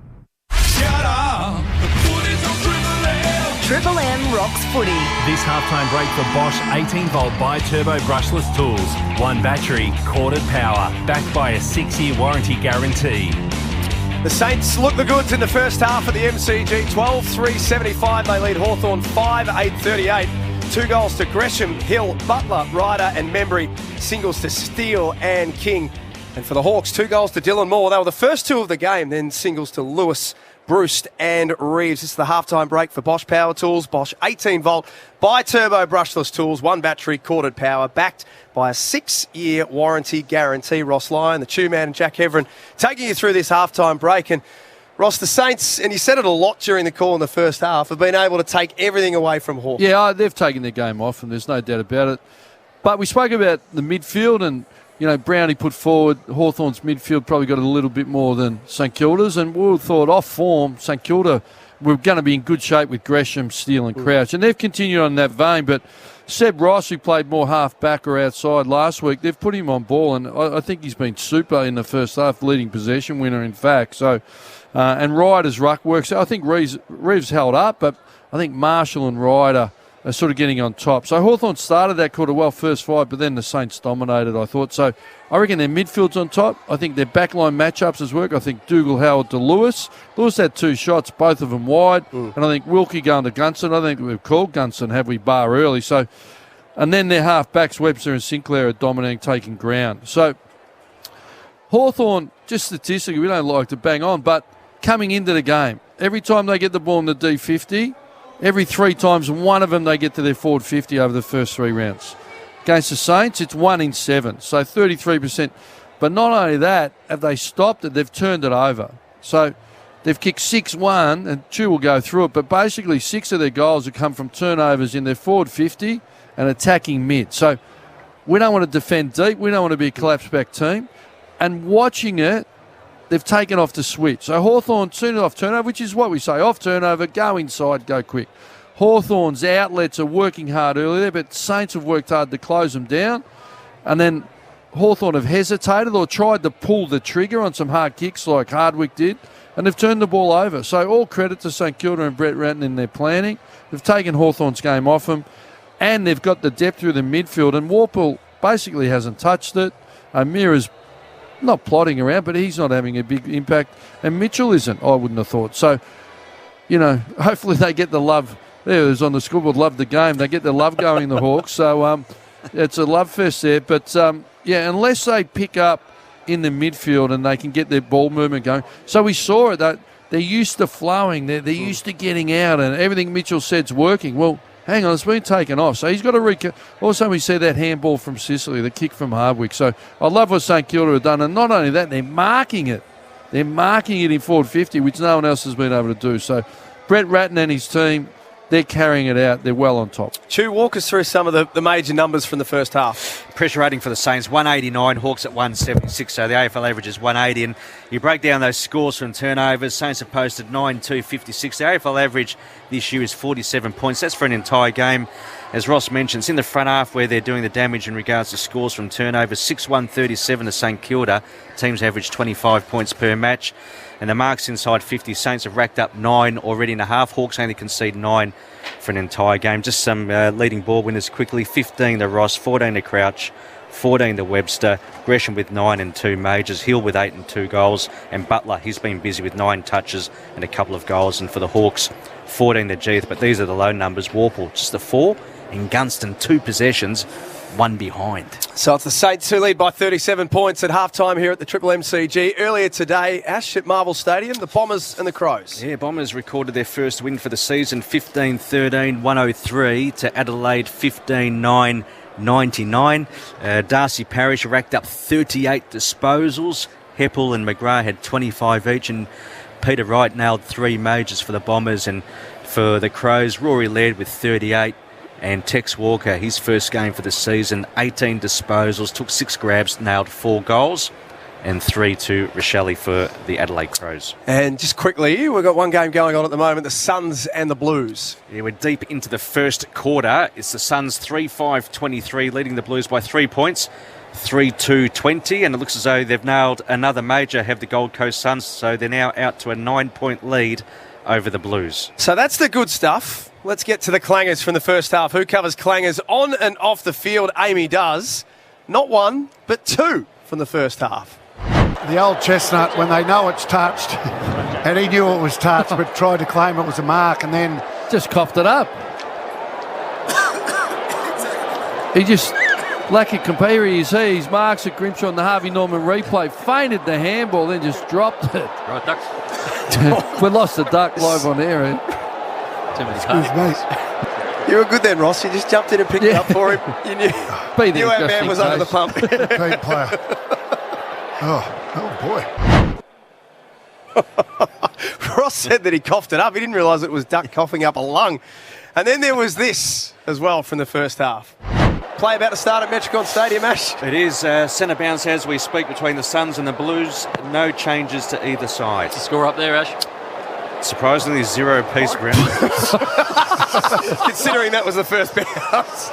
I wasn't sure whether Brownie was taking the piss then or not, but I actually think he was serious. Half-time here at the MCG. It's the Saints 12-3-75, leading the Hawks 5-8-38. Sunday afternoon footy for McDonald's and Ream Hot Water. Triple M rocks footy.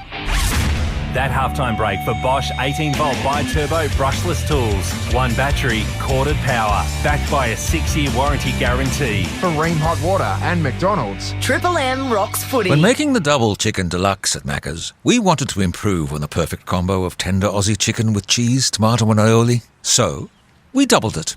Chicken and Macca's, together and loving it. Ba-da-ba-ba-ba. Available after 10:30am for a limited time only. Whoa, check this out. Bottom Art's giving away 5 content creator kits. Just pick up a specially marked Jack Daniels and Cola 10-pack for $42.99 and enter online. Wow, you could win an Apple MacBook, a Canon digital SLR package, a premium drone with heaps of accessories, even a photography course. They've also got my favourite beer on special, a 24-pack of Victoria Bitters, $49.99. Great price. The comp ends soon though. Way ahead of ya! Good time start at Bottom Arts. See website for T's and C's. 1 hour delivery available in selected areas. Download the app. Catalogue out now. Code is the ultimate sports site for AFL lovers. Get in-depth stories from the game's best writers, plus podcasts and videos. Personalise your feed with my code and go deeper into the footy at codesports.com.au. Cook with the world's best brands at Harvey Norman and receive bonus gift cards on selected cooking appliances valued over $299. Building, renovating, or just updating the heart of your home, shop the very latest technology from the world's best cooking brands like Electrolux, Miele, AEG and Neff, Smeg, Fisher and Paykel, Bosch and Westinghouse. Our range also features Ariston and Falcon, Belling and Ilvy, Euromade and Glemgas. Create your dream kitchen now and receive bonus gift cards on selected cooking appliances. Limited time at Harvey Norman. Save big at Best Shed's massive autumn sale. Spend 10k, save 1,000. Spend 20k, save 2,500. Spend 40k and you'll save a huge $6,000. Hurry, limited time only. Go to bestsheds.com.au. What's your health worth to you? If you're working around the clock, then your health must come first. Nature Bee Power Pollen can help support your immune defences when you're burning the candle at both ends. The secret to Nature Bee is the process of potentiation. It means it's much easier for the body to digest, which means all those micronutrients are absorbed straight into your body. Try Power Pollen today from just $33 a month at naturebee.com.au and get 10% off your first order. That's naturebee.com.au. There are people who prefer chicken McBites, others McNuggets, and some McPieces. But thanks to the spicy, sticky barbecue sauce within the Chicken Deluxe Share Pack, all three have common ground. Chicken and Macca's, together and loving it. Ba-da-ba-ba-ba. Available after 10:30am for a limited time only. Jess stands out at school for all the wrong reasons. She's the one standing alone in the uniform that doesn't fit, with shoes that are falling apart. She's the girl carrying her books in an old plastic bag. Jess just wants to fit in at school, but it's hard when her family's living in poverty. You can help children like Jess get the school essentials and learning support they need by becoming a sponsor through the Smith family. Please, sponsor an Australian child today. Search the Smith family. Now you can stream Triple M footy wherever you are. Download the Listener app and select Triple M. Good afternoon, I'm James Royce with a news briefing. The Labor leader is hoping Australia's sense of optimism will guide his party to power on May 21st. Speaking for the first time since the election date was confirmed, Anthony Albanese says if he's PM, the future will be better. One where there is more secure work and better paying jobs, stronger Medicare, cheaper childcare, a future made here, revitalising Australian manufacturing. On the other hand, the Prime Minister's painting the coalition as a safe set of hands. Scott Morrison says Australians are presented with a clear choice. Between a strong economy and a Labor opposition that would weaken it. It's a choice between an economic recovery that is leading the world and a Labor opposition that would weaken it. In other news, the deaths of another 12 Australians with COVID have been confirmed in the past 24 hours. 8 of the deaths were in New South Wales. WA recorded 2 historical deaths. There was 1 each in Victoria, Tasmania and South Australia. A 23-year-old woman is fighting for life after she was rescued from a burning house in inner Adelaide overnight. And random killings across Australia seem to be on the rise, with new stats showing they're at a 15-year high.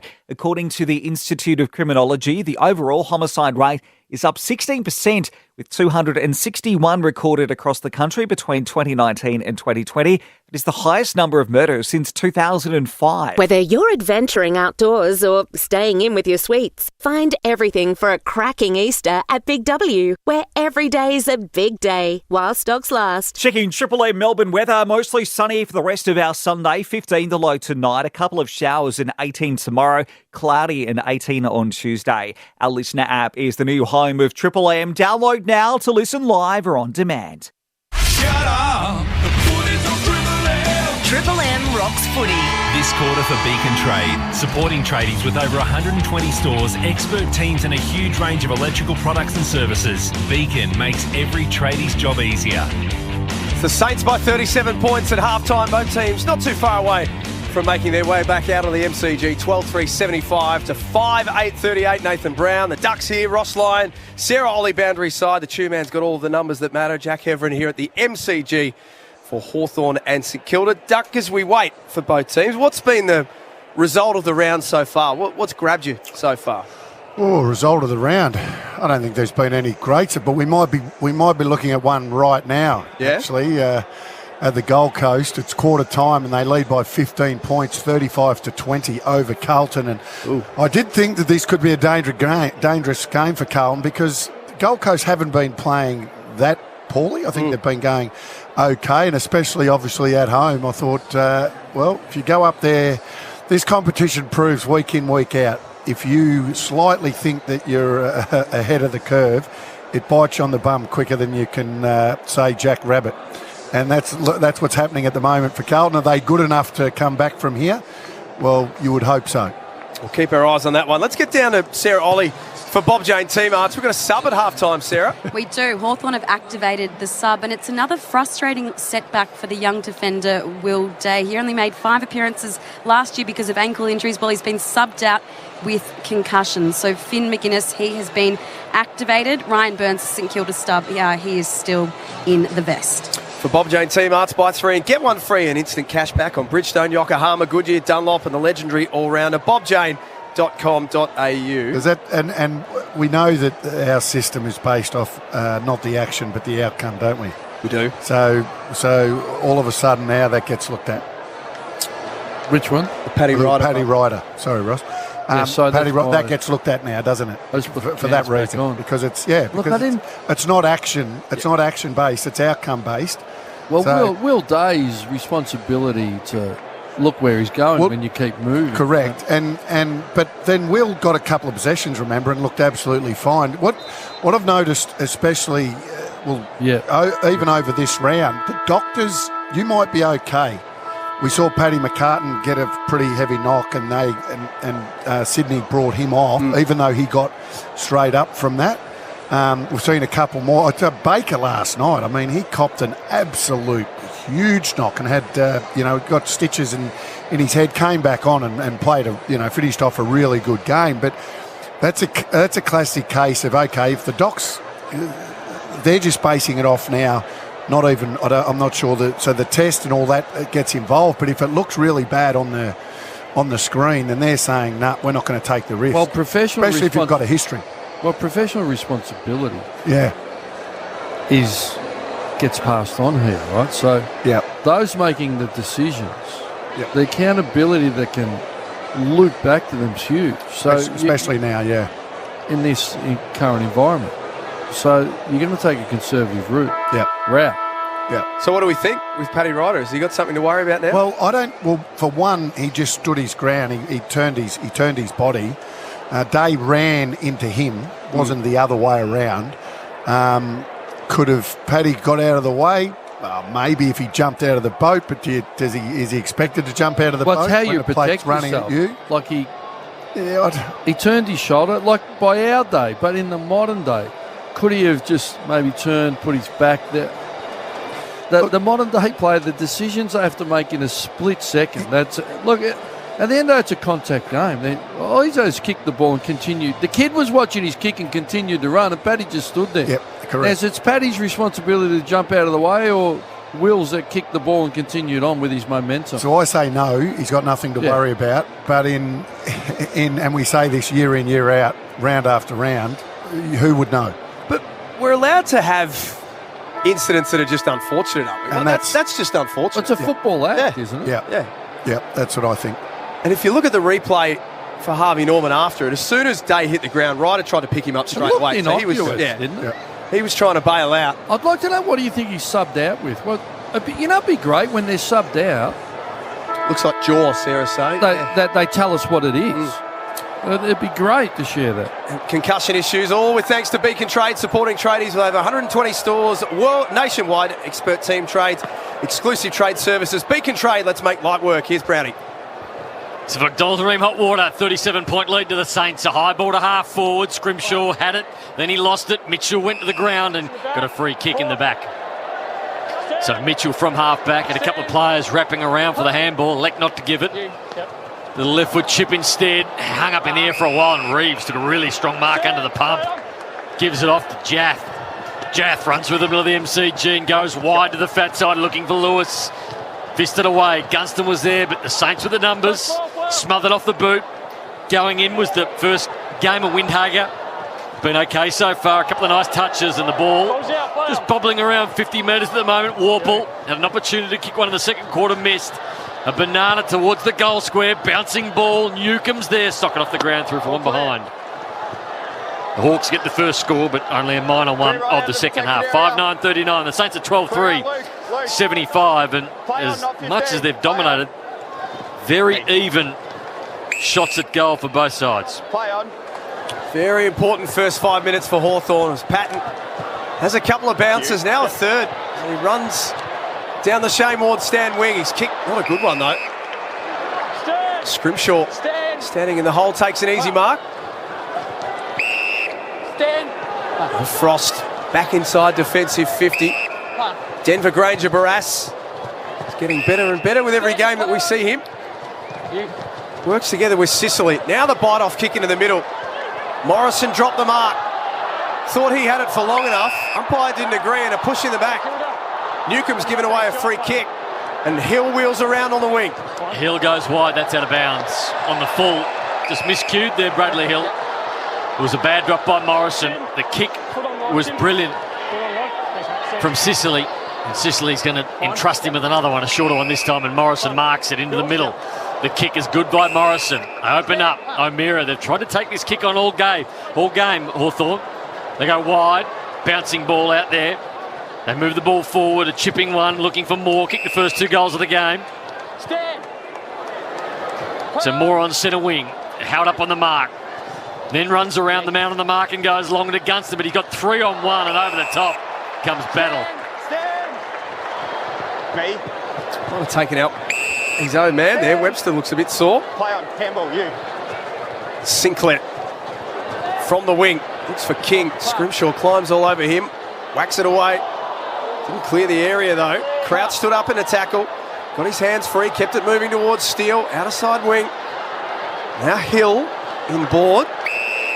Just travels the 15 for Ross, who's told to play on. Gets onto his left foot.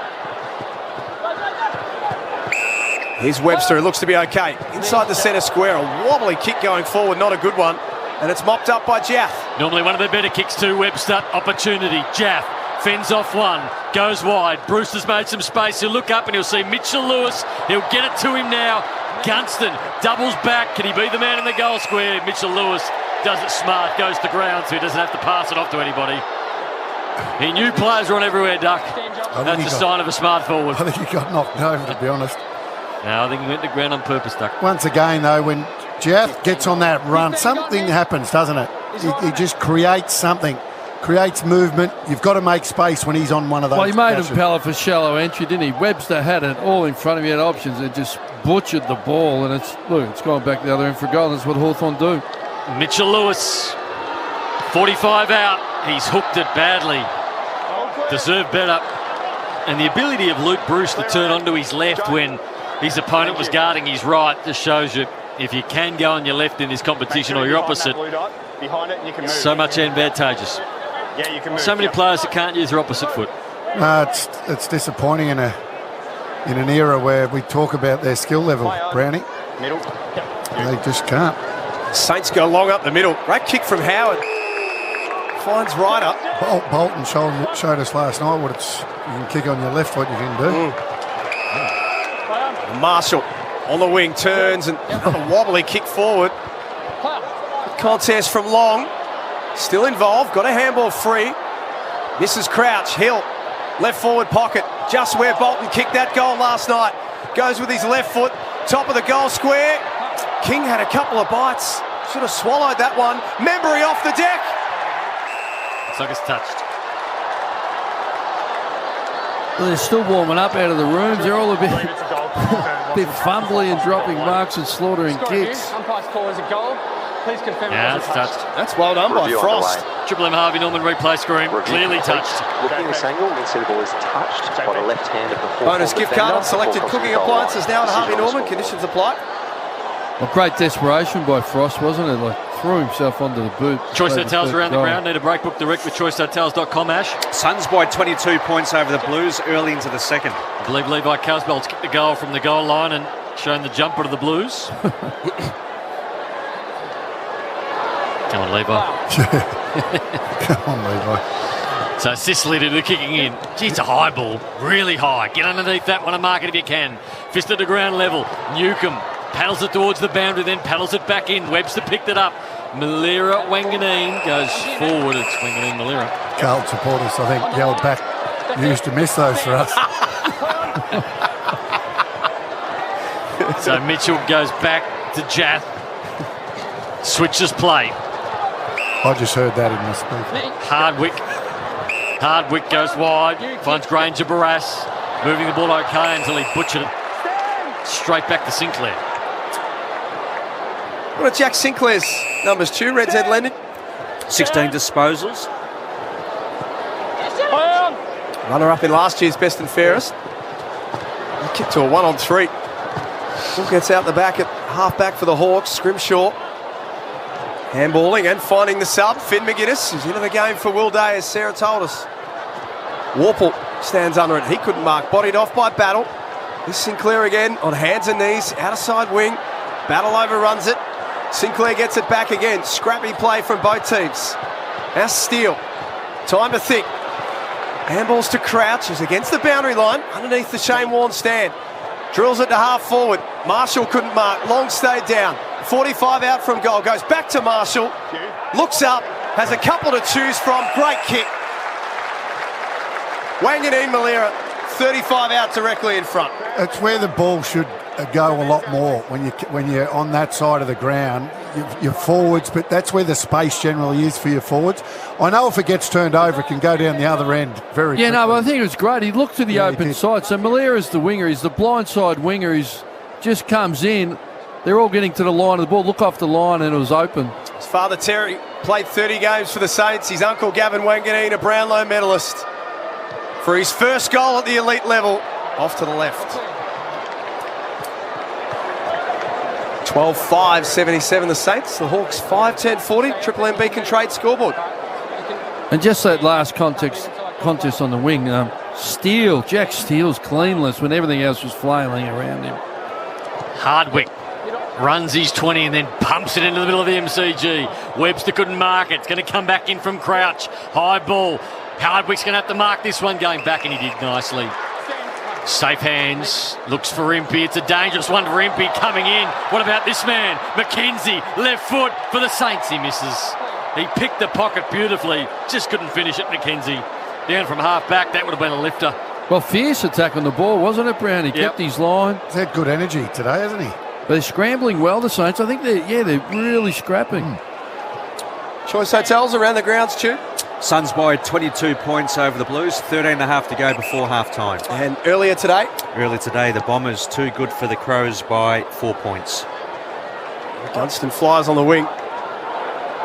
Ground level Howard. Sorry, Ross. What is the ground level battle, Chu? Like ground ball? I know contestable, but the Saints just seem to have that edge there. I'm not sure what it is. Plus 11. Oh, yeah, big result. Triple M Seabus super special comments. Ross Line and the duck. Right up. Stops and props. Members wing. 8.5 minutes gone. It's the Saints who lead by 38 points. Ryder kicks inboard to the debutant, Marcus Windhager. Pick number 47 in last year's draft. King with 4 to beat at half forward. Created a contest at least. Got it front and centre. McGuinness the sub. Off by Hannah Newcomb. Drills it back inside. It bursts through the fingers of Windhager. Lienitz there to mop it up for St Kilda. Off to Battle. He looks inboard for Sinclair. And he's got the run of Gresham. Gresham takes it at half forward, chips the ball to Bradley Hill. Dangerous one. Hawks got numbers. Ward wrapped up in a tackle, holding the ball. He threw it. Opportunity for the Saints as they pay the advantage they do to Membry. 40 out. 45-degree angle, and Tim Embry's good enough for this. It was interesting, Gresham running through. I thought, why did he think at the hill? But when you look back, Hawthorn had the spare defender back, so they've been well drilled. Don't kick it to the spare. Go over them, go around them, or lower your eyes, and that's what he did. So Embry's got 2. Yet to kick a goal in the second half either side. He'll kick from just inside the 50. He's a beautiful kick of the footy, Embry. Right foot to the punt road end. The goal umpire does not move. Membry, tattooed arm in the air, very happy with himself. He's got his 3rd. Sam Mitchell and Triple M Harvey Norman replay just saying, what do we do? What's happening? I can't hear anything. He's pointing. He doesn't know. Beacon Trade scoreboard. Saints in control. It's probably the first time, Brownie, just looking at the Harvey Norman replay, that we've seen Sam probably be under a little bit of pressure like this. It hasn't happened to him before.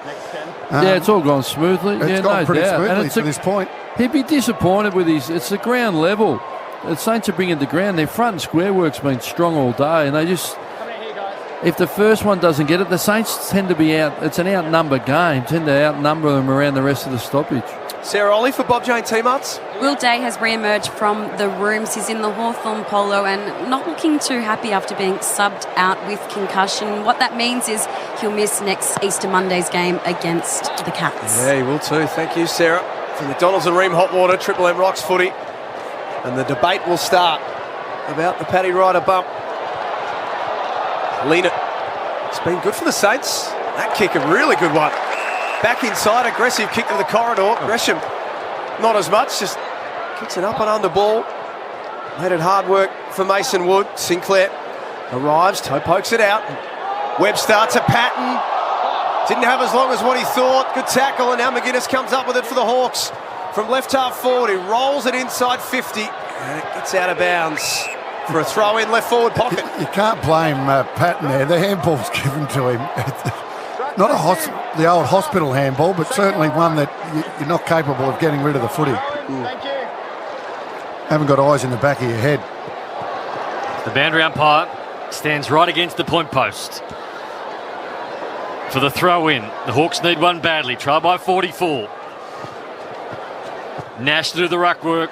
Mitchell wrapped up. We'll ball it up again. Thanks, guys. 20 metres out from the Hawks' goal. Umpire just figuring out who the rucks are and then elevates it in the MCG air. Ryder playing for the free kick, wasn't getting one. Newcomb's found his way some space. Ward, can he pick the footy up? Did well, Ward, then got stripped of it. Coming back in was Newcomb. McGuinness is there as well. Trackled by Hill. Got the ball back. Jarman Impey. Newcomb again. Newcomb stepped in, stepped out beautifully, and then kicked it to the top of the square. Mitchell Lewis can't mark it. The Saints are alive here. Can they pick the footy up and clear it? McKenzie to Wilkie. Wilkie's kick is only as far as Howe. Diving, but didn't take it with him. And now opens it up. They run and carry off the back end, the Saints. Sinclair, he's a quick player. Got it out to Ross. Ross got one on the outside. That's Butler. Butler's got Sinclair forward. Does he use him? No, he's got a couple of players. He went with a banana, not sure what that was for. And gave it straight back to Sicily, who got it back to Hardwick. Hardwick's under pressure. Tell you what, it was lair-rising. That's what it was from Butler.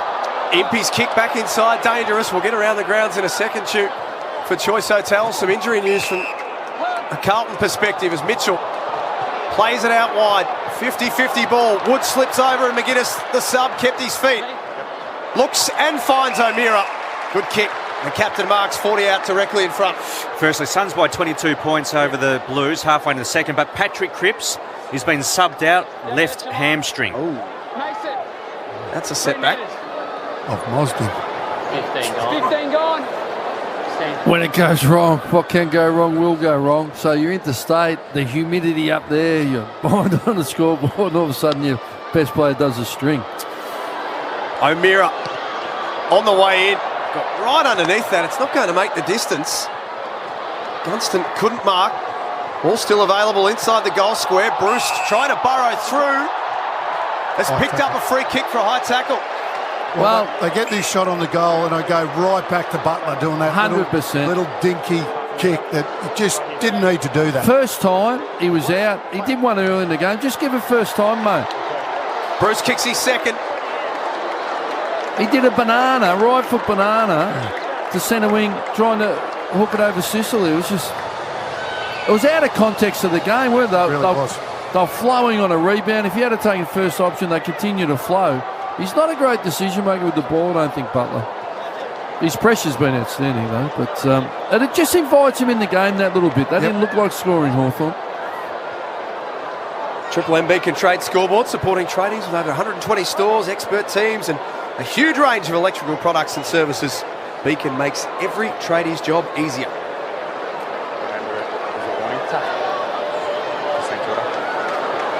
Just hotels around the ground, Ash, quickly. Still the Suns by 22 points over the Blues halfway into the second. Recapping, Cripps has been subbed off left hamstring.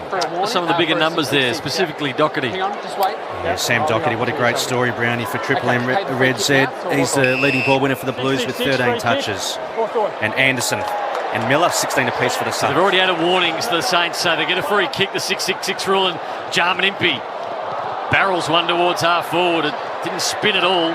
Ball comes out towards Morrison, who hooks it back inside forward 50. Gunston from the back, can't mark it. It hit his foot in mid-air, and it'll be a free kick to the Saints. As you heard the umpire say, unrealistic attempt.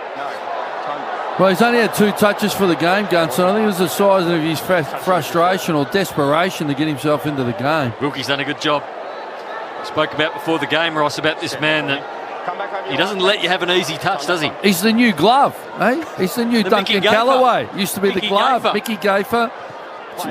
It's great to see. It's like the tagger coming back. Got a glove coming back in defence. I got tagged by Duncan Callaway one day. How did that go? I finished with 7. Goals or touches, Brandon? Touches. Kicked his first career goal last week as well, Callum Wilkie. Marshall drops the mark at left half forward. St Kilda have got an extra around the contest. Steele couldn't take it with him. Jath not able to take it cleanly either. Hot footy in there at the moment. Broadcast wing. Jath got back up and was tackled as soon as he got it. Marshall on hands and knees. Steele shovels a handball out wide, and eventually it's McKenzie at left half forward. Kicks deep. King can track after it. No one had a body on it. Well, if I'm Brett Ratton, I'm writing down 17:08 of the third quarter contest centre wing. There was talk about head in the hole, put your head down. Gresham was one after the other, and Steele was there as well. Oh, it was classic Hawthorn of the 80s, really, when they just surged it forward. I just think it was just an outstanding passage, and geez, just sums up where they're at the minute, the Saints. Kicked a goal in the first quarter. This from 35 out. A little tougher than a 45-degree angle. Hits the post. 13-7, 85 the Saints. The Hawks 6-10-46 on the Triple M Beacon Trade scoreboard. Hardwick to do the kicking in.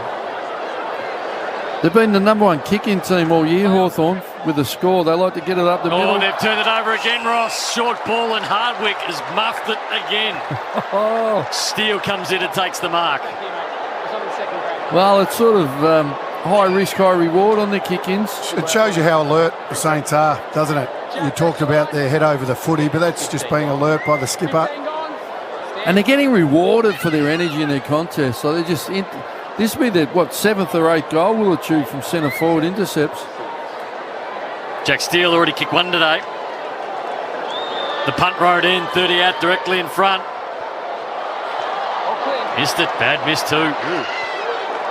Geez, they could be the nail in the coffin. They're just not hammering it in, Chew. Jeez. Brought back memories in the North Melbourne coaches box last week, like you punched that bench. I like it. 40-point margin. Not sure what that was for a second. Thought you were watching some Horn Francis highlights, Stu. Great. McGuinness. It's been good since he came on. That one, not his best effort. Chew was saying he's bought a non-fungible token already of Horn Francis yesterday. An NFT. Windhager. That'll be a free kick to King. Saints take the advantage. Good kick by Gresham. Put it to the hot spot. It slipped through the hands of Membry. Hardwick's got some work to do now at fullback for Hawthorn. Gave it to Scrimshaw. This kick has to be spot on. Ward went, the young man. Saw that the contact was coming and went regardless.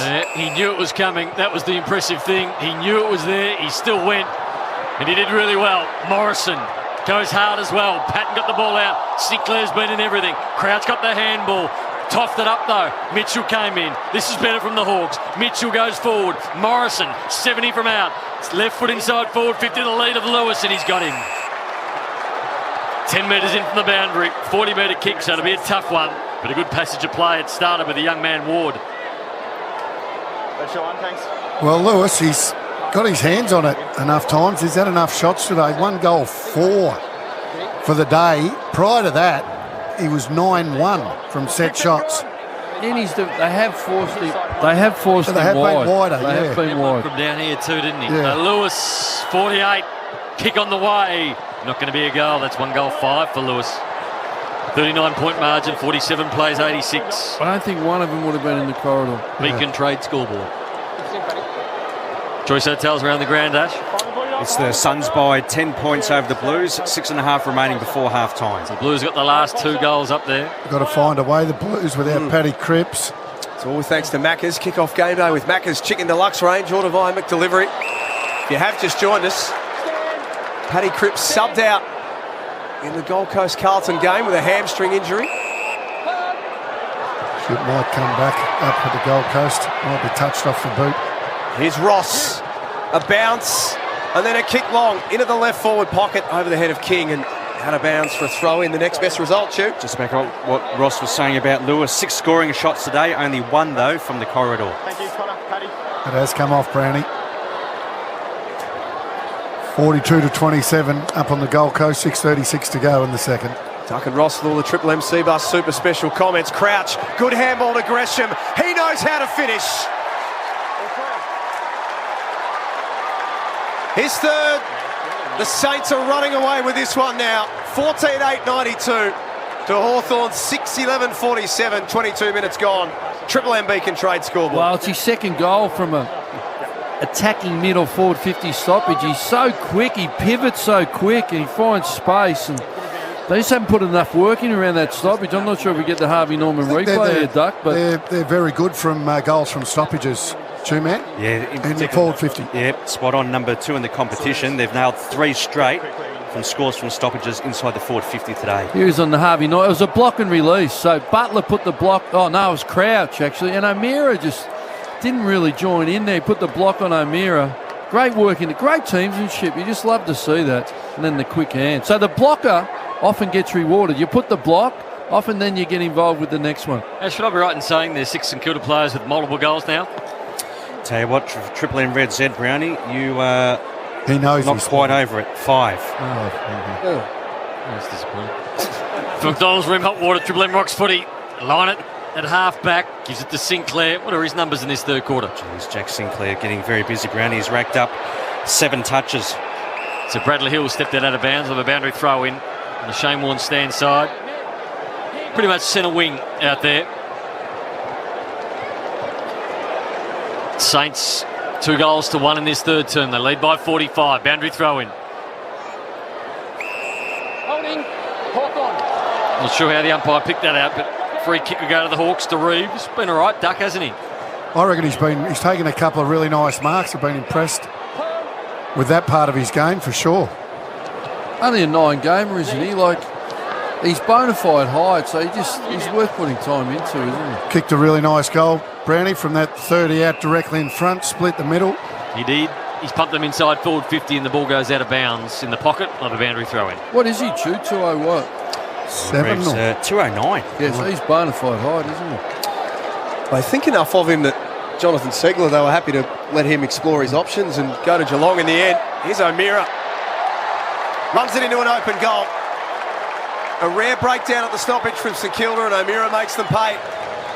Well, he came out the front of the stoppage, Jack, didn't he? There was no defensive cover there. I'm not sure what the replay will show, but he just walked through the front, which is, as a coach, you're happy to go out the back and around the sides. When they walk through the front, it's always a concern. Just want to see the Harvey Norman. See, it was Reeves involved there. But hasn't had a lot of the ball today, O'Meara, Two-man. He's had 17 disposals, Duck. Just 3 entries inside 50 in that major. Well, Crouch was defending about the stoppage on the Harvey Norman. Just let him out goal side. You just got to get between your opponent and the goals, those forward 50 stoppages. Otherwise, that happens very easily. You'll be disappointed, Crouch. He's been so good all day. So the Hawks get one back from McDonald's Ream Hot Water. Triple M Rocks footy. Jack Steele lays on the top. With the ball up. Warple, he's still only had not many for the day, true. 5 touches. For a ball magnet, he just can't get his game going, can he? Number 15, play on. High up and under ball. Newcomb jumped over the top of the pack and slammed it forward. McKenzie, can he pick it up? He did, and then a nice blind turn, and his handball to Gresham was good. Gresham got it on the bounce. Back to Webster.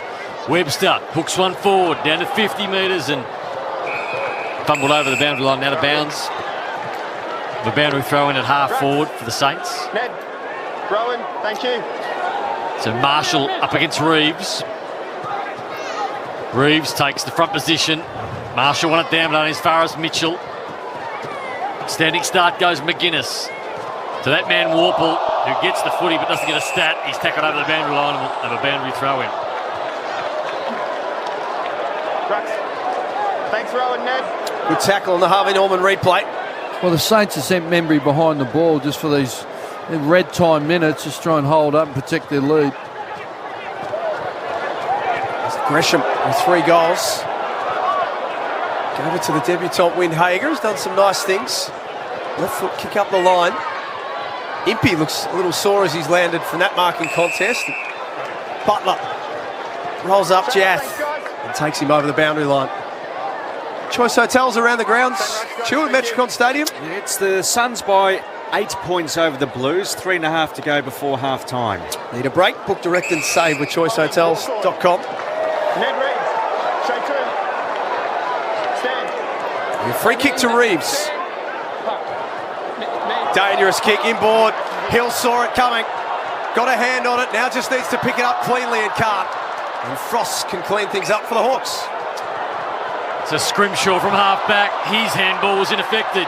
And it got out towards the Saints, and Sinclair goes inside forward 50. King, he's got an easy one to chip it over to Bradley Hill, who'll go back for his third.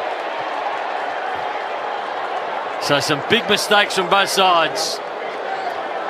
And as it's been all day, the Saints have made least of them, and now Bradley Hill should be able to kick a goal. Well, he almost deserves this because of the intercept that he did before. Just wasn't quite able to control the footy, but so finds himself in front. 30 out, Bradley Hill kicks the goal for the Saints. It's a big lead now. Not insignificant, Brownlee, for 45 points, but they're at that one more. I reckon it's all over. But Sinclair, we talk about as a coach getting the fingernail in. I think he's had great impact all day. He's a bit fumbly early, but he just jockeyed and just got a fingernail in to turn it over. And Hill and Butler were exhausted from the previous. They were just sitting there free. Unselfish from King. Would you have passed that one over, Doug? Absolutely. Would have been Brownie? the one further in the goal square, though. Brownie's having to think about it. I thought he went a bit short. Should have been the one in the goal square that he went to. It's St Kilda's 8th goal from a turnover in the front half of the ground. 8-5-53. The AFL average is 25. Would you have given it off, Brownie? Yes, I would have. Really? Oh, my pants on fire. If it was Brett Deledio, I probably wouldn't have. McDonald's and Reeve Hotwater, Triple M Rocks footy. Saints by 45 points. We tackled by Morrison that time. He's got Newcomb, who played on as soon as he marked it centre half forward. Sinclair wrapped his arms around him. Down to 20 seconds, and the Hawks have lost their opportunity to kick a late one. Steele from half back has Hill. Clock down to 9 seconds. He can look long for King, who marks right on 50. Well, Ryder hasn't even made space for him. He's basically saying he does now, but King's turned his back, which I don't like. But if Ryder really wanted that footy, he would have made a lead or two. Just having to rest the big fella. Yeah, he's basically said go back and have a shot. But Sinclair again, what we can't see, he come forward 30 metres off his man to hold him up in intercept. It was an outstanding piece of come forward defence. Max King, 52 metres out. Punt road end, it never looked like it. And that will be all she wrote for three-quarter time at the Triple MCG. The Saints 15-8-98, leading the Hawks 7-11-53 for McDonald's and Ream Hot Water. Triple M rocks footy. That quarter for Beacon Trade, supporting tradies with over 120 stores, expert teams and a huge range of electrical products and services. Beacon makes every tradie's job easier. For McDonald's, Triple M rocks footy. kick off game day with Macca's Chicken Deluxe range. Order via McDelivery. What? Check this out. Bottom Art's giving away 5 content creator kits. Just pick up a specially marked Jack Daniels and Cola 10-pack for $42.99 and enter online. Wow, you could win an Apple MacBook, a Canon digital SLR package, a premium drone with heaps of accessories, even a photography course. They've also got my favourite beer on special, a 24-pack of Victoria Bitters, $49.99. Great price. The comp ends soon though. Way ahead of ya! Good time start at Bottle Mart. See website for T's and C's. 1 hour delivery available in selected areas. Download the app. Catalogue out now. Beloved pies. It's true. I haven't watched every single Collingwood game. I didn't even know it was possible. But I have KO now. And it's opened my eyes to Pendlebury! Every game of every round with no ad breaks in play. Finally, I see what I've been missing. Oscar Elliott! Please forgive me. Your biggest fan, Gary. Never miss a moment of the team you love with KO Sports. Hot pies! 2022 is for Can-Am off-road living. The Can-Am Maverick X3 took the podium at Dakar 5 years straight. Now it's your turn to take the lead with a weekend toy that's as tough as you. Anywhere you ride, the Maverick X3 is tougher, faster and more agile than ever. The Can-Am Yellow Tag sales event is now on with up to $2,000 off 2021 and prior Can-Am Maverick X3 models, but only until April 30th. Visit Melbourne Sea-Doo and Can-Am or go to melbourneseadoo.com.au for more details. For your chance to win up to 15 grand towards your landscaping, visit colorbond.com/winbig. You'll also find leading builders like Highmark Homes offering a Colorbond steel roof as a no-cost upgrade on their striking Franklin 30 home. Enter now at colorbond.com/winbig. Colorbond Steel, made for Australia, loved in Victoria, trusted by Highmark Homes. Conditions apply. See website. Vic Residents 18+. Ends 31/08/22. 50 years ago, the Rolling Stones released their most iconic record, Exile on Main Street. Now the Rolling Stones Review, starring Adelaide from Magic Dirt, Tex Perkins of The Cruel Sea, and Tim Rogers of UMI perform Exile on Main Street along with a set of their Rolling Stones greatest hits. At the Palais Theatre, Friday, 2nd of September. The Rolling Stones Review. Tickets on sale now from Ticketmaster. All right, lads, look, it's been a bloody soft first half. Johnson, mate, you're asleep out there. Stand up straight. Belly, you're looking absolutely stretched. Hairline, where's the staying power? Stop going backwards. Treating common men's health problems shouldn't be hard. Pilot connects men in Australia with real doctors online for best-in-class treatments for common health issues. For easy, safe and confidential healthcare from the comfort of home, visit pilot.com.au today. Pilot, level up your health. And Pecker, try making it to the siren this time.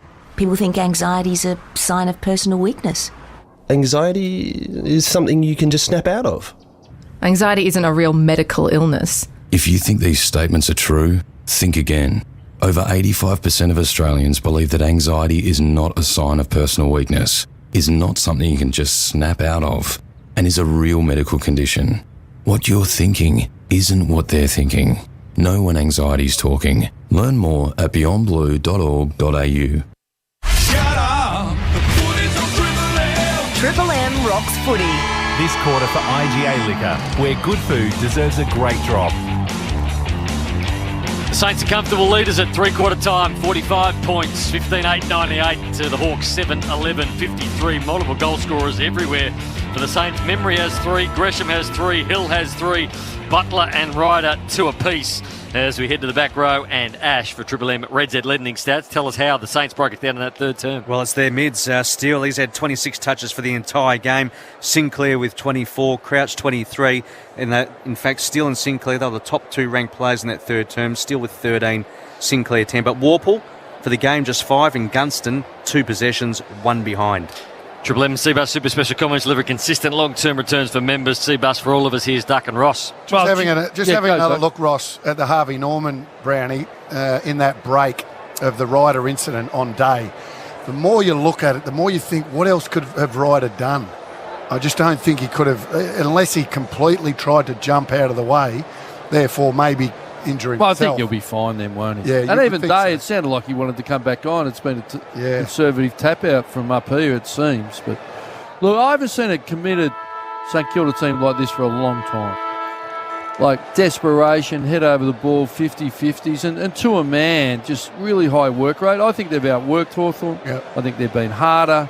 They've been more desperate at ground level. And they've taken Hawthorn's method. I think it's been great preparation by the coaching staff and the players to execute it and carry it out. Yep. They've looked far superior team. Totally concur. Their ability and their want to run from defensive positions up to put pressure on. Yeah, they come forward. The team really defence has come forward. One goes and then they all go. I think the head in the hole stuff, to see Gresham and Seb Rice committing like that is a real win. Sinclair's been good too. Run and carry off half back for Bob Jane teammates by 3. Get one free instant cash back. Bridgestone, Yokohama, Goodyear, Dunlop, and their legendary all-rounder bobjane.com.au. Here's Sarah. Yeah, so Will Day, he has been subbed out with concussion for Hawthorn. I was watching him there at three-quarter time. He does look quite dejected. Finn McGuinness, he came on and he picked up the 8 touches in that third term. Well, he's a pull-through, isn't he? Like, he's really skinny. He's 191 and he's about 80 kilos, so he needs to put some beef on. For McDonald's and Ream Hot Water, Triple M Rocks footy. The last quarter here at the Triple MCG.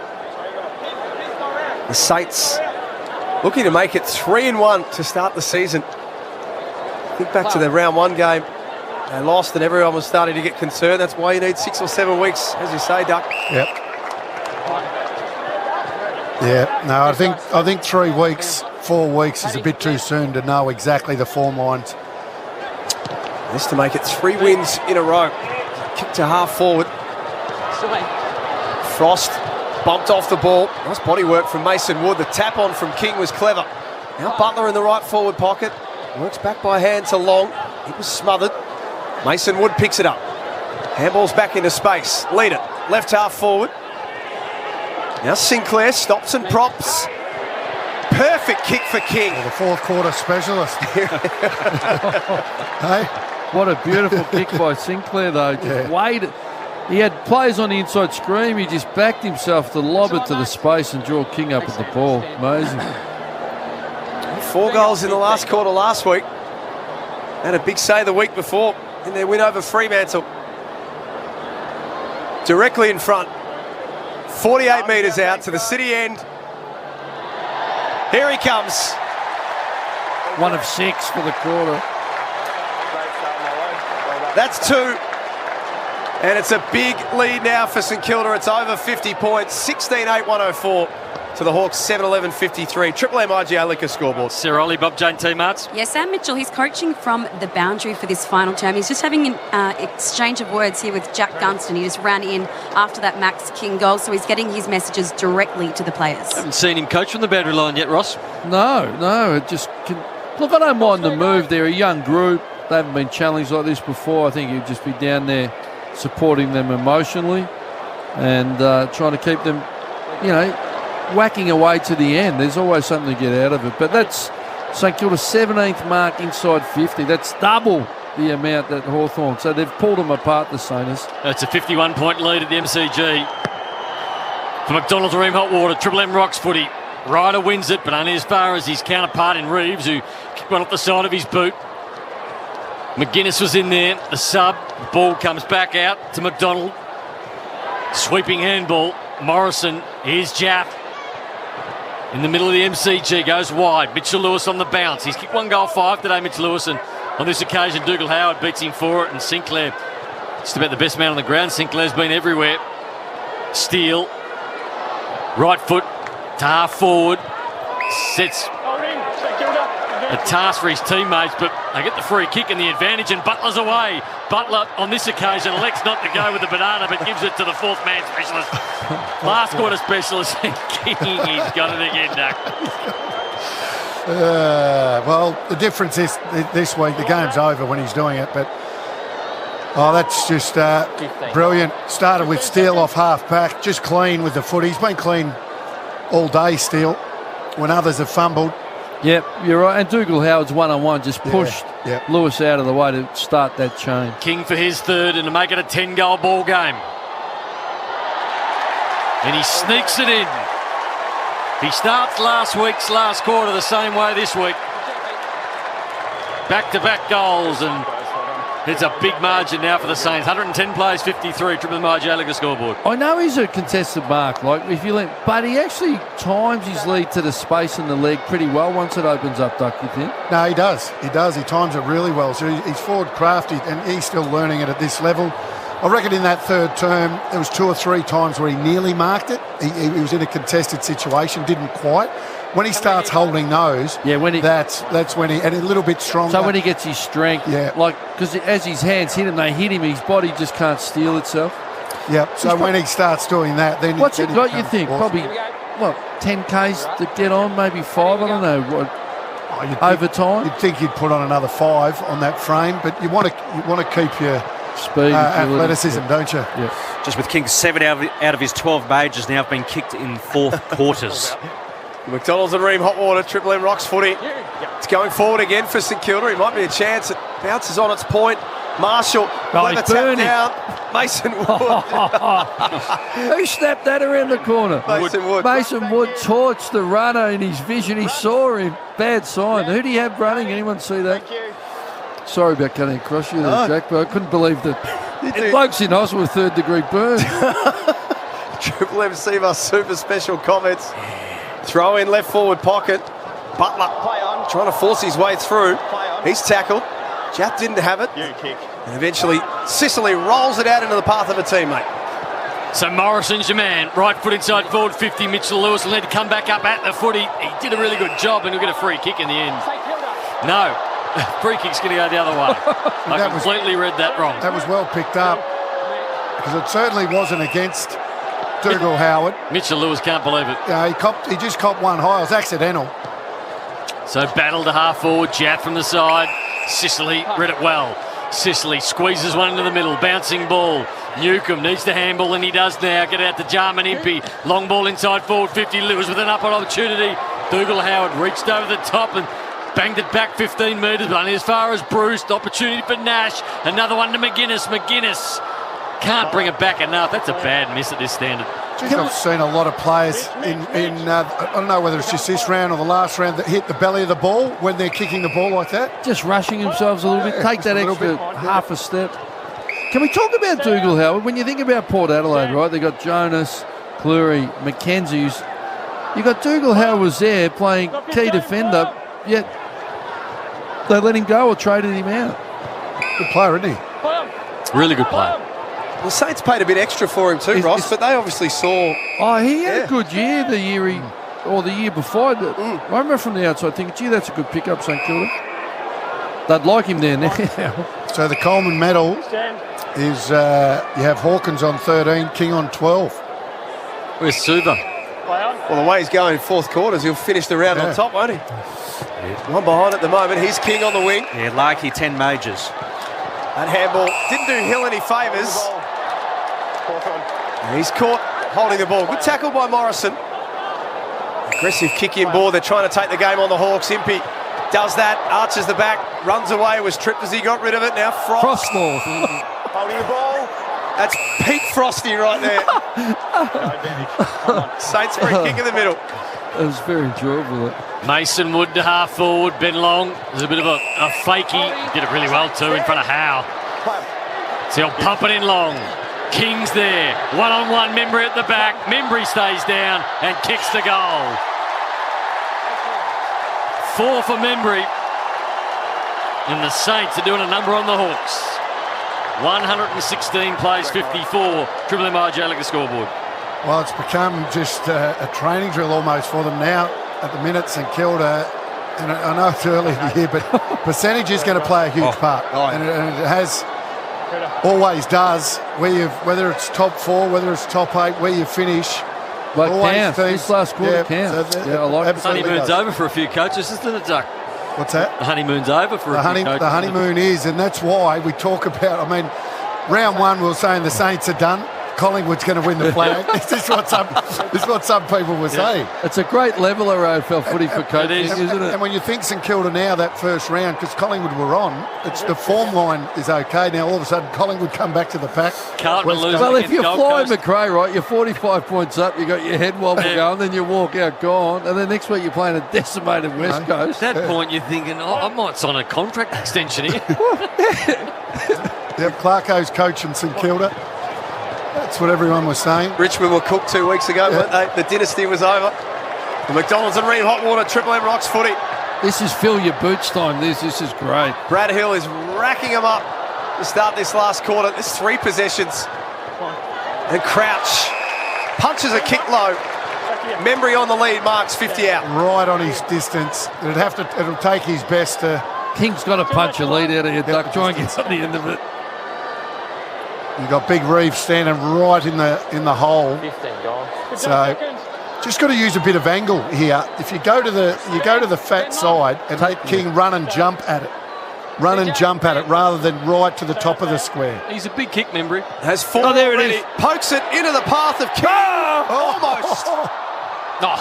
And then he tried to snap it around the corner. They're the ones I'm talking about. The nearly marks. He's had at least 5 or 6 nearlies. Yeah. You take those and all of a sudden it's a really, really good game. Triple M IGA liquor scoreboard. Oh dear. Oh boy. Oh dear. It's unravelling. Ben Long marks in the goal square from the kick in. That's going from bad to worse now for the Hawks. Long kicks his first. It's a 68-point lead for St Kilda. IGA Liquor, where good food deserves a great drop. Sam Mitchell might need a great drop tonight, I think. Well, it's great for Brett Ratton. He came in the season under pressure. There was a lot of noise. You could see it being built up in the media about the Saints and how he's got him playing committed. It's all credit to him. It'd be great if they keep that going. So Triple M Red Z scores from turnovers, 14-7-91 to the Saints. Hawks at 5-8-38. Our average is 45 points per game. Smashing. So what happens, you come in and no one's really respecting you, don't know, and then they have a good look at your AFL footy. That's why it's so hard to stay at the top. And then they plan, they get the behind the goals vision, they prepare. It's what happened to Essendon when they come in. Everyone took the corridor off them. So it's just great planning, but that's the challenge. They've got to find a way to get their ball movement back off them. Saints have been on their toes today. That's, I think, at least 5 or 6 times they've picked off a short pass, and it's ended in a score. Ball goes to half forward for the Saints again. Trying to pick the footy up with Scrimshaw. Did eventually, then was tackled and he lost it. Mitchell went in, threw it up. Hardwick got the ball out to Scrimshaw. Had a bit of a fumble too. Then Hardwick went back in. He was tackled by Crouch. They're just ravenous at the moment, the Saints. They can feel a big blowout coming. And they all want to get on the end of it. And just on Crouch, too, might be able to tell me, he come in with huge pressure points. Wasn't he third at the club with his pressure? And there he's just hunting him down in the forward 50. Ball up, McGuinness. Tackle to the ground. Ward's slick handball was good to Mitchell. Mitchell lateral ball. Howe. He runs. He's got to run on the outside. I don't know why he kicked it, but he should have handballed to the Frost, and Frost will run now. And Frost ball goes long towards half forward. Straight back to the Saints. Patton. That kick was intended for Ross eventually. The Saints come up with it. Howard pokes a pass to the wing. Mason Wood kept it in front. And McKenzie on his right foot for Hill. Dodges the first tackle. Missed the runner going past in Windhager. Broadcast side. Windhager wraps up Mitchell. And takes him to the line. It's a debutante's numbers, Ash. Yeah, he's been pretty good for Triple M Red Z lending stats. He's picked up 14 disposals. Looks like a hard nut too. One of 7 Indigenous players out there today for the Saints, which is great. Triple M IGR Liquor scoreboard. It's a 68-point lead. St Kilda going to go to 3-1 with the Gold Coast Suns at home next Saturday afternoon. GWS and Port Adelaide, the 2 games to come after that. Set up, play on. Steele. Just forward of the wing. Me. Picks a left foot up and under. King crashes the pack. Push. Hawthorn. Advantage. Advantage is going to be paid to the Hawks. Jarman Impey, sweeping handball in the middle. Ward's got it out to Nash. Nash has got a player on, loops it over the top to Bruce. Bruce sees Mitchell Lewis. That's a beautiful kick. Just set it up nicely, and Lewis marks the punt road in 15 metres out. He's hurt himself. Landed a bit awkward. I think he'll be okay though. A goal beckons for him. So Lewis gets up a bit ginger. Limping back a little bit. Tricky little one to navigate, only the 10 metres out, but slight angle. He kicks the goal. You never know, Duck. You never know. So a goal, 62-point lead, 60 to the Hawks, 122 to the Saints. Triple M RJ Liquor scoreboard. Ream Hot Water built tough Aussie conditions. When it comes to water heating, ask your plumber to install a room. It was a good run through the middle of the ground from the Hawks there, wasn't it? They were able to be clean in their ball movement. And once they got through that corridor, they always had Lewis out the back. As Triple M Red said, you spoke about Brad Crouch and his pressure. He's laid 7 tackles, which is the most of any play for the Saints, and thrown his 28 disposals and 8 clearances. And Jack Steele's also been busy with his 31 and kicked a major. Triple M Harvey Norman replay. Bonus gift card on selected cooking appliances now at Harvey Norman. Conditions apply. Beautiful kick, as you say, Browning, from Luke Bruce. What sign are we seeing held up there? We'll get to Sarah Ollie in a moment. For McDonald's and Ream Hot Water, Triple M Rocks footy. Like a boombox or something on a sign for the Hawks. Battle. Comes away from defence. He's had a good afternoon. Wangadeen Malera looks up ahead and finds Brad Hill. Out of side wing. The Saints have well and truly got this game under control now. They lead it by 62 points. And Crouch. It's another busy afternoon. What are his Red Z lenders? Ash, Brad Crouch? Yeah, 28 touches, 8 clearances and 7 tackles.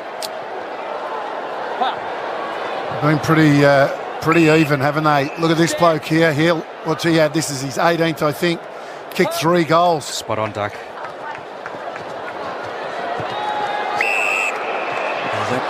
Steele's been clean. Membry's kicked the 4. I mean, it's just been a real even team performance. As you said, Crouch with the clearances and the pressure. Scrimshaw goes all the way back inside defensive 50, and now Newcomb has to hold it up and wait on defensive 50. So Newcomb goes quickly to Jath. Be tough to give the votes today. Who's got him? I've got him today. Short ball finds Newcomb. Still at half back. Ward offers a lead. Elects not to go there. Now Newcomb stabs one towards Gunston. Quiet day to Gunston. Been very good this year though.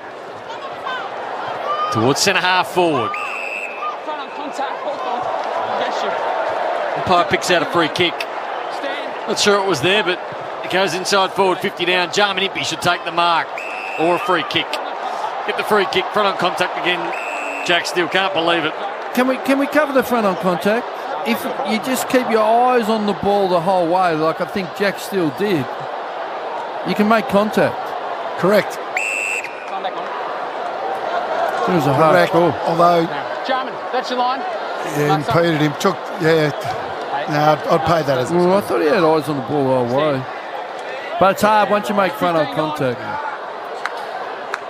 So Jarman Impey for back-to-back goals for the Hawks since Moore did it at the 2-minute mark of the first quarter. And he misses. 61-point margin. Exactly double the Hawks, 122 to 61. I think you've almost got to. It's almost got to be a mark, not a spoil. Choice Hotels around the ground, Ash. Early into the third quarter, Jack, and it's the Suns by 14 points over the Blues. And earlier today? Yeah, early today, the Bombers defeated the Crows by 4 points. The Hawks will play Geelong on Easter Monday. That's their next encounter. Then they'll travel to Launceston to play Sydney and Melbourne then at the MCG. So a tough couple of weeks coming up for Sam Mitchell on the back of what's been a really tough day. Ross kicks out to King on the wing. Yep. He heads for Ryder in the pocket. He flies and almost marks. Yeah, mate, you. He's still chasing it down. Lays a good tackle. Brings Mason Wood involved. Handball's inside. Long, unsure what to do. Steps back. Right foot. Trying to snap it through and misses. Let's go, Mason. Well, Mason Wood fully committed the contact. Can we talk about Paddy Ryder? Essendon, Port Adelaide. It's 34. He looks as fit as I've seen him, and his ruck works like just keeps getting better. Jarman Impey kicks out wide, and a mark by Steele. Good contested mark, and Steele will pump it back inside forward 50. The big men are there. King can't mark it, dropped it, like Duck said, should take them, went back, got it, gave the handball out. Wanganeen Miller, underground handball. Gresham stepped around. Gresham brilliant. Goal of the day. Forward to Gresham. He's having an impact on this competition. And the Saints by 68. You're right, though. That's another one for King, where as he gets stronger, here it is on the Harvey Norman replay. He's up, two hands to it. His follow-up's superb and helps create the goal, but he'll start clunking them at some point. And then young Giath went to the outside shoulder, opened the gate for Gresham to come back inside for his fourth. Tough for the votes, Duck. It is, but you've got to... Has anyone had 20 and kicked 5, Gresham has kicked 4, but he's only had the 14 or 15. Yeah, 18. 18, so he's not quite... He's too often a goal. And he's not a key position player. The other one, Hill, what's Hill had? He's had 18, he's 3 had zip. 18 and kicked 3 goals. I mean, remember he's kicked 4. Steele's been unbelievable. Sinclair's been very good. He's at 30. 30, but no goals. The longer it's gone, the better he's gone, Jack Steele, hasn't it? What are Mason Wood's numbers, Ash? Yeah, Mason Wood, Triple M Reds had 11 disposals, hasn't hit the scoreboard. Wilkie? I'm not worried Wilkie about on Gunston. The other thing that you get confused with, Brownie, when you give I don't votes. get confused. Well, because what you do, when they're kicking goals now, doesn't mean anything. The game's over. It's the guys that kick the goals when the game was in the balance. Like Gresham early. Yeah, Hill, those guys early. Cop that, Brownie. Don't just look at numbers. Oh, white Duck. Hit your wagon to the first quarter. Sinclair. He's at 800. He's just racked up a PB. 31 to Sinclair. He uses Brad Hill. He's still got run at his legs even in this last quarter. Patton. Members wing goes back. So this is all rhubarb, this stuff. Yeah, well, they're trying to stem the damage. Gunston's playing behind the ball as a spare defender, so it's a bit harder to go forward. What are Jack Gunston's numbers today, Chu? Reds Atlantic. Jack, 3 disposals, couple of marks, 1 behind. He's running with a relatively full list at the moment, Ash. They've got Billings to come back. Well, yeah, they've also got Hunter Clark, Geary, Higgins, and remember Zach Jones as well. Yeah. He's into the pocket they go, Ryder. Got to the contest late. Oh, it's a strong tackle by McGuinness on Gresham. It's in his back. Yeah, slammed his face into the turf. Oh, no. Did someone call him Maginus the other week, Chu, did they? That was Ethan Meldrum on debut, actually. Oh, how could you call someone Maginus? Jeez, didn't Ash take the chance to bury him as well? No, it was his first game. You've got to cut him some slack. I'll tell you who it was, Ross. Just a little bit. Cop that. Is that what you want me to say, Chu? Yeah, that's... Actually wrote it down, didn't I? Only joking, Ethan. He's doing a great job. No, you're not. That's disingenuous of you. It wasn't compelling. Well, I'm under pressure, Jack. It's a dog-eat-dog world. Yeah, it is. Oh, dear. Scrimshaw dropped the mark at the top of the goal square. They might be okay this time, although there's a free kick. It's going to be a St Kilda free kick, is it? No, downfield. Downfield. Paddy Ryder threw Frost to the ground. Yep, stand there, Jack. Stand. Yeah, that's right. Stand. Play on. Ward from half-back. Looks for McGuinness. He couldn't mark. Well done, Sinclair. He's been superb today. Sure has, Tev. Hit the ball back out to Wanganeen Miller up. Wilkie's been good too.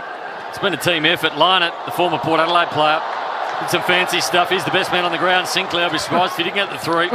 Sweeping handball to Ross. It'd be a travesty, actually. Ross inside forward 50. Big Mason Wood. Can't mark it. Ground level. Sicily.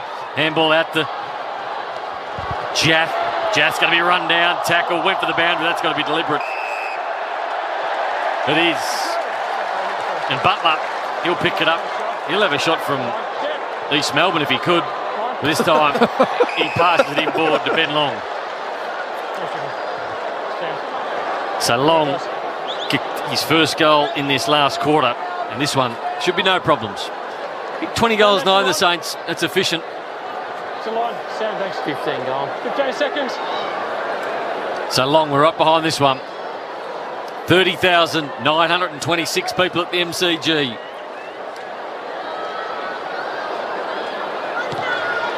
And Long misses. Off to the left, through for one behind. 20 goals, 10, 130. The Hawks are 8, 13-61. Triple MIJ, look at the scoreboard. We've got 4 minutes and 3 seconds to go. And then we're going to head for the second half of the Blues and the Suns around the grounds. Ash, Choice Hotels. Yeah, and the Suns are out to a 26-point lead over the Blues. 7 minutes into the third quarter.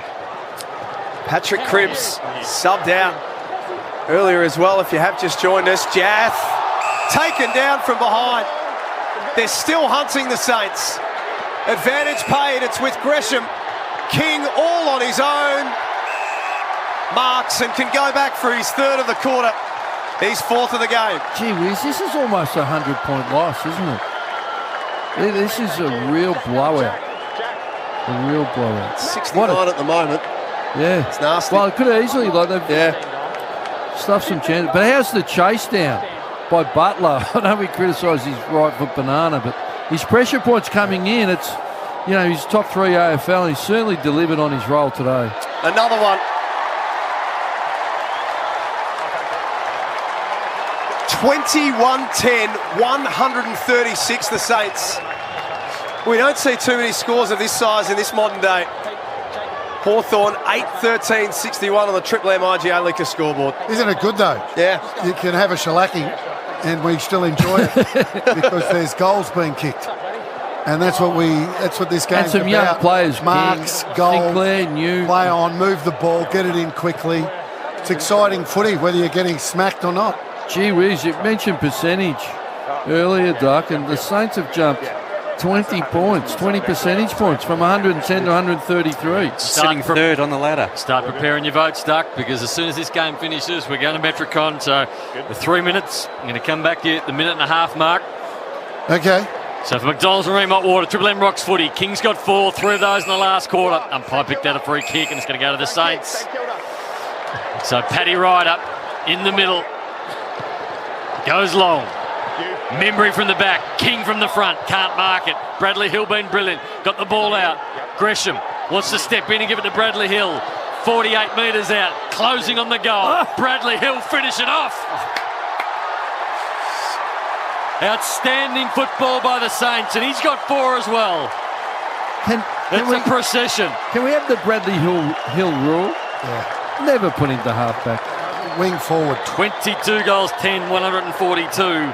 8-13-61. Triple M IJ Liquor scoreboard. So, Duck, let's have a look at the votes. Triple M MVP awards for homeloans.com.au. When it comes to the fairest home loans, they're true MVP. That'd have to be his PB, actually, Hills. But I'm actually going to give one vote to Membry. He's kicked 4, but I thought he kicked 2 of those in the first half.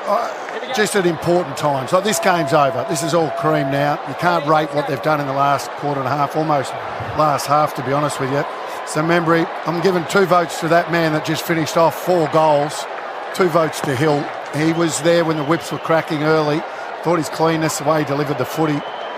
And I just think Steele, I think he's been clean all day. Head over it, all the tough stuff. I know there's plenty of others. Gresham kicked 4 as well. There's plenty of us. Sinclair off half-back. But Snowy off the trams can run off half-back and get 30 when you're having a good day. So anyway, they're my votes, Brownie. Shout out to Snowy. Homeloans.com.au when it comes to the fairest home loans. They're the true MVP. Do you know a man called Snowy? What's that? Do you know a man called Snowy? You mentioned him a lot. I reckon I would have known a Snowy. How's Potsy? Big fly, Lewis. Gee whiz. He's good. There's a highlight for the day. Oh, boy.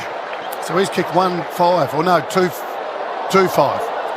So he's had, he could have had an unbelievable day, couldn't he? But as you said, they haven't been. None of them were here in the corridor by one. But that was, he launched, hit it with his left hand and marked it in his right hand. Big launch. Expect him to nail this.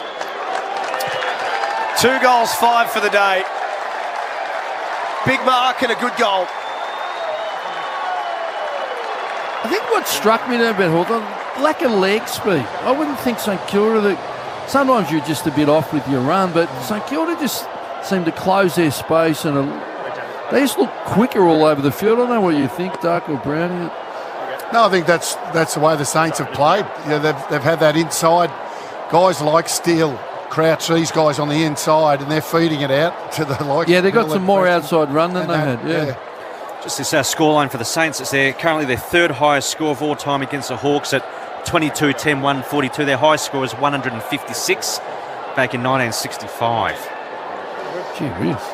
Alan Jones would have been coach. He would have been, Ross. Yep. I think they made the grand final that year. Have that as a quiz. And won it in 66. Choice hotels around the ground. Around the grounds, it's Suns by 34 over the Blues, approaching the halfway mark into the third quarter. I think for the quiz, we've got to have questions from. Because your I like. Yeah. Well, you know, for 13 years and 10 years, 23 years, all it was an Apple Mac watching footage while you're reading the AFL Almanac. Wilkie's been good. Short ball. Been very good. Stiffed him out of the vote, Sinclair. Deep in his defensive end. Inside the last minute. Chips it. He'd be flat because he hasn't got much more to give from this game. It's a like if he doesn't get a vote today, nah, he's never going to get one. It's career best. It's career best for Sinclair today. If you send it back, Ducks ignored him. Yeah, he's got it again. Handball back. Half-back flankers. Here's Windhager. Miller up. Wanganeen, Miller up. So line it. Just a little chip, not 15 play on. Really messed this up, the Saints in the back line, and it'll go out of bounds of a boundary throw in. He really wanted to pay a free kick there against the Saints, that umpire, didn't he? You could just see he was just. Well, you've done a few games. What's the difference in umpiring from today? Did you do the North game? What was the focus? Oh, no, the North game. What was the focus? Tiggy Touchwood freeze in the marking contest, holding the ball. This one's been back to a little bit of normality. And there were 60 free kicks, I reckon, in the North game. And what, today, how many? We've had 51. Still 51. That's a lot. The average is about 46 or something, isn't it? Yeah, average Duck 44, yep. There's a late free kick to Bruce here. Now kick after the siren. He gets back and puts it through. This is a big, big win for the Saints. 3 wins in a row after going down in round one. 69-point winners today. 22-10, 142 to the Hawks, 10-13, 73. How I want to be with St Kilda when the Saints go marching in.